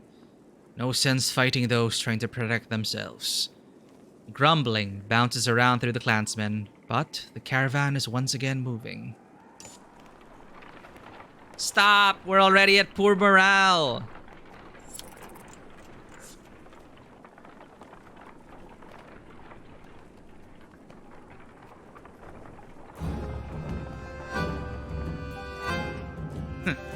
Well, good luck to them. Oh, nice. There's a perspective game here. Oh.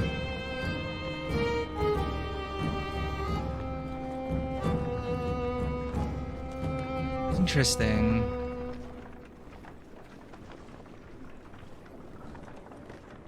Nice. The Godstone of Dundar passes around you. In the frozen climates here, it looks like the rock has split and is falling. The music is so loud again.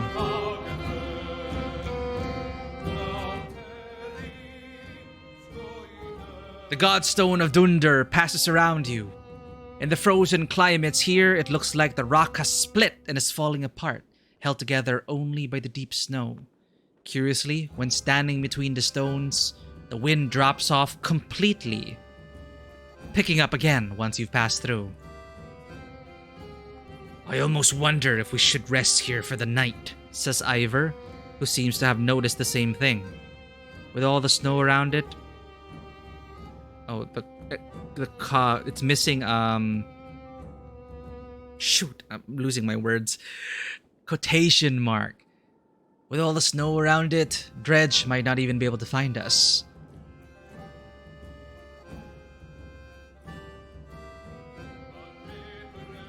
Stay here overnight. We need morale. You walk around camp before settling in. Along each strand of Dundar's massive beard is carved a different part of his story, and you turn your head to and fro to read it. While the Loom Mother was the first to create, she soon found a counterpart in Dundar, who embodied her ideals in a masculine form. Dunder took some of her creations, gave them beards, and showed them the secrets of smithing, though many remember him just as fondly for teaching them games and songs of mirth. Morale improved. It's not enough, though. Declined again? More improved and declined? As the camp settles in, you notice a group of boys huddled around something. They show you an offering box carved into the godstone itself. The box is an elaborate construction of interlocking pieces which slide around when touched. We can't get it open, they tell you. It's like a puzzle, but it's an offering box. Like, practically, sure, we could use it, but I'm not playing Rook as that desperate yet. But I am curious as a player.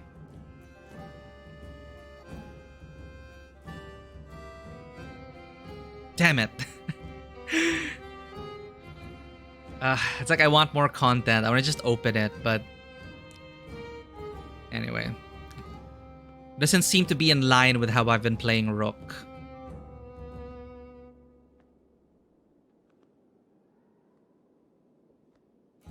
Leave it and get some rest. You and Alette huddle together to keep warm. Fortunately, there were no signs of dredge in the morning, and everyone is feeling surprisingly well rested. You soon return to travel. We need more morale.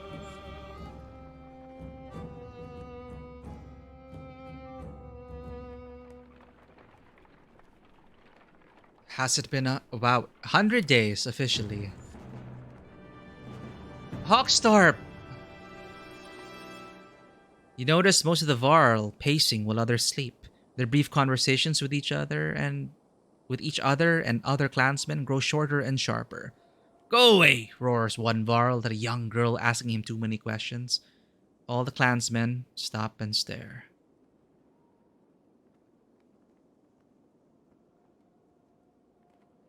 What is wrong with you? Send the Varl ahead in the caravan to put some space between you. Break the tension by making a joke. Oh no, this sounds like a terrible joke. I think you just ruined her dream of marrying a Varl boy, you say, timing your smile just right. The giant grins, then throws back his head with booming laughter. Other Varl join in the mirth, and the caravan feels a bit uplifted for it. Whew. That was so out of character for Rook. I was just talking about staying in character. The giant explains.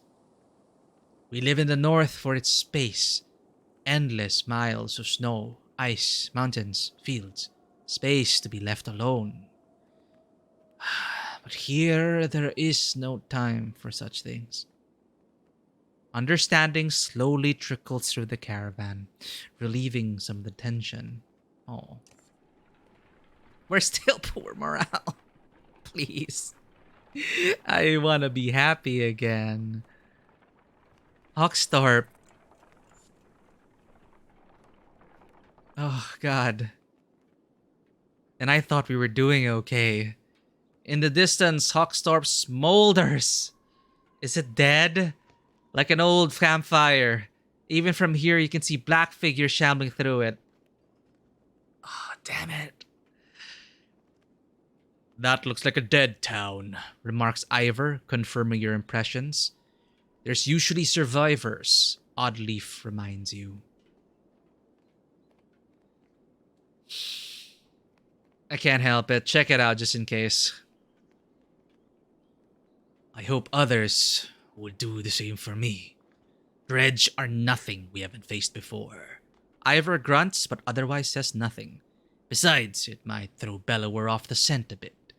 You head a day's march out toward Hawkstorp. Dear God, what are we doing? As soon as you step foot in the small town, you think you've made a mistake. It's thoroughly littered with corpses. Within moments, the dredge are upon you as though you stirred up an angry hornet's nest. You draw your weapons. Lovely. Hey, we have Ned, but we already have 3 archers. What is Nid's ability? Bird of Prey. The character uses her longbow to shoot further than others, and she always hits her mark. It makes it possible for her to strike units before they're able to get an attack range and allows her passive Puncture by standing still. Line up a shot that takes advantage of an enemy's missing armor. For every 2 points, Archer gains 1 additional. So it's Puncture to be used against more enemies who may have been out of range from a normal shot. Nid, what? I feel like I just want to replace Oddleaf with Nid. You know what? Yeah. Oops. Do I want her to be first? No. What's a nice position? So some people, we give some enemies a chance to move, get in range of Nid, and fire. Or if she goes first. First shot, first blood. Yeah, I think I like that idea.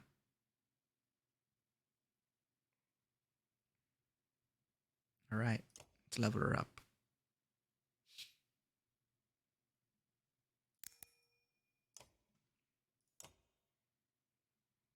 As for the items, well, no, I'll keep it an Oddleaf. So we swap it out. I don't want to have to micromanage these items. Because Nid, ideally, is going to stay far away, right? But you know what? You never know. Does it make sense to keep it on someone in the roster?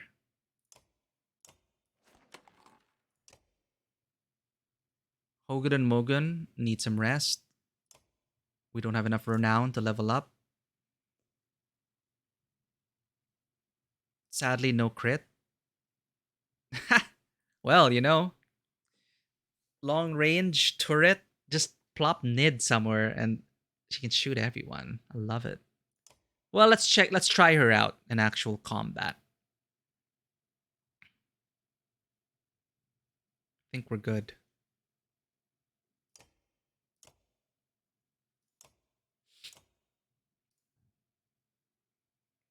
I'm still not really finding use for Eagle. What's Cromer's ability again? Right, he commands adjacent allies.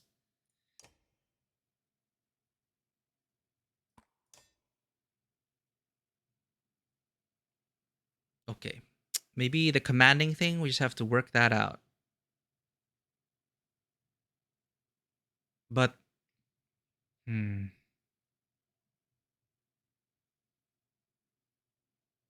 practically, how useful is that? Command allies up to 4 tiles away.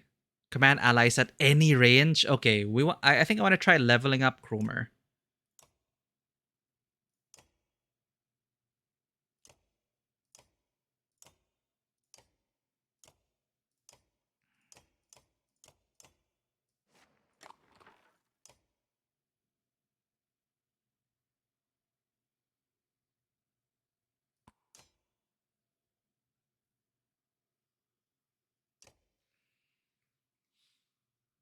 All right, let's give it a shot.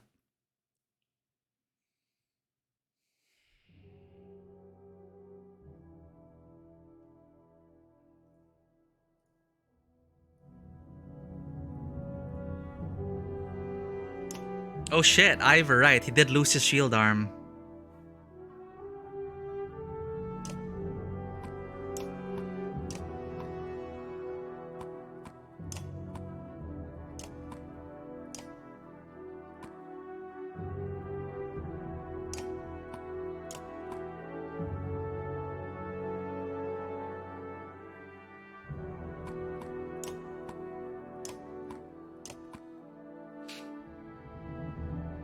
Strong bastards, huh? Okay.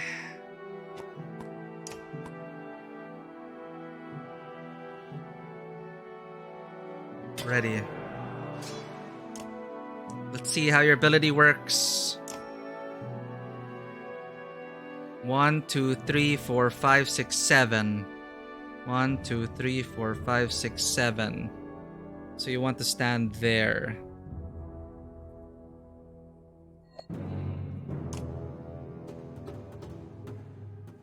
Shoot, can't even reach.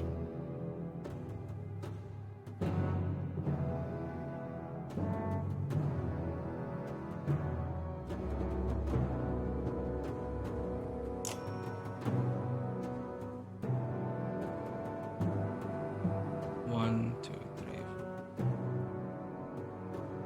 Yep, surely can't reach it. I don't have the range for it. I'm one off. It's okay.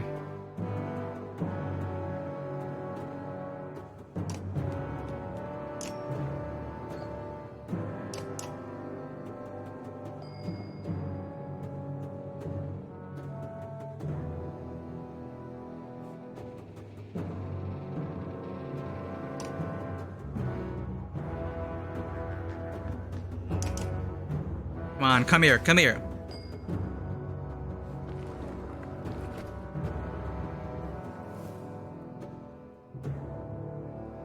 Who's next? This guy.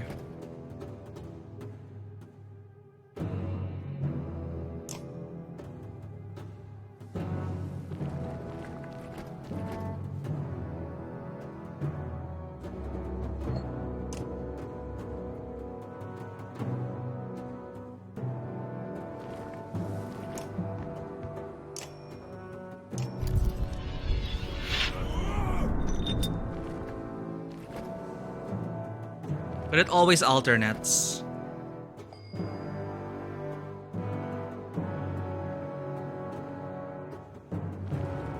So they're piling up as well. Alright, first.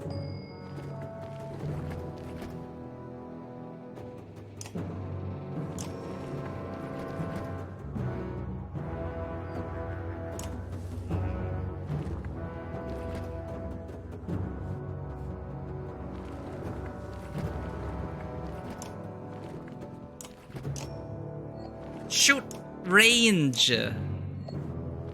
That's why I need. It's easier if we could have a button to like show the grids. I don't have to keep clicking and counting squares.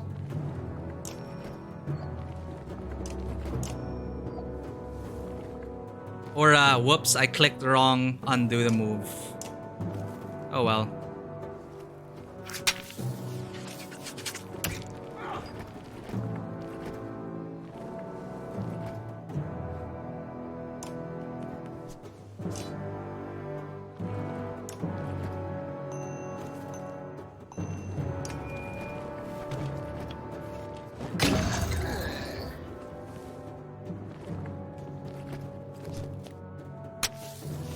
Gotta kill the guy.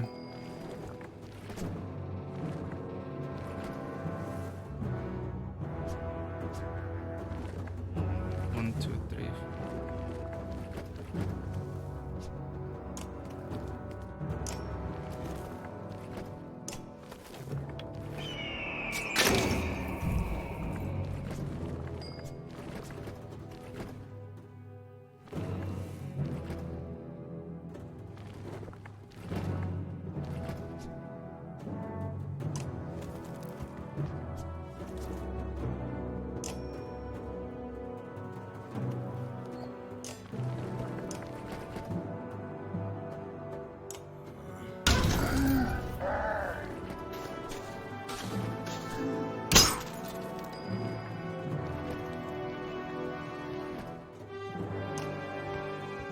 All right.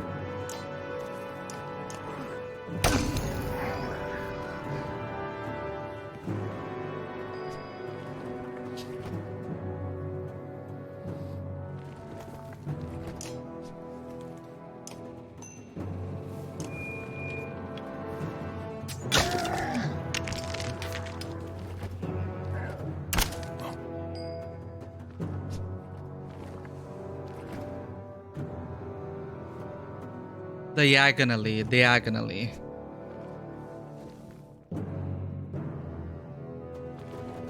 So diagonally from me.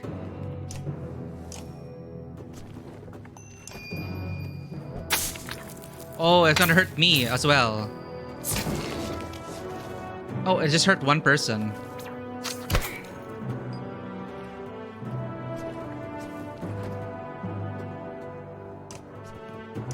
Mark Prey.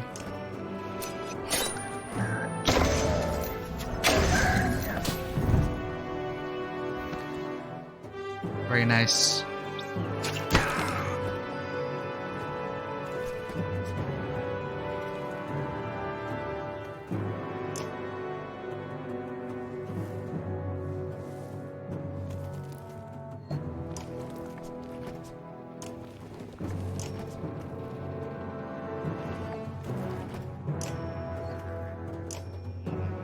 Ah, the stupid range again.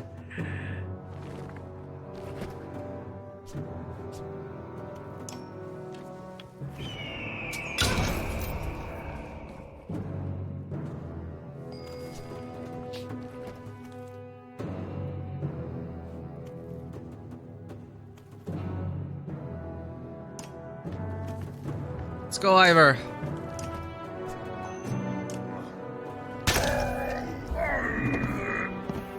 Perfect.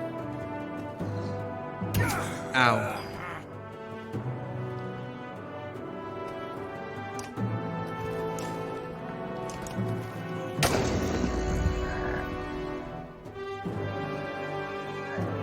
Oh, he's dead.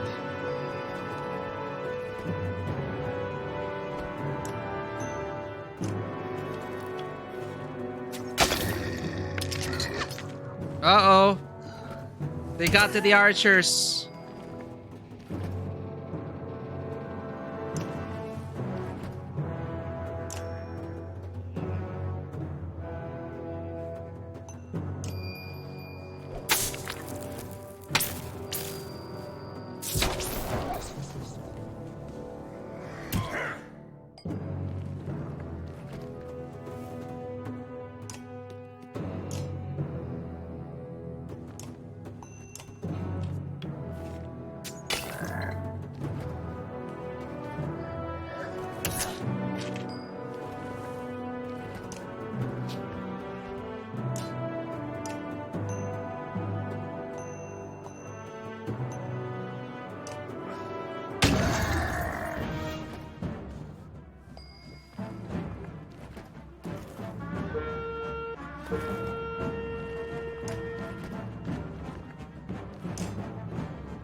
Damn it, too injured.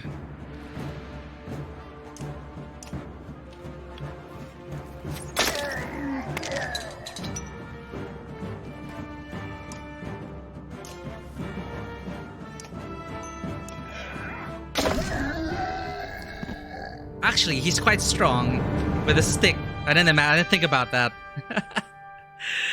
It's like I was in my head, it's just wizard.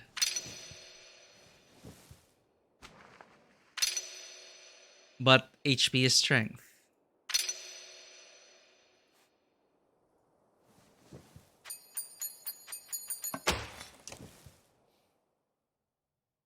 Hopefully we can still gather supplies at least. This town is nothing but ghosts and now covered in more dredged bodies too. Remarkably, as you're about to leave, you find an old man sitting quietly in a tattered market stall with a couple items in front of him. He hums to himself as if nothing were wrong and seems to be in shock. Your clansmen gather him into the caravan before you leave. Damn.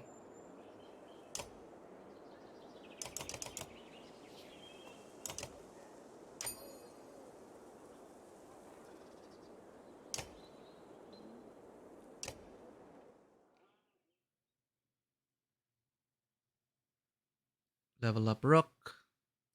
Always use him.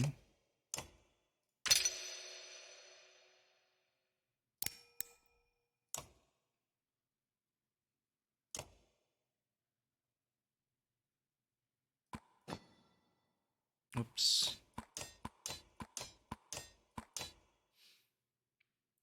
Need to level up Cromer. Damn it, we needed a fiver now and it's fine.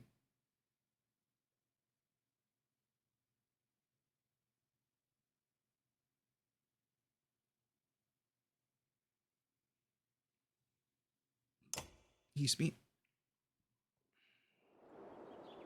Let's talk to Din.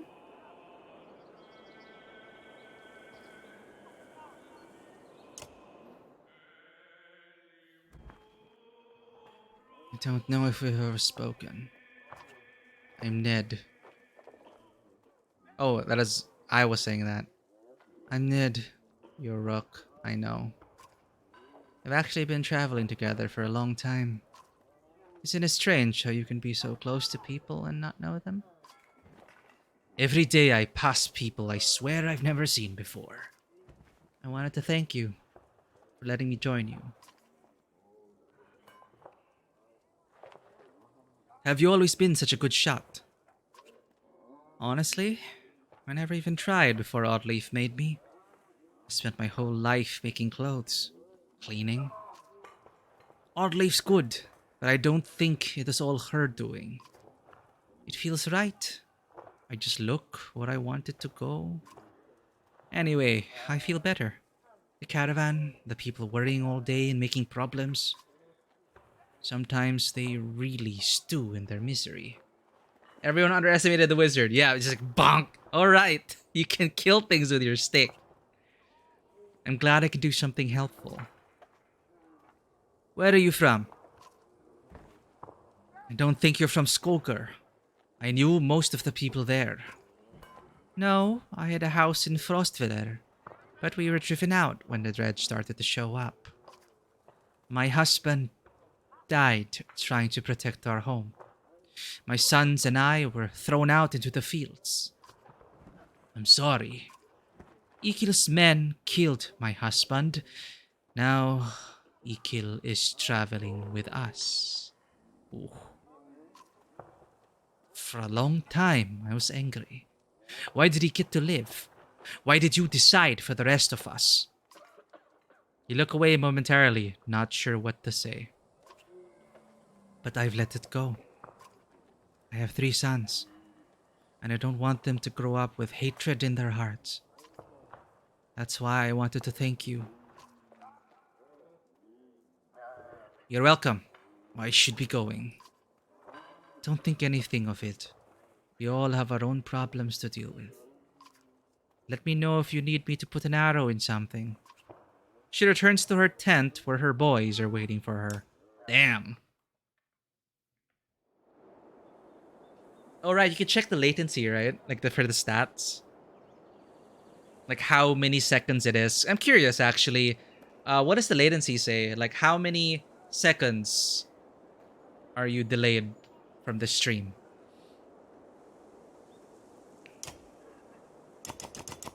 Already bought all the supplies. 69 is not nice in this case. We have no renown. We're low on supplies. We have poor morale. Jesus.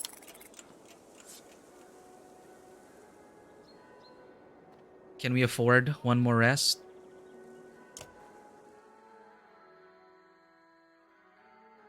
Everyone's rested. We're all good. Let's go.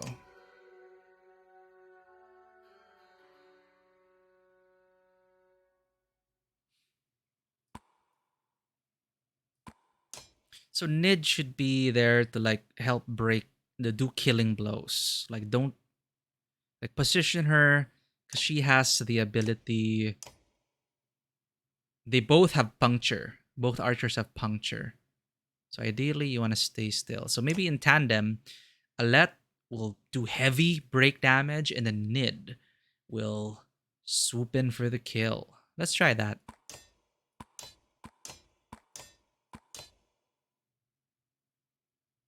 So break, and then for every point of armor lost, puncture.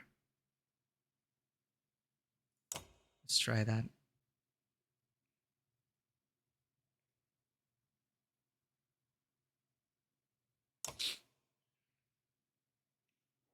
$1.50. Oh, okay, not bad.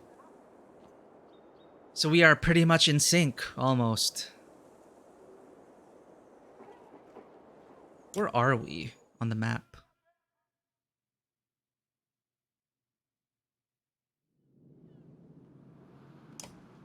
From atop a high hill, Hawkstorp is named for the many hawks that circle past the tall pines and the loft they sit in that lets them see down into the valley towards Borsgard. The town has never had many residents, but has been steadily growing since helping to construct the high pass. And now that's gone. So we went around the summer path. There was a ton of dredge here. So we took a detour down the high pass to Hoxtorp, and now we're going to do Strens March. We just passed the high pass.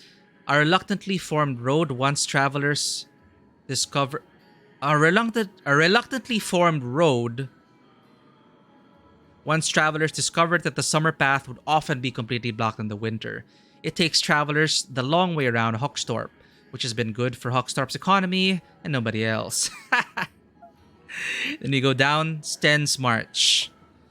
Not content to stop in Stromlund, a man named Sten hoped to find land as rich as Arberang along the new coast.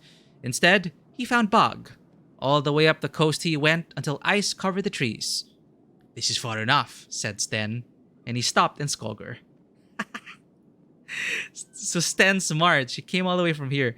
Borsgard, then he stopped in Skolger. Jesus. So we're passing by Langlum Forest. It's Langlum Forest. The most sprawling forest known to Manor Varl, the Langlum Forest is often remembered for having occasional rows of perfectly lined trees that look out of place in the middle of the wilderness, as if they had been carefully planted or even placed. Many suppose the Loom Mother planted the trees herself, and the rest instantly sprang up around them, but the Langloom is a dangerous place that rarely harkens back to the image of the Loom Mother. And on the other side is Pinelun, a small cluster of pine trees that, it has been argued, are not in fact a part of the Langloom Forest, which has historically brought up issues regarding the ownership of timber and game found within.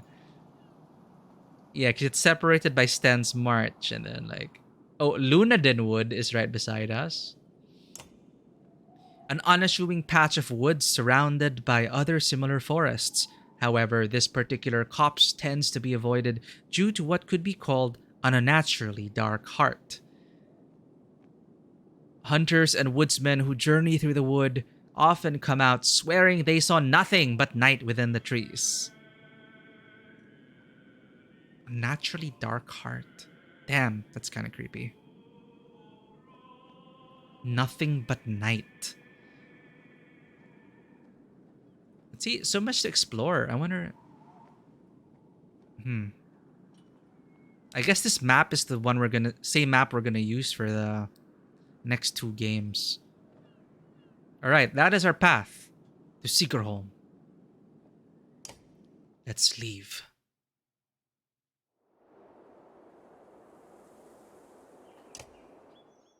I have a feeling... Well, I don't know. I don't know what happened in development, but that map feature feels like we were supposed to have been able to plan our own journeys, but perhaps it didn't really fit. So they just left the map in there just for lore dump. Again, we are sad. Harsh words from one mother to another draw the attention of the entire caravan. My daughter marries Ragni, or no one. That reed-thin tramp you call a daughter won't provide sons. The insulted mother bares her teeth, ready to attack. Oh no, titas. Keep the women separated.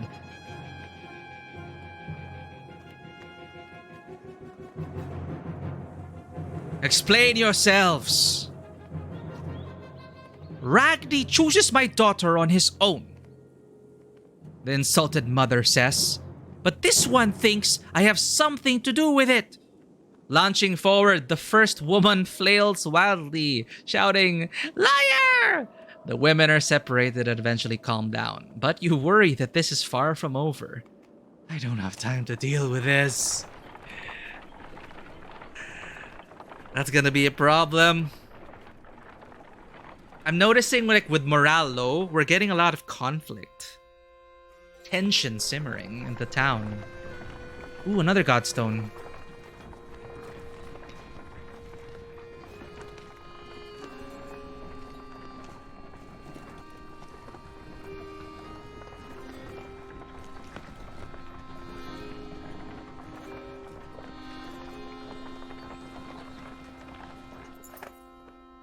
The god stone for Ingrid, goddess of knowledge.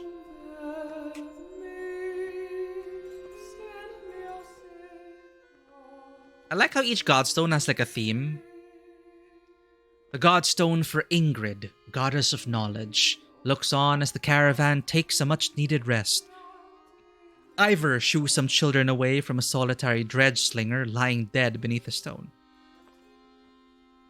Should we be worried about that? You ask Ivor, pointing at the dredge body. I don't think so, he replies. Still, couldn't hurt to have a few guards look around. Hours pass without warning. Inspect the godstone. We get cool stuff when we inspect. Ingrid's godstone is carved with ancient runes which don't make much sense to you, though Avon tells you some of the menders have deciphered them. It's how the menders learn the language of the gods.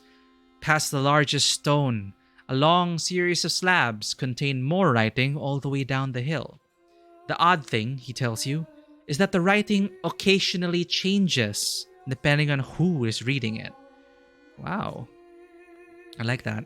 Usually it describes the history of the gods, but it can be about nearly any topic. Sadly, Avon doesn't know how to read it himself. Juno could, he says. He relies a lot on Juno, huh? Pack up and move on. Morale improved. As you're ready to depart, you hear screams from near the main godstone. The same boys so curious about the dead dredge before are shrieking and pointing. For a moment you think it must not have been dead, but then you see that they have opened a wrapping that was in the dredge's hands. Wait, says Ivor, his arm across her chest. This shouldn't be seen. Get everyone away. A chill sweeps over you. Alette pushes past and gasps. Stop! Shouts Ivor, but the curious onlookers have already seen it. What? Seen what? Seen what? What's going on? Leave it! On the ground before the dead slinger is a small, stony figure, its hands searching for something it can't find. That's a baby. That dredge is a woman. We've been killing women. We've been slaughtering women and children this whole time. Leaving them to die. In the war, it's only the males who fight. We've been fighting these dredge the whole way. Why are women and children on their backs attacking us? They're not invading. They are running. Everyone stops dead in their tracks. The entire caravan is gathered around, aghast. Are they reaching a bit? When I spoke to Juno, she told me something was coming. She didn't know what. Darkness, something black is covering the world, and the dredge are running from it just as we're running from them. The serpent, the quake, it's all the beginning of the end. Ivor, you knew. Why? Why didn't you say something?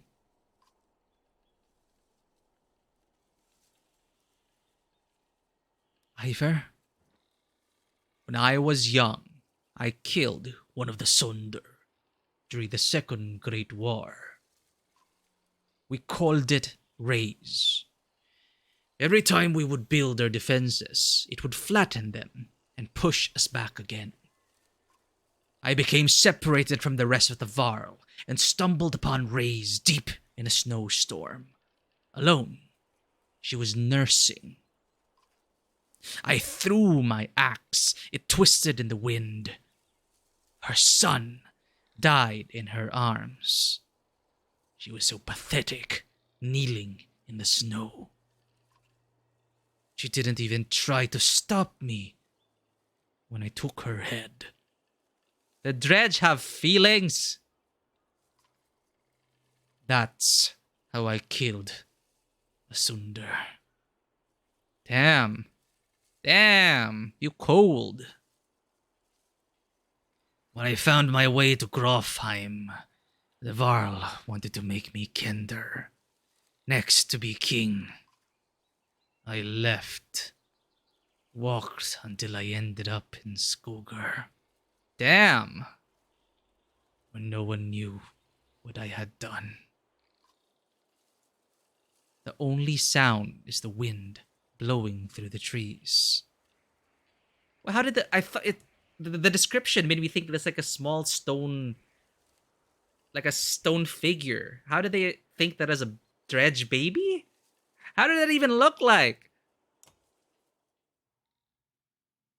Well, I guess the dredge are people too.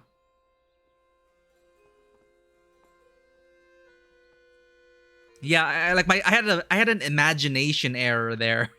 I thought he was clutching on to like a totem, like or a like an idol. But I think it was, clutching like that, like a baby. I guess that was what it was. Not like clutching like, oh, totem small. It was baby size. What does a dredge even look like? They're made entirely of armor. We break that armor and there's nothing underneath, right? I don't know anymore. Yeah, imagination error, right? I thought it was, oh no, they have gods too? But no, they have babies. And then now we're like, okay, babies, and then... Well, it was just to get Ivar to reveal that big lore bomb about him. That was... Accidentally kill the baby, and you find out that, well,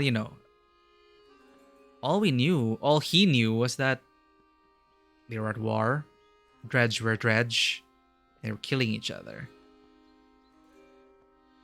And he put the Sundar out of his misery. Because the Sundar was flattening people left and right. Many of the Varl were dying. I don't... Yeah, it may have been a dishonorable kill, but he saved thousands of Varl lives. Yeah, see, stone figure. That's why... Baby? That's why for me, it felt like they were reaching way too far. But I guess they have armor babies. How does that even happen? I guess there's a lot we don't know about the dredge. Because in my head, dredge were just like robots, right? And maybe that's what they wanted us to think. That they were just purely made out of armor. Because by now, we would have found out what is under that armor. Or maybe we never bothered to stop and ask. So, yeah, stone figure. And then, okay, that's why I thought it is a stone figure. Well, it was a stone figure, but it is a baby. And then the kids shriek. People thought it was a real baby.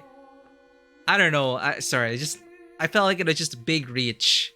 But I guess we know now. Dredge can have stone babies. For a long time, nobody says a thing until a child breaks the silence. What do we do with the baby? She asks. A lump forms in your throat, looking at the small, obsidian creature squirming before... It's alive! Now it makes more sense. Sorry, I should have read it first. It's alive! Okay, that's why. Okay. Yeah, okay, never mind. It's not a stupid stone statue that has no life. It is moving. It is squirming. Exactly. We're thinking the same things then. And I think that's a testament to how... I think this is what they wanted us to think. This moment. They wanted us to think this whole time that this is an impossibility.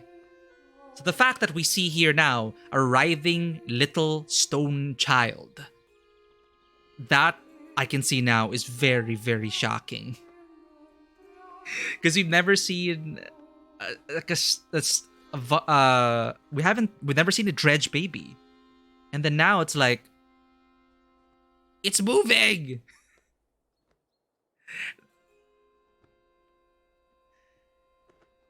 Yeah. Now, hey, welcome back, Fisher. It's that. It's moving. Like, Zen and I had an imagination error earlier, but now, okay, it is squirming. And now it's like, okay, this is a stone baby. What's going on? And then we had the confirmation from Ivar, formerly Ingvar.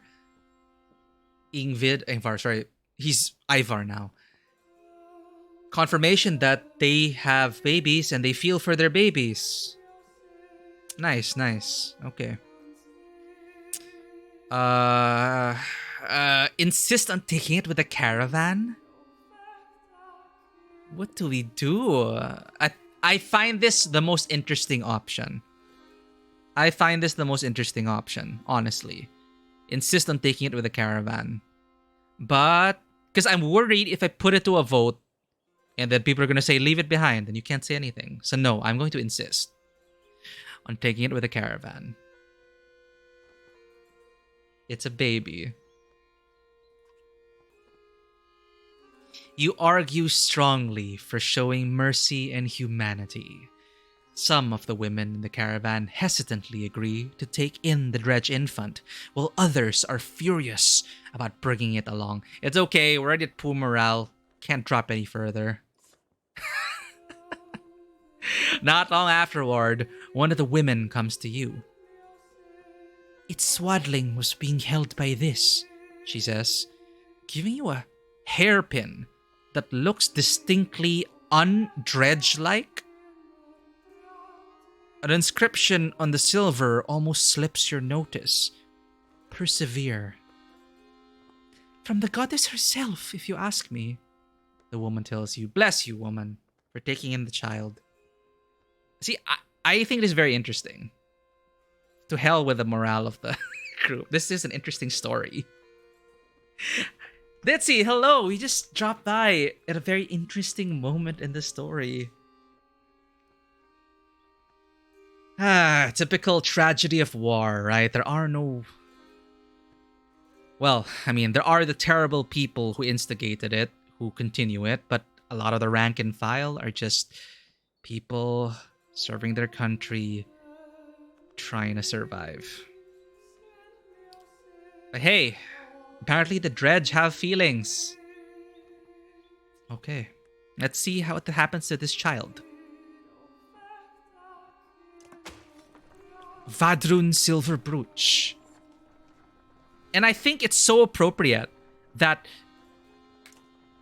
this scene took place at the foot of, like, call me superstitious, but this took place at the heart of this godstone of Ingrid, the goddess of knowledge.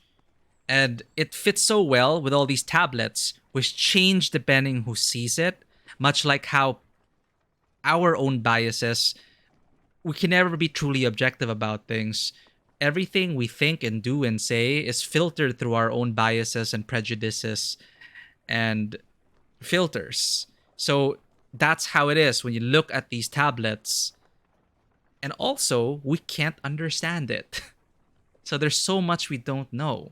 And again, like that woman just said, it's like a sign from the goddess. This is Ingrid, silent, maybe not dead, but silent. And here, at the turning point, I feel like it is a turning point in the history of this caravan. This revelation. I like this beat. I do like this beat. And that's they paid careful attention to where the scene was taking place. Which goddess were we, being observed by? The introduction of the tablets before the scene. It adds a lot. I actually don't know. Like, I don't think it is planned, but for me, it's like role playing as someone who has been stopping at the godstones, every single godstone. I've been treating my characters as not having lost faith in the gods.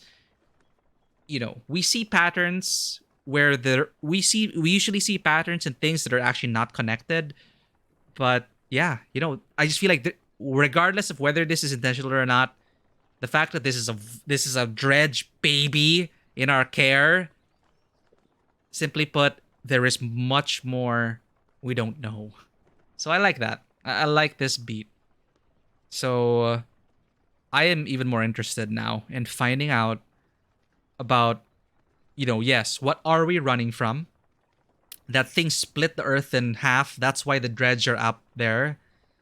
And what is this darkness? Yeah. All right.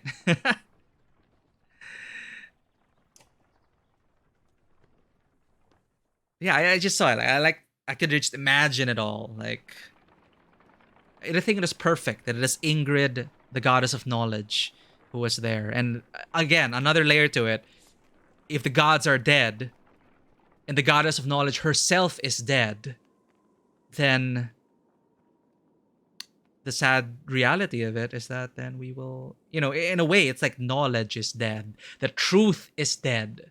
The truth is indecipherable. The truth is subjective. We cannot even read the truth. So it's damn. Where do we go from here? Roll D20 to investigate. Yeah, just give us the lore dump. Like, get us comprehend languages, GM. You're just... But then I bet the GM is like... I bet the GM didn't actually know what was on those tablets and just nodded. Yes, you cannot understand this and symbolism. Yes. It's a common GM tactic to just nod sagely and let the players think that it is all part of the plan.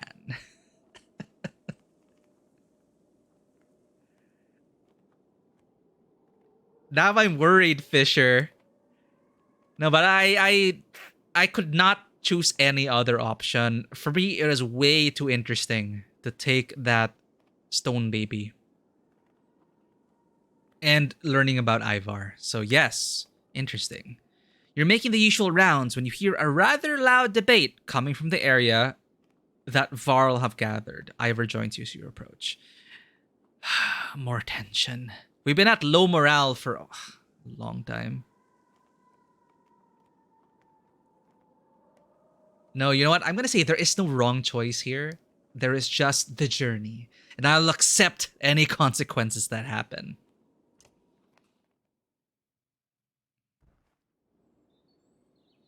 Ooh, Krumer.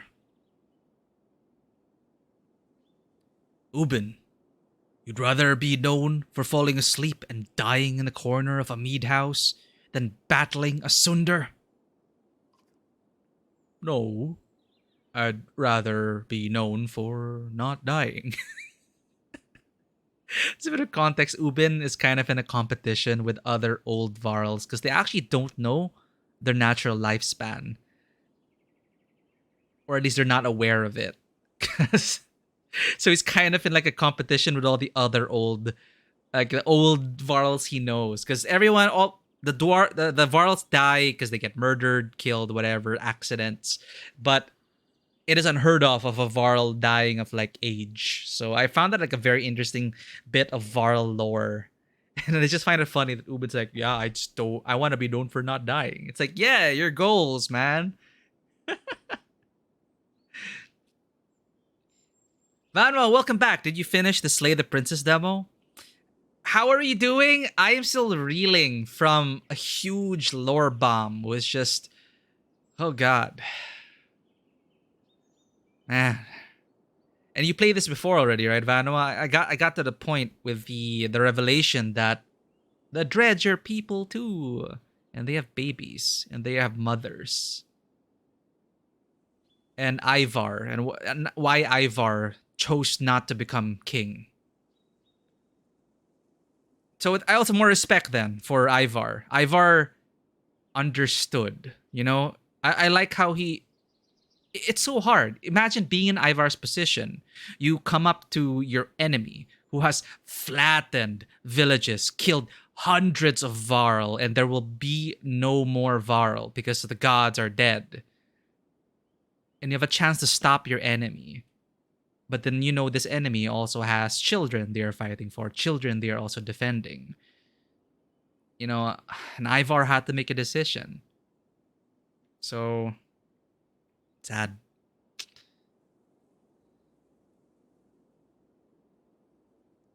You're gonna replay it? Oh man, I wonder how your journey's gonna be. Oh yes, I forgot to put that up in my title. I did add some new redeems just to help me get into the more, get it to add more tabletop flavor to this, and also because I also found my Lord of the Rings books just sitting around. But yes, there are a few new redeems just to add a bit of a meta level to this. It's nothing. It's nothing huge, right? It's I don't know. Maybe over time, as people redeem this, we come up with parts of whatever world we're creating. You hoard a bunch of virtual items, and then we'll see where it goes. We got a BB, and Mikey feels that the goddess of knowledge planted the BB near her stone. Yes. I like how. Yes, it kind of like you as someone who could be God fearing here. Definitely, it's like the sign of a goddess Ingrid, and then everything. Like there's just so many layers of detail to that. But whether it be a sign of the gods or not, it is a pivotal point in history and a huge knowledge bomb.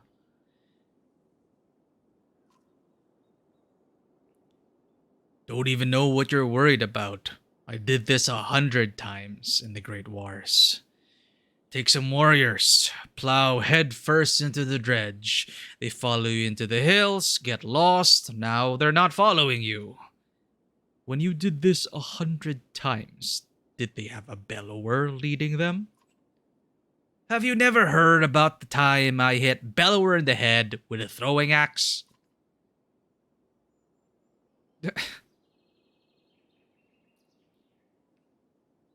What's this about?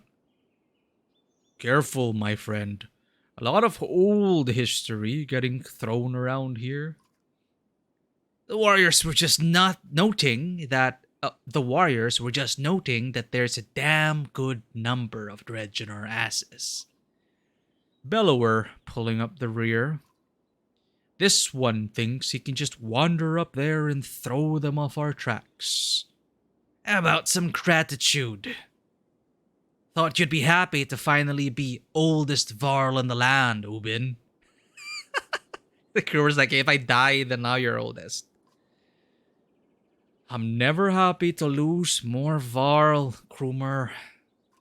Besides, I'm not convinced you're really older than me. Old rivalry you've got here. Comments like that remind me. I've already wasted too much time doing nothing. In the old days, I'd already be halfway to the battlefield by now. Speaking of which, you coming, Ingvar? You could ask Bellower for your arm back. Don't think so. Not exactly in the mood right now. All right then, I'll tell Haderborg you said hello. Cromer and a good many Varl warriors head out toward the growing army of Dredge. Are you kidding me? Is he going to come back? Minus 40 Varl. Ivar, he always has before. But this time feels different, I fear. Damn it. Oof. Wow, we just lost another one. Well, for now. Poor morale, come on. Just, we need a break. Oh, God. Oh, no. 5 days. No renown. Poor morale. Lost Varl. While walking, the words of a mother's song reach you. It's soothing, nuanced, and about your current journey. When she finishes, a man begins a tale of his own in verse. The woman quickly responds with another poem, and the entire caravan slows to listen to the entertaining competition. Join in with a verse of your own. I don't think Rook is a poet. Ignore the poetry contest and keep an ear out for danger. We need to stay vigilant. Join the crowd and cheer on the competitors. Oh, why do I have to be such a killjoy? Oh, thank you so much, Zen. Oh, right, it's past 2 a.m. I was just so immersed in it. I didn't even notice the time. We've been streaming for like 5 hours now. Need to be up by 5 a.m.? Get some sleep, Zen. But thank you so much. Thank you for being here. Always thank you for your support. I appreciate your presence. Have a good few hours of sleep, Zen. And please take care tomorrow. Take some coffee if you need to. Take a nap if you need to. But take care. Good night. Man, like, player wants to join the crowd, but okay, let's role play this. Low on morale, dredge on our asses. I'm not gonna stop them, but I will keep an ear out for danger. The laughter and cheers continue behind you as you put some space between to remain undistracted. The male contestant soon admits defeat, and the clansmen quickly march on, thankful for the light-hearted distraction. Morale improved. I would have liked to hear the verses, but we got to protect the people. Gather around, doubters! Oh, he's back! Echoes a shout in the distance as Krumer and his band of warriors break through nearby foliage. And behold the invincible Varl! The caravan is thrilled to see Krumer return safely. Morale improved. Oh, but they lost 4 Varl. I saw that. We lost 40, and then we gained 36. Did the plan work? Asks Ubin. Work? Responds Krumer. Of course it worked. Same old dredge. Should be another day or 2 at least before they even find their own asses. Plus 20 renown. Holy shit. And if you apologize, I'll tell how I found these. Krumer says, tossing you a pair of leather gloves that look big enough for a Varl. He leans in close, whispering so Ubin can't hear. Had something to do with a raven's nest and a hair tie. Huh?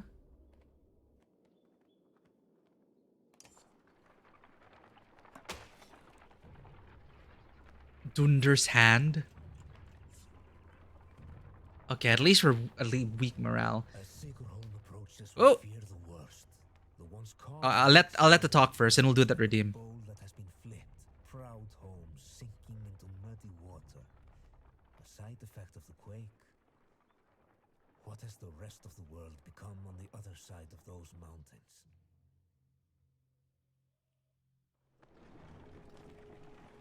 Alright, thanks for redeeming that. So what happens here is, I guess the meta thing would be to gather items first, Fisher. But going straight for a heroic challenge, let's do this. If you succeed on your challenge, you will earn a reward. And I take note of this. I note that down in a in my Evernote. Like, I have a record here of Vanua who redeemed Wilderness Voyage, and Vanua found like an overturned cart singed by lightning. But let's try our luck here. So I have this deck. I have this deck of cards here.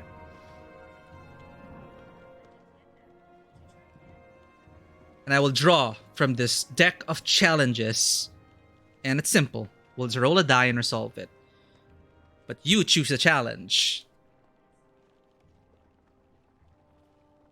Fisher, will you charm or tame a wild beast? Or will you use teamwork or magic to evade or outsmart a monster? Please choose one. Then we'll just add some color to the scene and have you roll a challenge die. Then, Vanua, will just give you some loot. But be prepared to roll a d20, Vanua. If you roll a 20, you get a shiny. You have chosen to charm a wild beast. So with rumors of carts being found along the road, singed by lightning. You chanced upon the creature which has been devastating the caravans. But this creature is unlike anything you've seen before. However, it is pulsing with electricity. It looks like it looks like an amalgamation of a huge lizard with a lion's head. But as you approach it, it actually looks fearful. Despite its fearsome appearance, there is fear in its eyes, and you have chosen to attempt to charm this wild beast. So please, roll a d20. The DC and how do you try and charm this beast? The default number to beat is 10. But if you tell me how you're going to charm the beast, I will decide if it's easier or more difficult. And to roll, that's how we resolve the situations. Thanks, Ditzy. I'm trying. It's been years since I've game mastered, so all of this is just improvised. You just draw a card, and then what do we come up with? And I also want you guys to be able to have an input as well, because it's important. It's like, what do you do to try and charm the beast? So it's not just roll a die to succeed. So if you wish, we could just attempt to roll the die and try to beat a 10, or you can tell me even just one thing of how are you going to charm this beast? Something creative, if possible. And if I like it, well, I'll give you some bonuses. While you're thinking about that, Fisher, Vanua, just roll a d20 as you scavenge for loot. If you roll a 20, you get a shiny. If not, I'll be drawing from the fumble searches. Oh, Jesus Christ, you got a 20! What is this?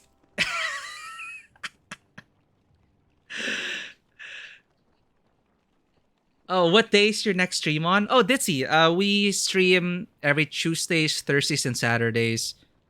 Tuesdays, Thursdays, and Sundays around this time as well. But wow, first 20 on this stream. Congratulations, Vanua. I will be drawing from this deck immediately.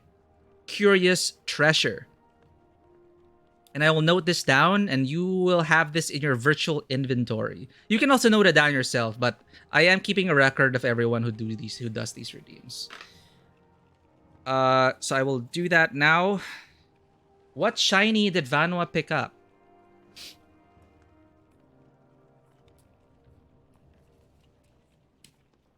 Okay, drawing from the deck. Shuffling it. Vanua, you have found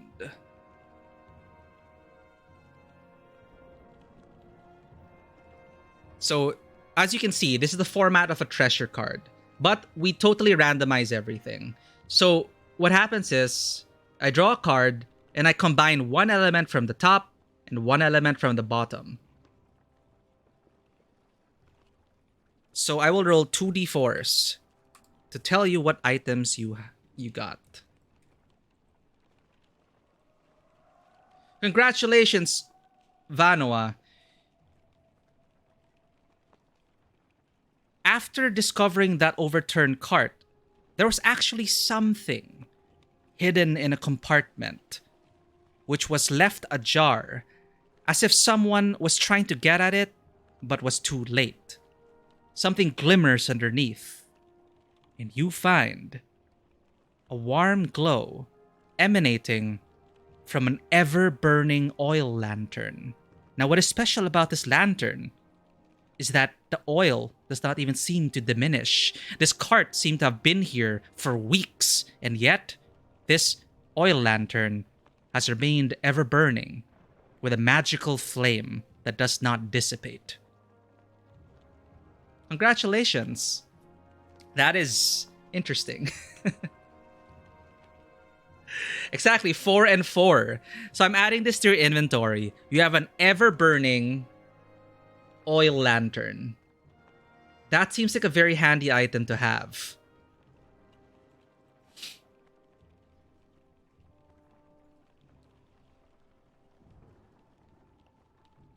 Yeah, putting up that note. I'm pulling up the note. I need to streamline this process. Anyway, Lore Smith. I'm adding it to your record. Vanoa. Curious Treasure. You got Ever-Burning plus Oil Lantern. Of course, none of these are totally final. We can, of course, flesh out these items. I don't know when they'll ever come into play, but, you know, we're slowly building a world here. Trying to attach it. What I'm trying to do is attach it to what the previous redeems were. So we kind of have this ongoing, continuous adventure. Even like loose references to give a sense that we're all in the same world. Ever-Burning Oil Lantern. All right. And here we go. Fisher, back to you. On the other side of the woods, far away from that cart, the culprit, the creature that destroyed this cart with lightning. You approach and you can feel as you reach your hand towards it, the hairs standing up on your skin, the static the air charged with static electricity making your hair stand on end. But as you slowly let it sniff you out, it smells that you are not a threat. The fear is still in its eyes, but its tail lowers itself and the crackling lessens. Now attempt to charm it. Please roll a d20. I like this. So now I will give you a +2. You succeed, Fisher. Before you realize it, as you inch closer with your hand, this creature, this lion lizard-like creature, goes the rest of the way and nuzzles your hand. The fur, its mane, surprisingly soft to the touch, though a bit shaggy since its journeys throughout the forest. It immediately warms up to you. It looked like it was just looking for a friend. The fear now gone from its eyes as it found someone who decided to give it a chance. And as you look closer, you see on its flank, there are a few arrows sticking out of its flank and a few gashes seen from axe wounds. And this creature settles in and allows you to maintain its company. You have won this heroic challenge and you have a big reward, Fisher. Exactly. There we go, friend. You're fine. We'll help you. So apparently there was a bounty for this creature. You were aware of that. There was a bounty for whatever was destroying the caravans. Vanoa, on his journey, noticed one of the remnants of that caravan. But you have found the creature. You can decide what you want to do with it, but this is your reward. Please choose. These rewards are usually single use. I will note this down to remind you, but these usually help you for future stuff. So choose one of these, Fisher. You can choose a spell attack that deals double damage or ignores line of sight, or a bludgeoning weapon deals triple damage against the creature or object of choice. So depending on what you choose, let's figure out how you found one of these items. Thank you so much for dropping by, Ditzy. Enjoy your lunch. We'll see you next time.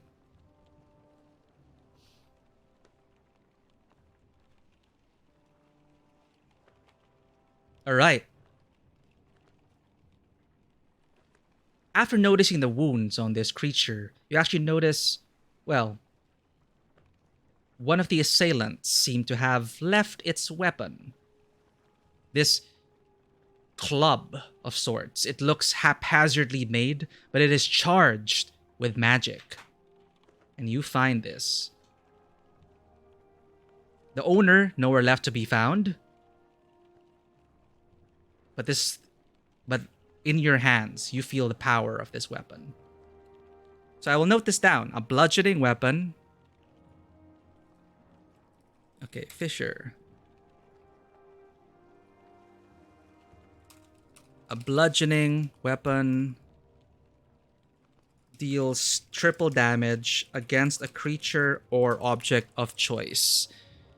So with that in mind, it's part of your virtual inventory, and you will be able to use this reward for future challenges or whatever you might find on the road, and we can get creative with it. But thank you for trying it out. That's essentially how those redeems work. I needed people to spend their coin. I don't even know how many channel points people have anymore.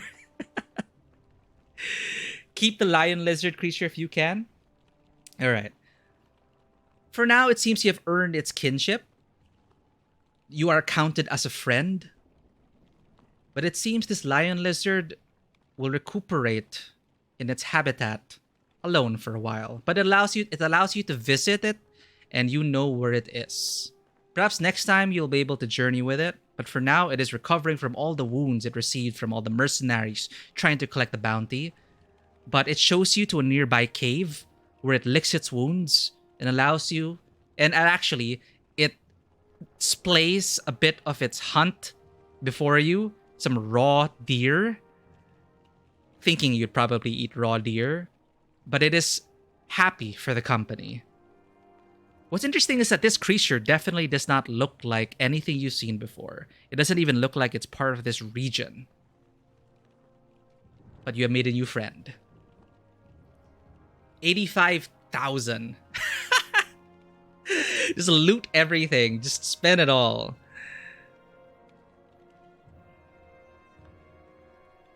Cool, cool. Alright. So I'm keeping that aside. You got the challenge there. You charmed a creature. That's good. Taking the record here. And Vanwa found that. Sort that out later, go. Alright. Back to it. Cool. Like, so first time doing that, so thank you. Over time, we'll hopefully get used to it. No, use the coins. It's worth it. Unless, of course, I do want to add more interesting redeems. And you can use those coins for more stuff.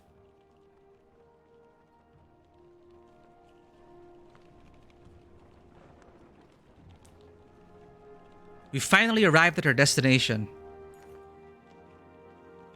One catastrophe to another, says Oddleaf as you pull into Sigerholm. The town appears to be sinking into the lake. Shoot. Townspeople peek from dark windows and makeshift hovels further up the hill. No, says Avend, looking frantic. Where is she? He runs to the front of the caravan, looking out over the water. Juno isn't here, and you get the creeping feeling you're not welcome either. Going upriver looks out of the question. The beach is bare aside from the occasional skeleton of a ruined fishing boat. You reluctantly set up camp in the sinking town. Oh, damn it. Could not catch a break. Juno's in another town. The princess is in another castle. Oddleaf. All I'm saying is, how long are you willing to wait? While taking stock of caravan, you've inadvertently walked into a debate between Oddleaf and Avend. As long as we need to. And I think we need to get out of here. I don't feel good about this place. Why? What's wrong? Something doesn't feel right. The people here are staring at us like those vultures in the wastes. I'm sorry, Avend. I think Oddleaf is right. I saw a man. The whole time we were setting up, he was just watching me. Oh no, Alette. Oh, look at perpetually help face. In a creepy way. Where is that guy? I'm gonna shoot him in the face. And how long before the dredge find us here? Juno will come. Just give it a little more time. Rook, listen to me. I need you to trust me on this.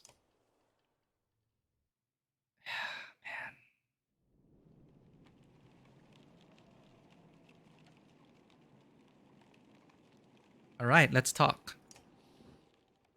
As a teaser for what might come next. Because, man, I want to keep playing. Okay, let's finish this chapter. You're really worried about her, aren't you?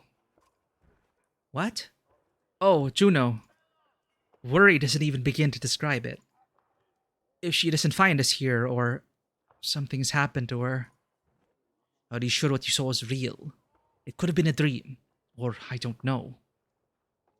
You were pretty exhausted. I don't know. To be honest, I'm not even sure anymore. Everything's a blur. Don't tell the others I said that. I have to hope it wasn't just a dream.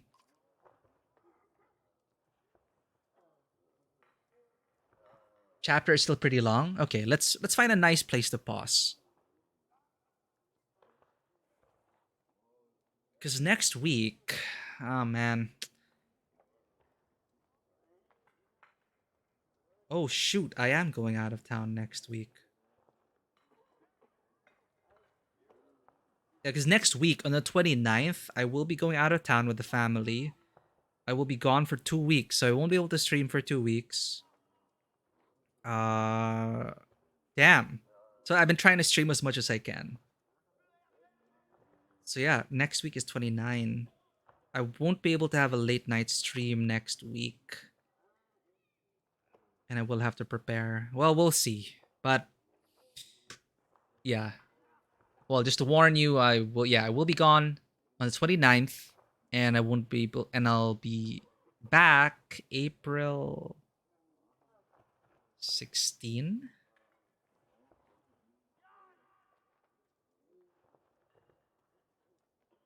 Yeah, a bit more than 2 weeks. Anyway. Second to the last chapter right now. Okay, I'm gonna try and finish this game. I definitely want to finish the first game at least before I leave.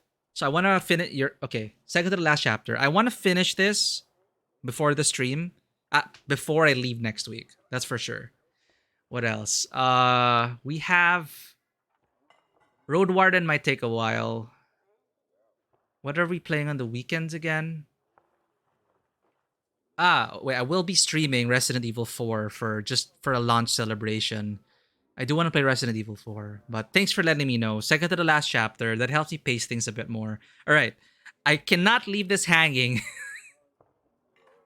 I cannot leave this hanging for almost a month. I need to know what happens at the end of this game before I leave. So I'm gonna set aside time for it. Welcome in, Vanua. Apparently, we're almost done with the first game at least. I was just telling Fisher that I will be leaving. I will be out of town exactly next 1 week from now. So I'm gonna try and make time for this. I'll stream on one of my free evenings, so we can at least finish the first game before I leave. It's Sunday Gold. Sunday Gold, we're almost done as well. Sunday Gold, we only have one chapter left, so it's good. Road Warden, I doubt we'll be able to finish it in the week, but I could play Resident Evil 4 instead. So I'll try to finish Sunday Gold and Banner Saga 1. But apparently, Vanua, so returning to the story, Juno isn't here. I can't catch a break. Oh, now we're doing the 10 pull. I limited it to 3 per stream. Sadly. But use all those coins. Haha, you see. Okay, I didn't want people to like dump all their cash in one go. But thank you for redeeming that. Please roll 2d20s. 2?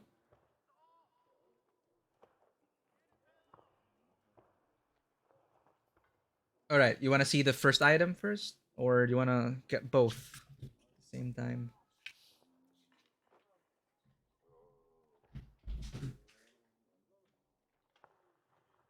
All right, let's get your first item. So since you just rolled a 2, I'll be drawing from this deck of random trinkets. So let's see what your first item is. Drawing your card. Let's roll 2d4s. Oh, there's a setting that prevents you from doing the same message. Okay, I need to look into that. 30 seconds have passed. All right, let's do your first roll first. Get your first item first. Your first item. What is with this? We're 3 and 3. Among the other stuff you find, aside from the ever-burning lantern, there are a bunch of knickknacks. One of them is a poorly made, dull sword. Perhaps it belonged to one of the guardsmen?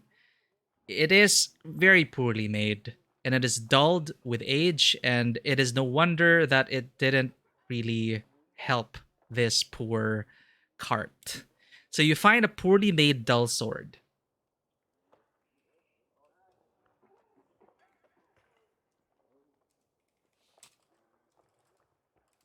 And for your next item,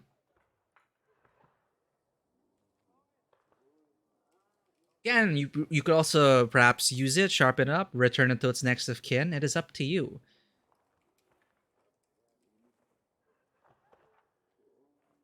Oh, that's the wrong command.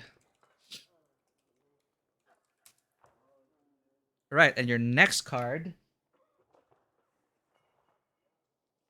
Shuffling. A 2 and a 3. You find a long overdue iron lockpick. So it's intentionally vague. These cards are intentionally vague for maximum interpretation. So given the fact that we got a long overdue iron lockpicks, I guess I would interpret this as very well worn set of lockpicks.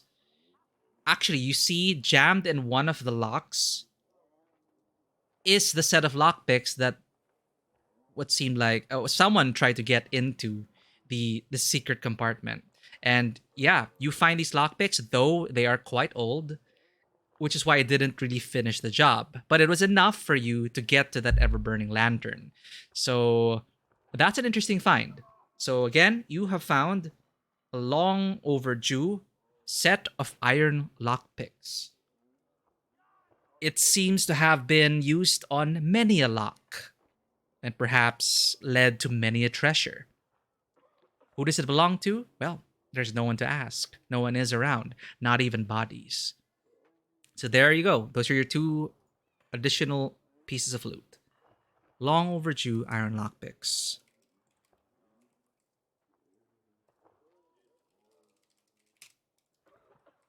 All right. Thank you for your looting.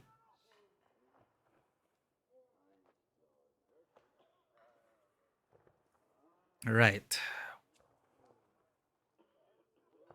Why is Bellower still following us? I saw Grofheim as it burned. Eyvind gets a faraway look in his eyes. The Sundar blew through it like a tempest. The Varl fell in the thousands. Most of the Sundar left the city and headed south. Who knows where they are now? They might be destroying every town they come to, or heading toward Arberang. Bellower stayed in Grofheim, just for the sport of it, I think. As we fled to Einartoft, I thought he must want to wipe the Varl off the map completely. But then, he came after us. Maybe he knew Ivar was the one who killed Rage. Maybe, but let's just make sure he doesn't catch up. Do you think this is the end times? I don't know what to think. I wish I could give you a better answer. Even if we escaped the dredge, the serpent said that darkness was covering the world.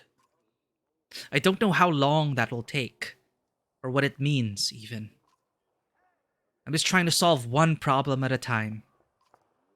The Menders are in Arberang. If we can find ships and make it to the capital, we might have a chance. What is it like, being a Mender? Being a Mender? I guess I never really thought about it like that. It's just a part of me. They knew very young that I would join the Order. Born into it, you could say. My mother and father, both Menders. The guild is for lots of people now. Builders and healers. Do they all pull lightning out of the sky? No, that's... No, not normal. It's one of the reasons I know Juno. She's one of the council. She helps me control things like this, so we don't end up scaring people. How exactly does weaving work, anyway? Well, the hardest part is usually seeing the threads. Everything is part of the tapestry. It's made of threads woven together. If you can see the threads, you can manipulate them. I don't know how to explain it, really.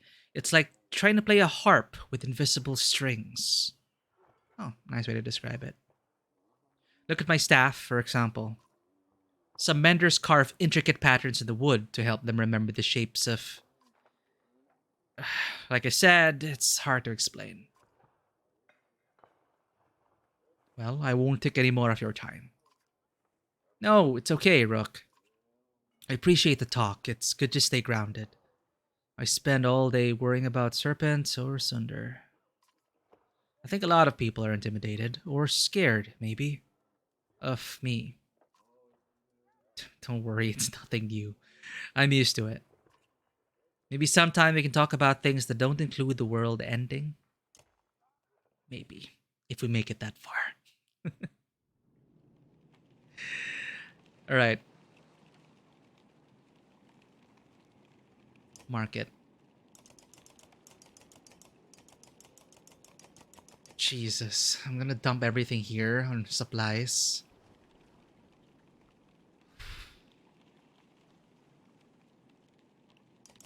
Maybe 7 days worth.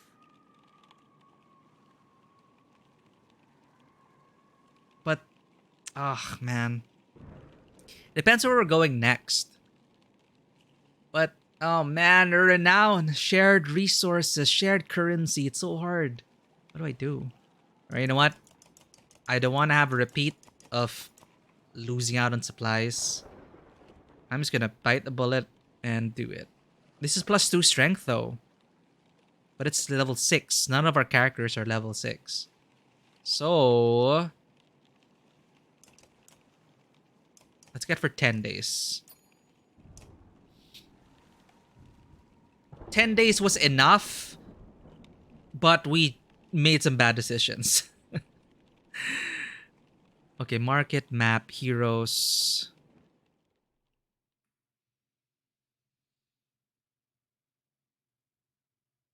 Oh, I'm sorry. It's a level 3. It costs 6. I was looking at the numbers wrongly. Thanks. Thanks for the reminder. Avind, Uruk, Lid. Hogan and Mogan. Hmm. Do I want Nid? Do I want 2 archers? Well, you know what? Rook's already an archer, right? But Nid has more range and is a better turret. Maybe I can put one of them in. Or Chrome. Ah, I'm supposed to get Chromarin, right? Because I like his ability. Well, I haven't found a good use for his ability yet. But... damn it.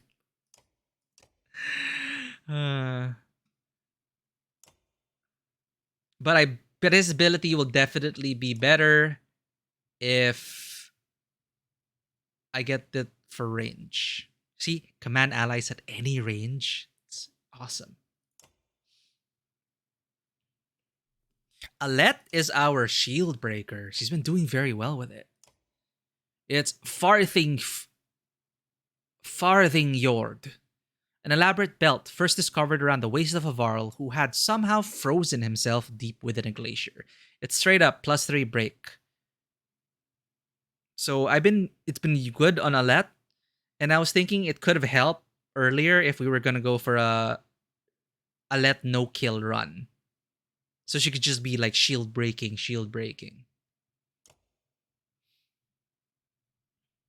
Which would still be effectively contributing to the death of that individual, but hey, at least you wouldn't do the killing blow, Alette. I guess that's the important bit.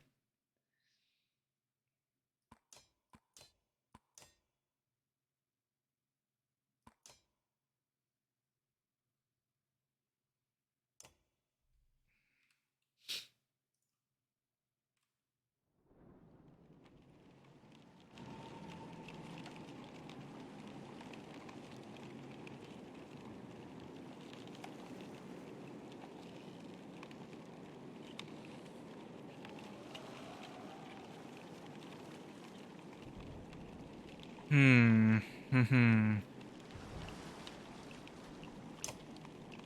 I'm really paranoid. Or do I want to buy something? +2 strength for a rank 6 person.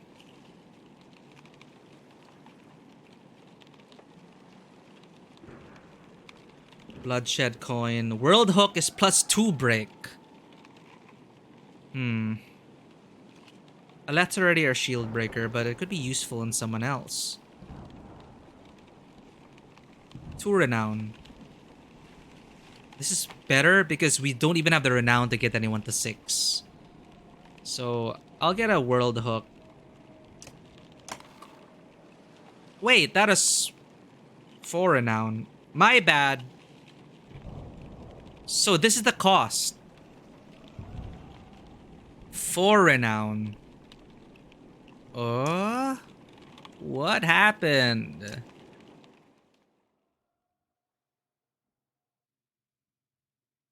Oh, I got gloves.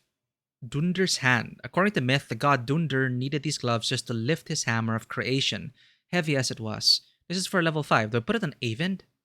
He's the only one who can use it. What do you have? +2 strength, resist, and +1 will per kill. I think I want to just straight up murder people with my stick. +3 strength.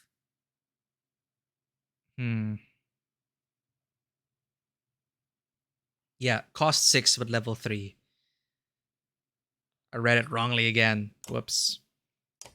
Okay. +1 strength, resist. I want to give the world hook to someone. +2 will per kill. What's Krumer have?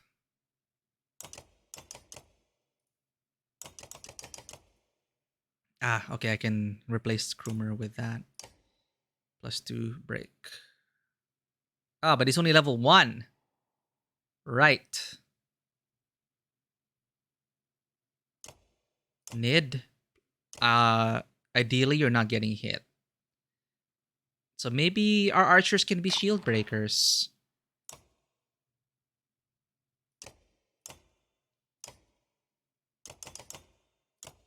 +1 strength resist, +3 strength straight up. This is +2 strength and +2 aggro. Avend at rank 3, first strike does 4 strength damage. Okay.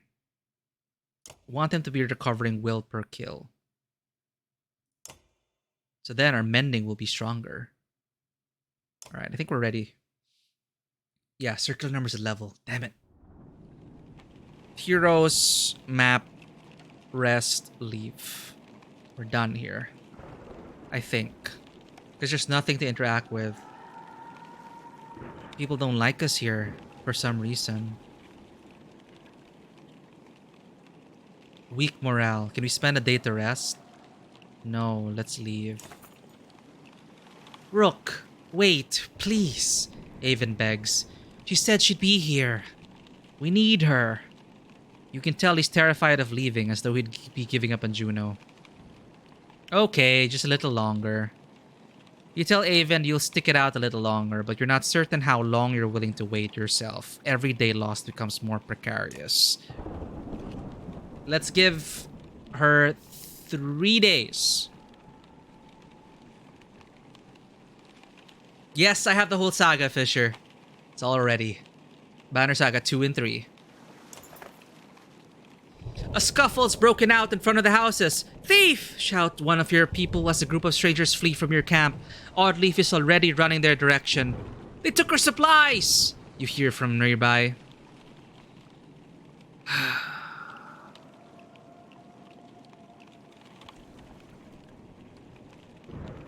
If we chase the thieves, our caravan, based on this, is like unprotected. Try to talk it out with the locals.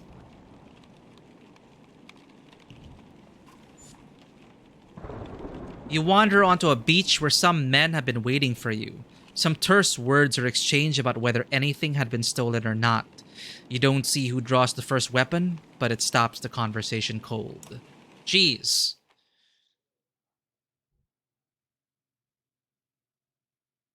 Pre-order bonus? Well, that's unfortunate.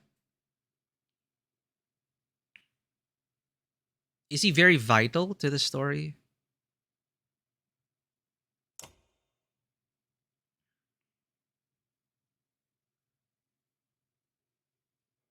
The locals really don't like us, huh? God damn it, we're surrounded. How do we want to do this? Shoot.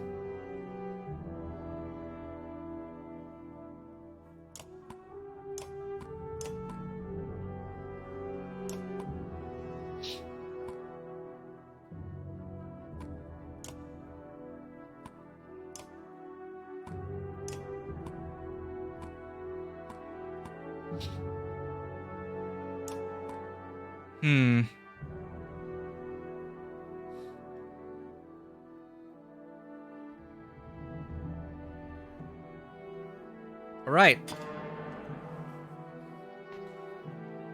Extra body. Yeah, it would suck if it was like something vital.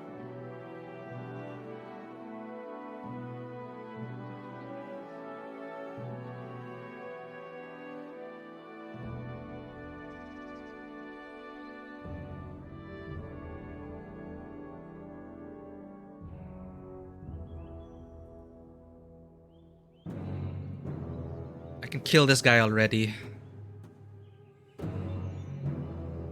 Sure.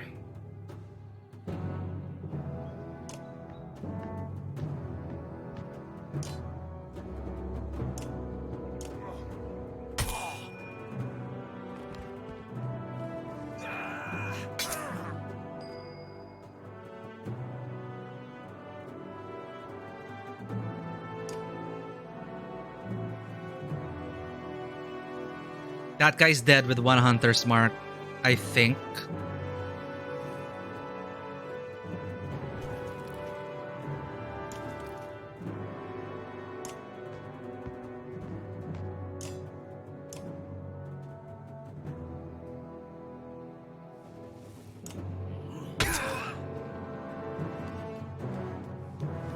Who are you shooting now? Ow!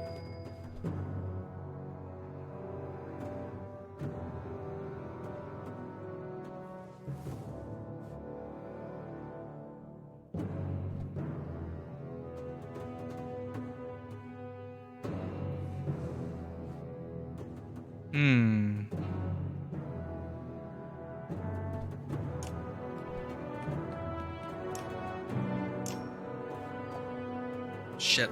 I'm out of range. Damn it. Square counting. Poor.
Damn it.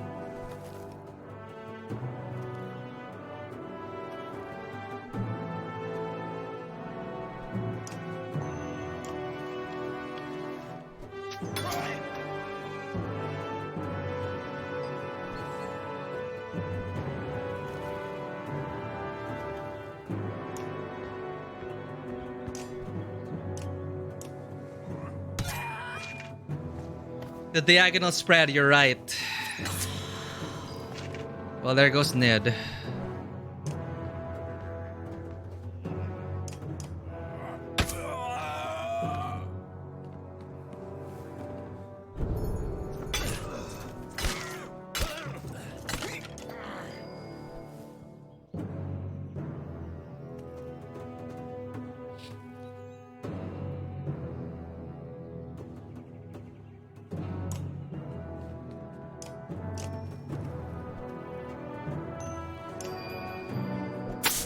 Seven damage, right? Oh, it's just 4.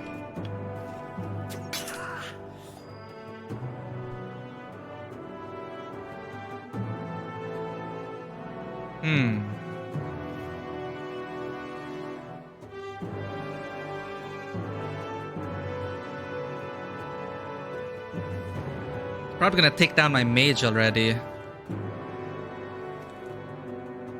Shoot.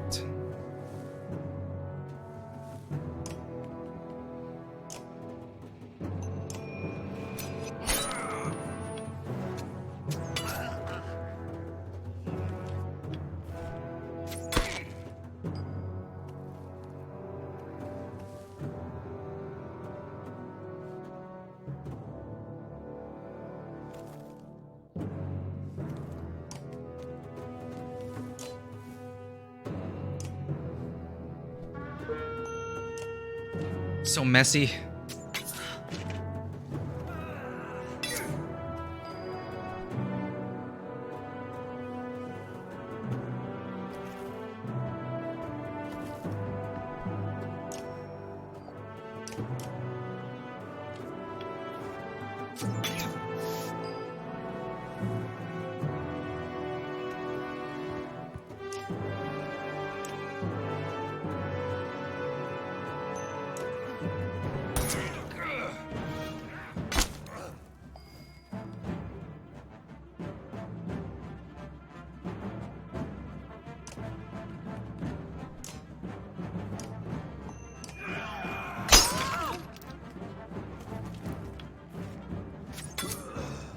Oh god. It's dying.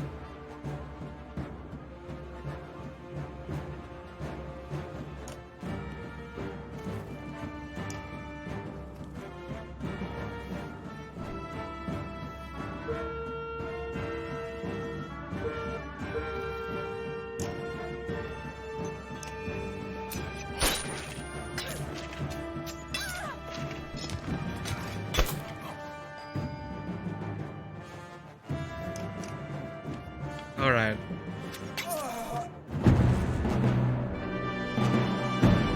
Lost 1. Can't stay here. Tempered by blood, pain, and resolve.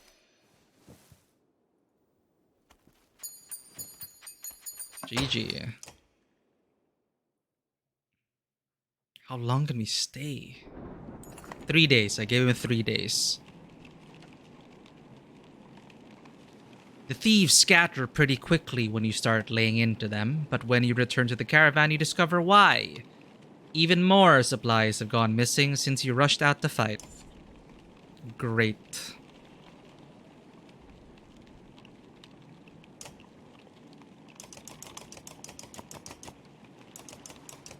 Let's see what we're left with after that. Promote who we need to. Groomer, promote. So it requires 20 to get Alette to 5. We need 20 renown to get one of these to 5. Groomer, go. Promote.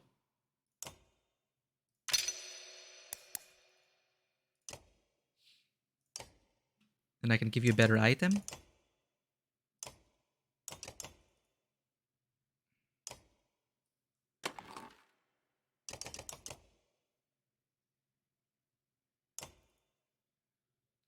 Nid is injured. Let's put in odd leaf. I think this works better.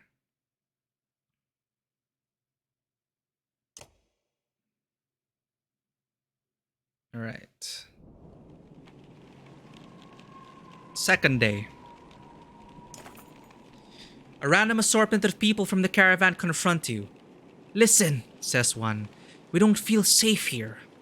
I don't know anything about menders or whatever, but we're going to leave, and I hope you'll join us. Looks like a couple dozen people, farmers and fighters alike, feel the same way. Encourage them to stay. They make it very clear they're not interested in discussing the issue, shaking their heads and setting out. Without the rest of the caravan ready to go, there's little you can do to stop them. You hope they make it, and that you haven't made a mistake yourself. Oh, come on! One last day. And that's it.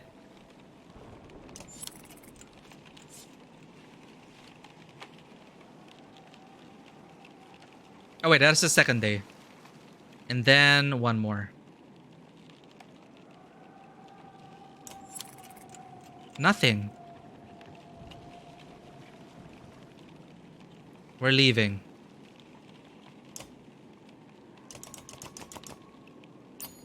We're leaving. I guess realistically, I did say 3 days. But I feel like we're so close, game-wise, for something to happen, but no. I feel like this is like, if you don't wait for Juno, you're not gonna get Juno in your party. One more day, okay? One more.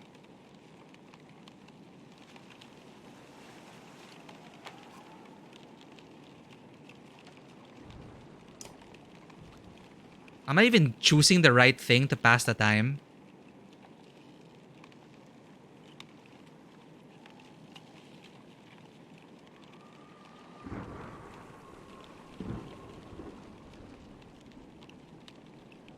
Alright. Good morale.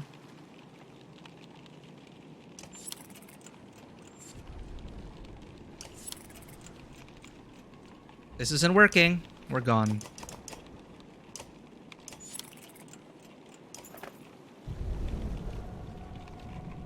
I'm sure she'll catch up with us. I gave you 7 days. Plus 1.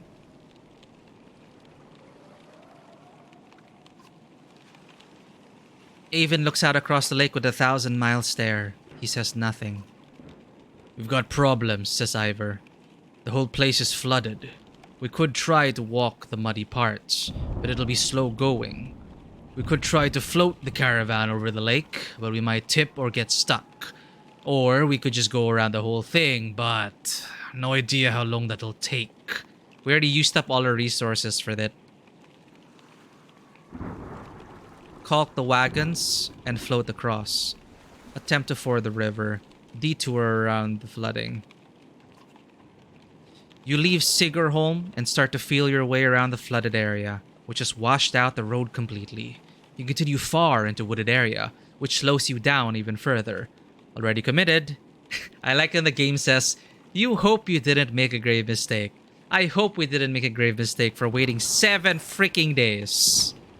For nothing. You leave Sigurholm in a hurry, hoping to outpace the dredge that must be close behind. As you continue further south, you first hit overgrowth, and then forest, before finding land that is dry enough to follow back around. By the time you circumvented the mud, you've lost a lot of time, and hope it doesn't haunt you later. Damn. We don't have supplies anymore.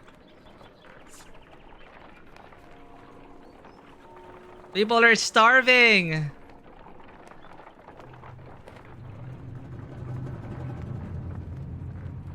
Oh dear. This is bad. Oh god. Help! Someone please. More supplies missing, the woman by a wagon says to you. And look, tracks. Right here, they look like children's footprints, but my husband and I follow them into the wilderness a ways.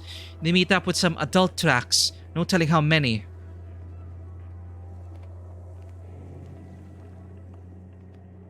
Round up and question the children. Your clansmen are on edge as you question the children. None of them seem to know anything about the food, but you manage to scare them more than you intended. Two brothers in particular are left on the verge of crying. Yep, Hell March. Bad decisions. Zero supplies. I think they put it there. They put it there for you to eat up all your resources. As you're about to head off to sleep for the night, Onef pulls you aside. I have a couple of concerns I wanted to speak to you about, he says, in private. You find a quiet place to talk. What's on your mind? How well do you know the people traveling with us? How many strangers are in the caravan now?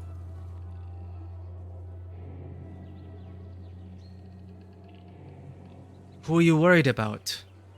I've been watching folks since I joined you. Your companions from Skogar? They're loyal. I mean, it seems pretty clear that they died to protect you. I suppose I do the same. What about the Varl? You don't even know half those warriors. You're telling me they have no problem following a man's orders now? After everything that happened at Einartoft. I trust Ivor to handle it. He's fearless, I'll give you that. But look at him. He's run ragged. He can't be there all the time. What happens the first time the Varl don't want to do what you tell them? If Krumer gave the word, I guarantee at least half would follow. Let's be honest. They could take this caravan by force at any time if they wanted to.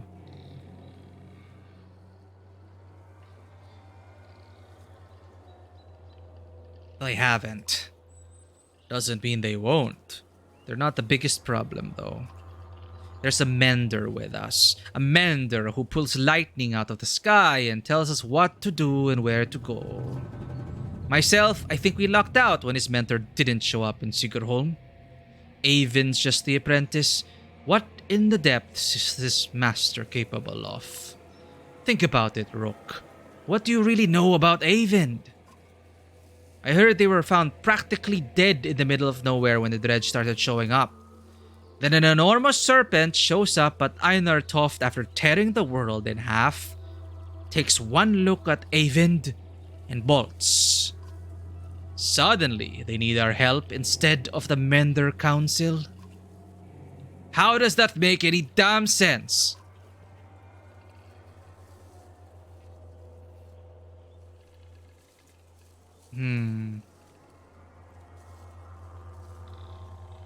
Avon could have taken control long before now. A shrewd man with ambitions can be very patient. I'm grateful for what you've done to get us this far, Rook. But it's always been about trust. I think it's time to part ways, so to speak. Nothing personal. Suddenly, you gasp for air. When you look down, Onef is holding a knife buried deep in your ribs. I'm dead.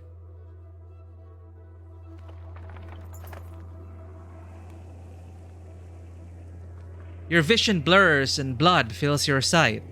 You gasp again. There's a bird whistle, and the camp becomes a blur of motion. Onef's fighters from Frostfiller leap into action, cutting people down. Whoa! So he did betray us after all. As Oddleaf turns to fire on the men, Onef runs her through. We lost her. And pulls the blade from her back without even breaking his stride. She drops like a sack of flour. This is like the worst ending, worst case ever. We lost Oddleaf just like that. In one clean motion, his blade then takes Egil in the throat before the boy can grab his shield. What the hell? What in the backstab? Onef heads straight for Alet, who freezes in unbridled terror. You rise to your feet through the pain. Eagle and Oddleaf are dead. Somehow you find the strength to cleave the nearest traitor in two, but you can't find the breath to shout. You think your lung might be punctured. Onef clutches Alette's wrist amidst the commotion, tosses her bow aside and pulls her into the deep woods. Her eyes meet yours across the campsite. "No," her lips say, though you can't hear the words. A dozen men appear between you as Ivor steps into view, as fearsome as you've ever seen him. My god. Holy shit.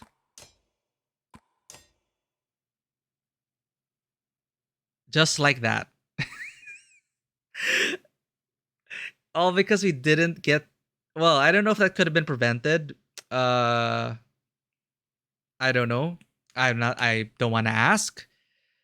I wonder if we could have gotten on his better side. But hey, it happened. We lost 2 people in the blink of an eye. Truly, this is, as they said, they did compare this game to like Game of Thrones. I feel really bad for Oddleaf, but at least Nid here seems like a successor to Oddleaf's teachings. And I hope Nid will try to keep her alive. My headcanon right now would be Nid taking up Oddleaf's position and teaching more women to fight. Alette, I don't know how to feel. I am so worried right now for Alette. It wasn't E-Kill we should have watched that for.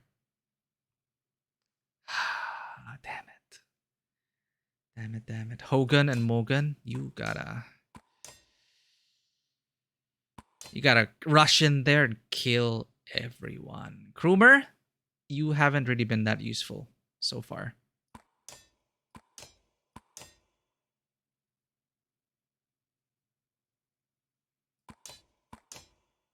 Shit.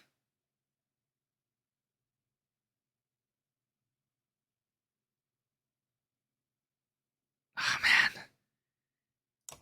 Yeah, Eagle. Like, we didn't even get to know the guy, and he's, like, dead. I didn't even get to read his bio. I forgot to read everyone's bio. Bastards. Traitors. They have Alette. I will kill them all. Rush forward, brothers.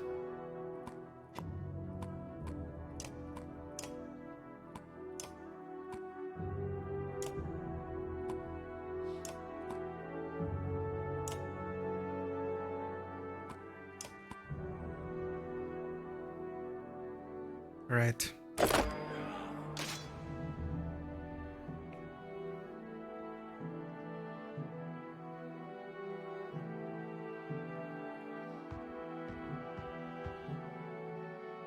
There are character bios. Like, I totally forgot about that, Fisher. There's a button you can press, and then it tells you their bio. I forgot about it. Oh well. I will just kill everyone. I will save Alette. Alette, please be alive.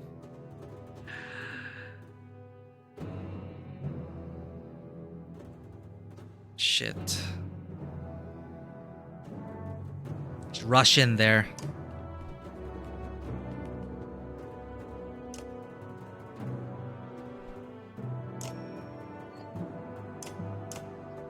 I'm so worried. I'm so scared. I'm so scared right now.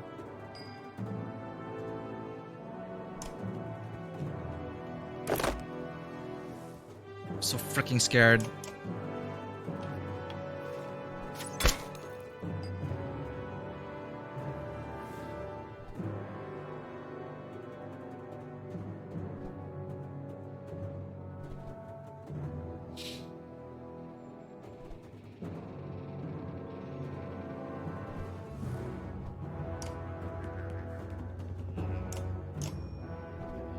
Oh, come on. The range.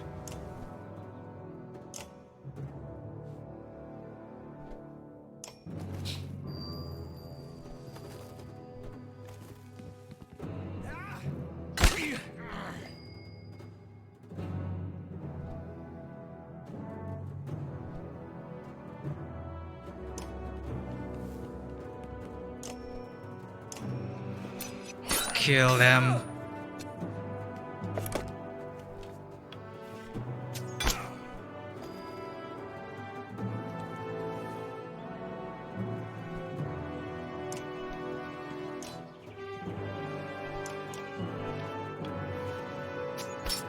Ha! 10% chance.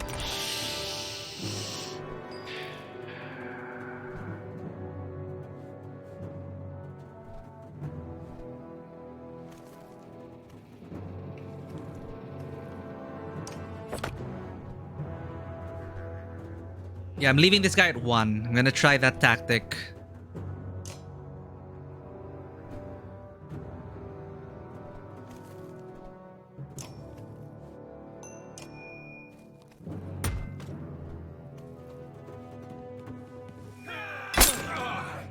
He can still break my shield though. Holy crap.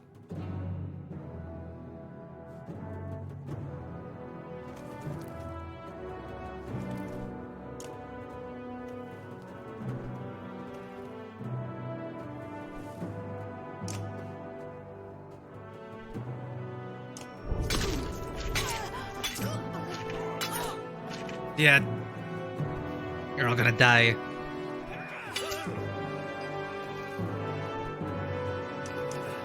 Die.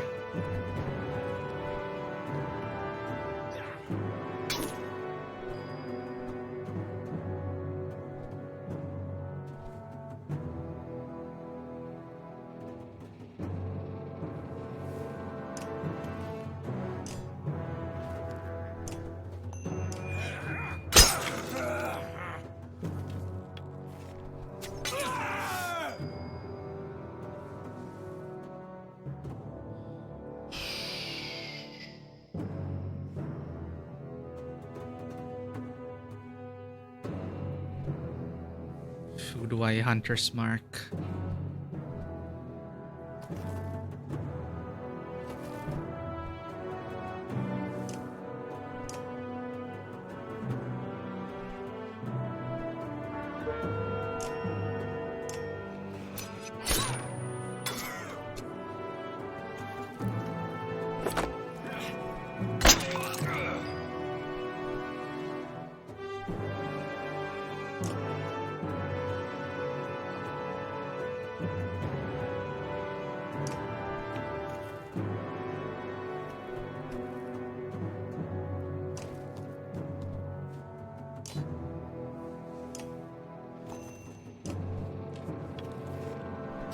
I'm so worried about Alet.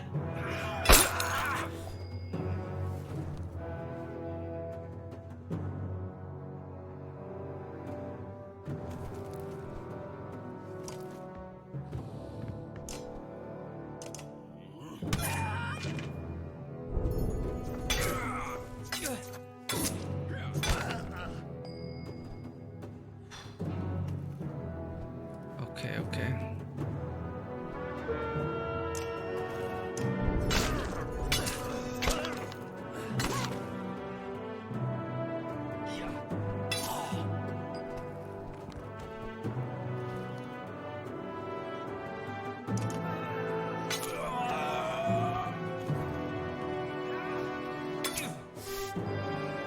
Shit. 177.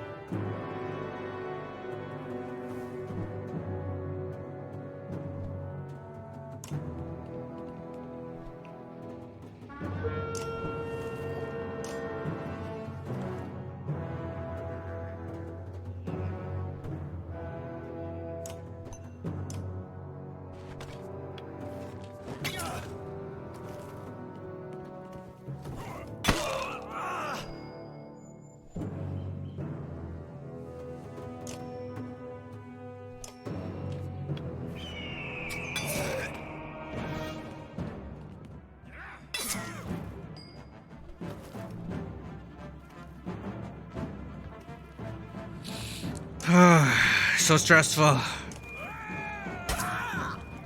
All I care now is Alet. About Alet.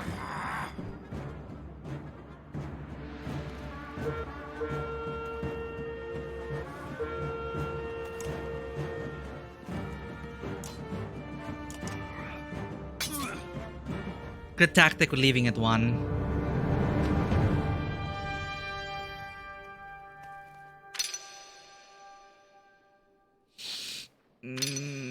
No. If something happens to Alette, I don't know anymore. I would have...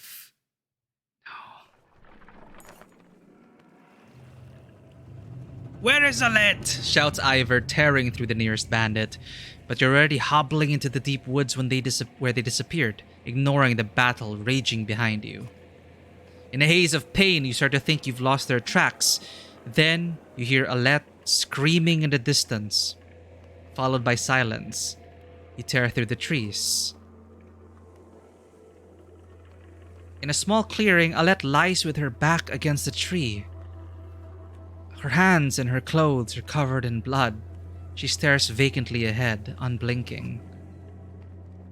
Beside her is the body of Onef, an arrow buried in his right eye as if placed there by hand. She looks in your direction and then at Onef. I killed him, she says.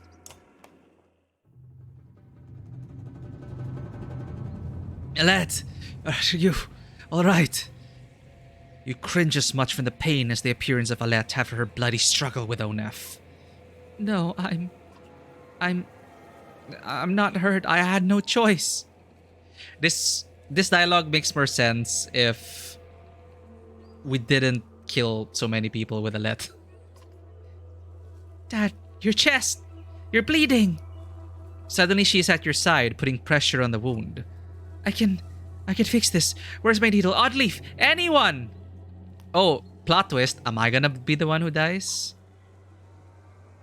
Ivor! I found them! Just as your sight goes black, you see Avind. Well, he's a healer, right? No, he's a mender for objects and items. No, he can heal. He can also heal. Or at least he healed the arm. I don't know. Who's gonna die? We already lost Oddleaf and... Eagle, sad. Ivor and Alette standing over you.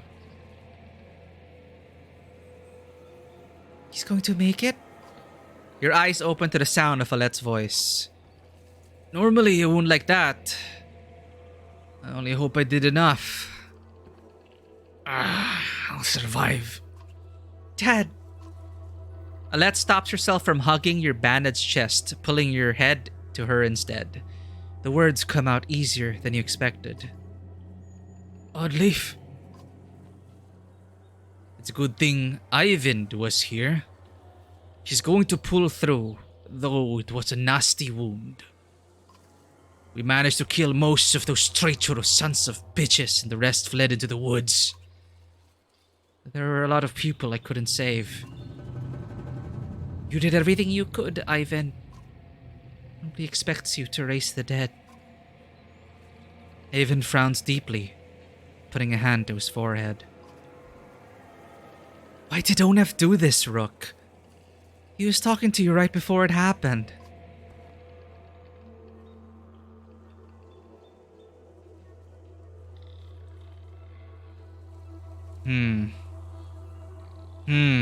Honestly, I don't know. It sounded like... Well, he did take time to really talk to us, make some really good points, right? He wanted to find out who we were as a leader, and we disappointed him. He thought my leadership would get us killed. Utter bastard. All this time, we had no idea. Ekil killed a good half-dozen of Onef's men by himself. He told me Onef was running Frostviller the whole time. What? Hey, we really were played. Because Onef was the one that told us Ekil came in and killed the one in charge, but Onef was the one running Frostviller the whole time. He left Frostviller behind when he saw a better opportunity. Ah, damn it. Guess that relationship is over. Ekil was always just the barking dog you put in the yard to find out who your enemies are. It is no accident Onef went after those of us from Skoger.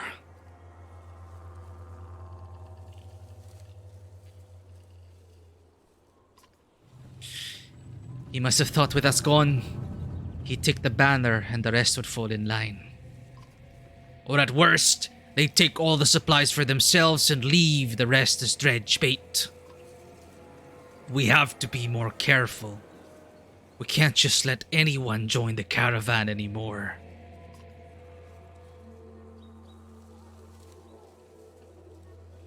And where do you draw the line, Ivor?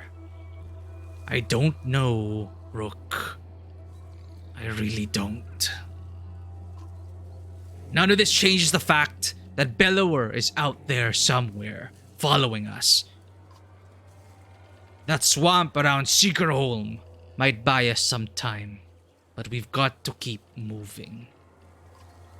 Your body aches all over, but Ivor's right. The road calls. The caravan is already starting to pack up camp. We still have 0 supplies. Yeah, Eagle is dead though. Sad. Ah! I think this is a good place to pause it.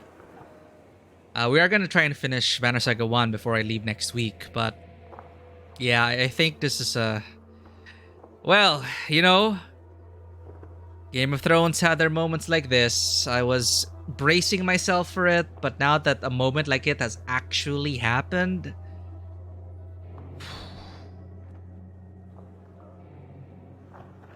How do I check if it's saved? There's no saving. I'm assuming it's saved once you got... I didn't notice if there was a... Oh. Aha! Thank you.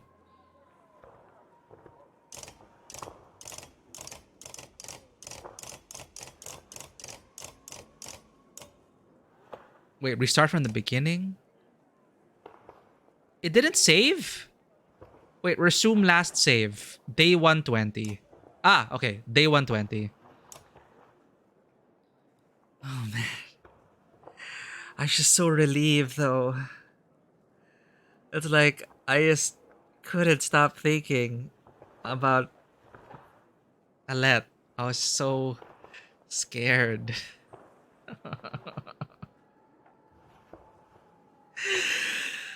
I stepped into the role of Dad Rook too much. It's all the Mandalorian and Last of Us. And God of War. We were playing dad games and watching dad shows. So now we're playing another dad game, apparently.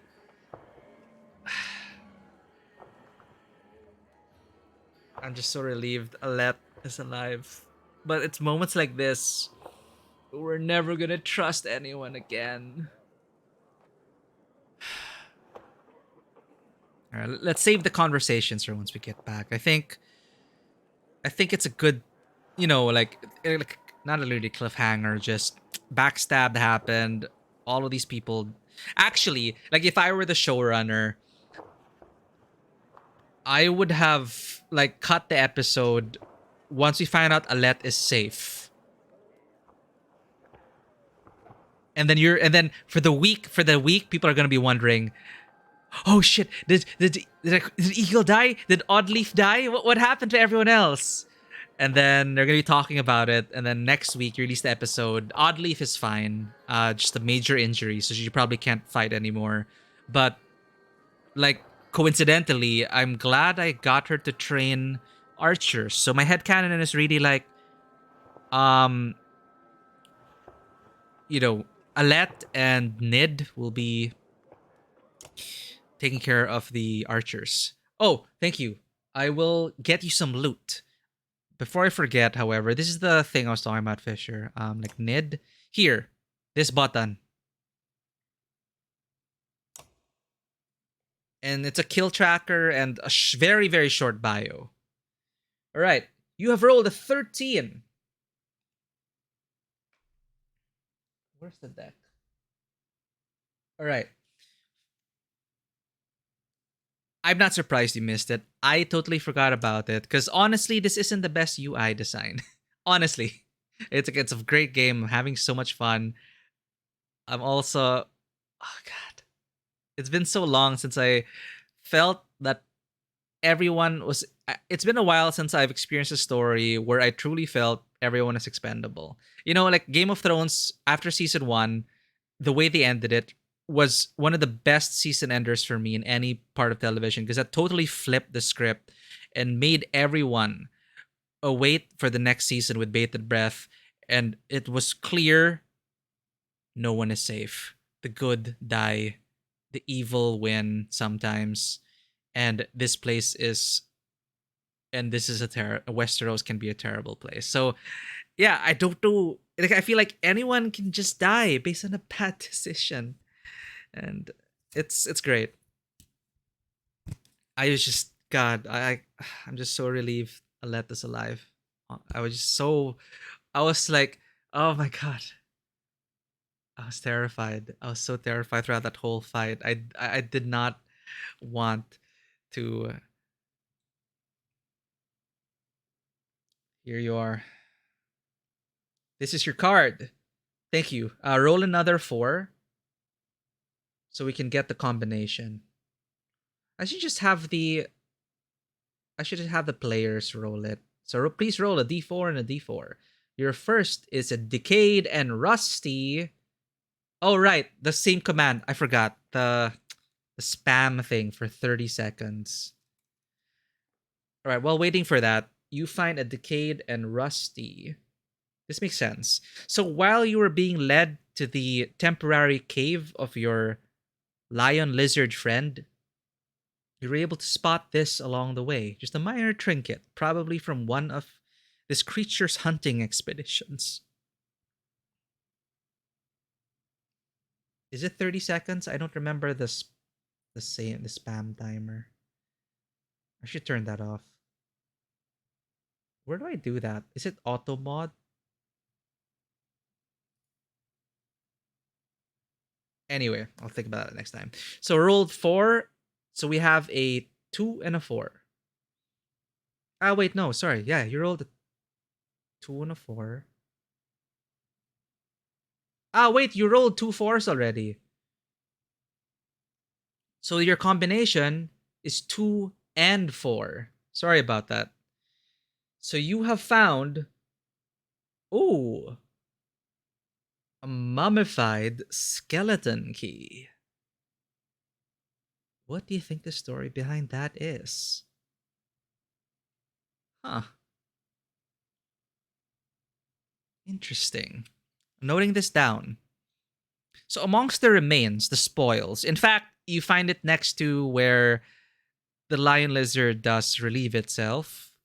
It has a little tiny treasure hoard of random trinkets, and one thing that stands out from that pile was indeed a mummified skeleton key. This thing looks old and ancient. Where could it have been dug up from?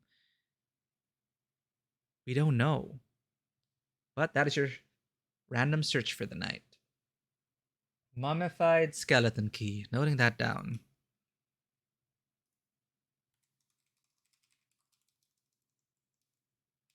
Maybe we'll eventually find the chest that it connects to. There's like history. Mummified skeleton key.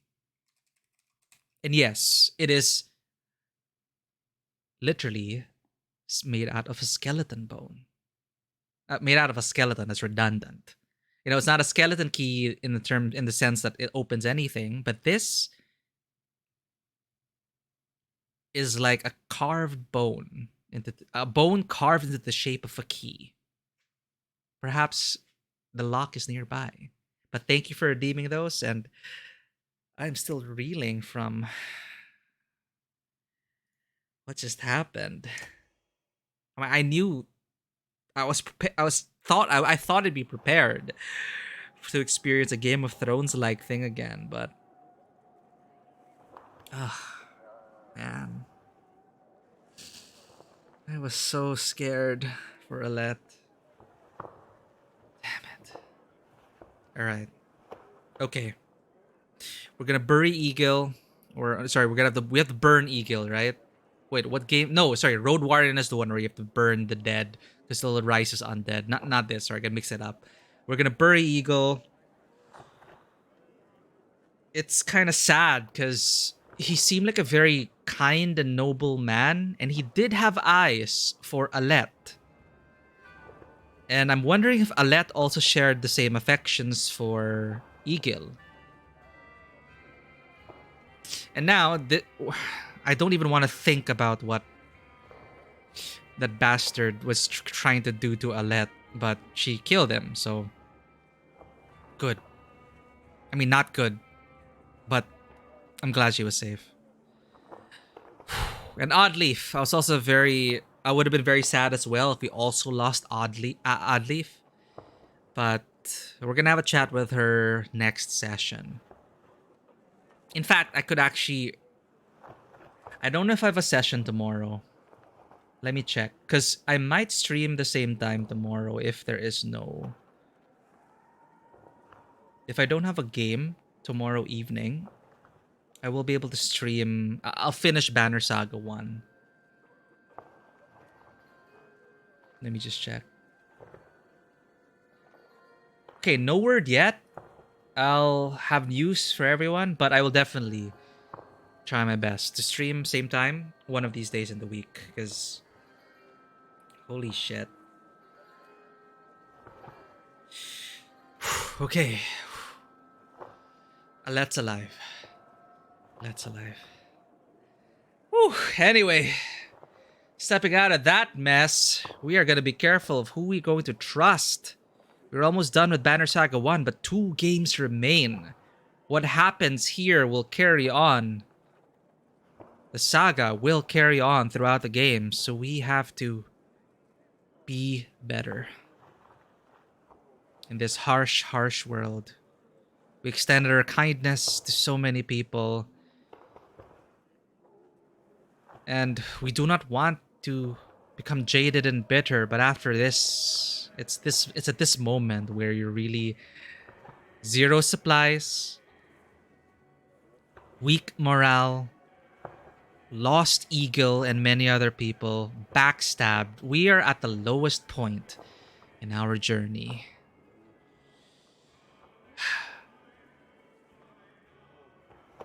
All we can do is move forward. But thank you everyone for being here and joining us on this journey, this long and harrowing journey.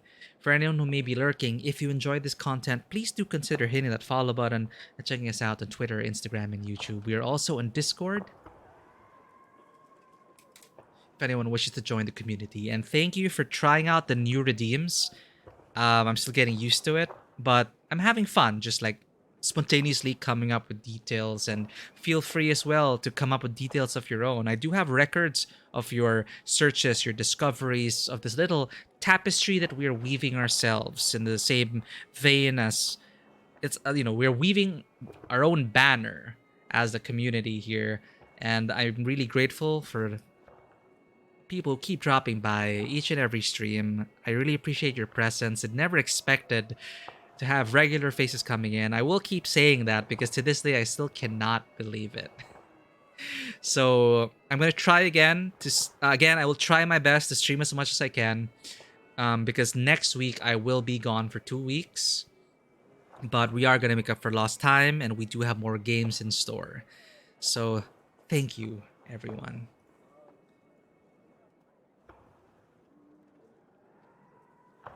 All right. I see that Bonebreaker is streaming. What is this? Theater Rhythm Final Theater Rhythm Final Bar Line? What is this? Rhythm of FF Theater? Well, we're gonna say hello. Bonebreaker is the only one streaming right now. Let's go ahead and raid Bonebreaker, who is part of Den Mother's follow-a-thon. So if Bonebreaker gets up to, I think, 100 followers, was it? Almost there. Den Mother will be... Well, I'm going to have to double check on the follow-thon. But anyway, this has been... Wow. Yeah, I can see why Banner Saga... Why a lot of people really love Banner Saga. And I'm excited to find out. Like, the trilogy. We're going to binge the whole trilogy. Oh, so exciting. Anyway, that's all I got for you guys today. Thank you so much. We're gonna go raid out.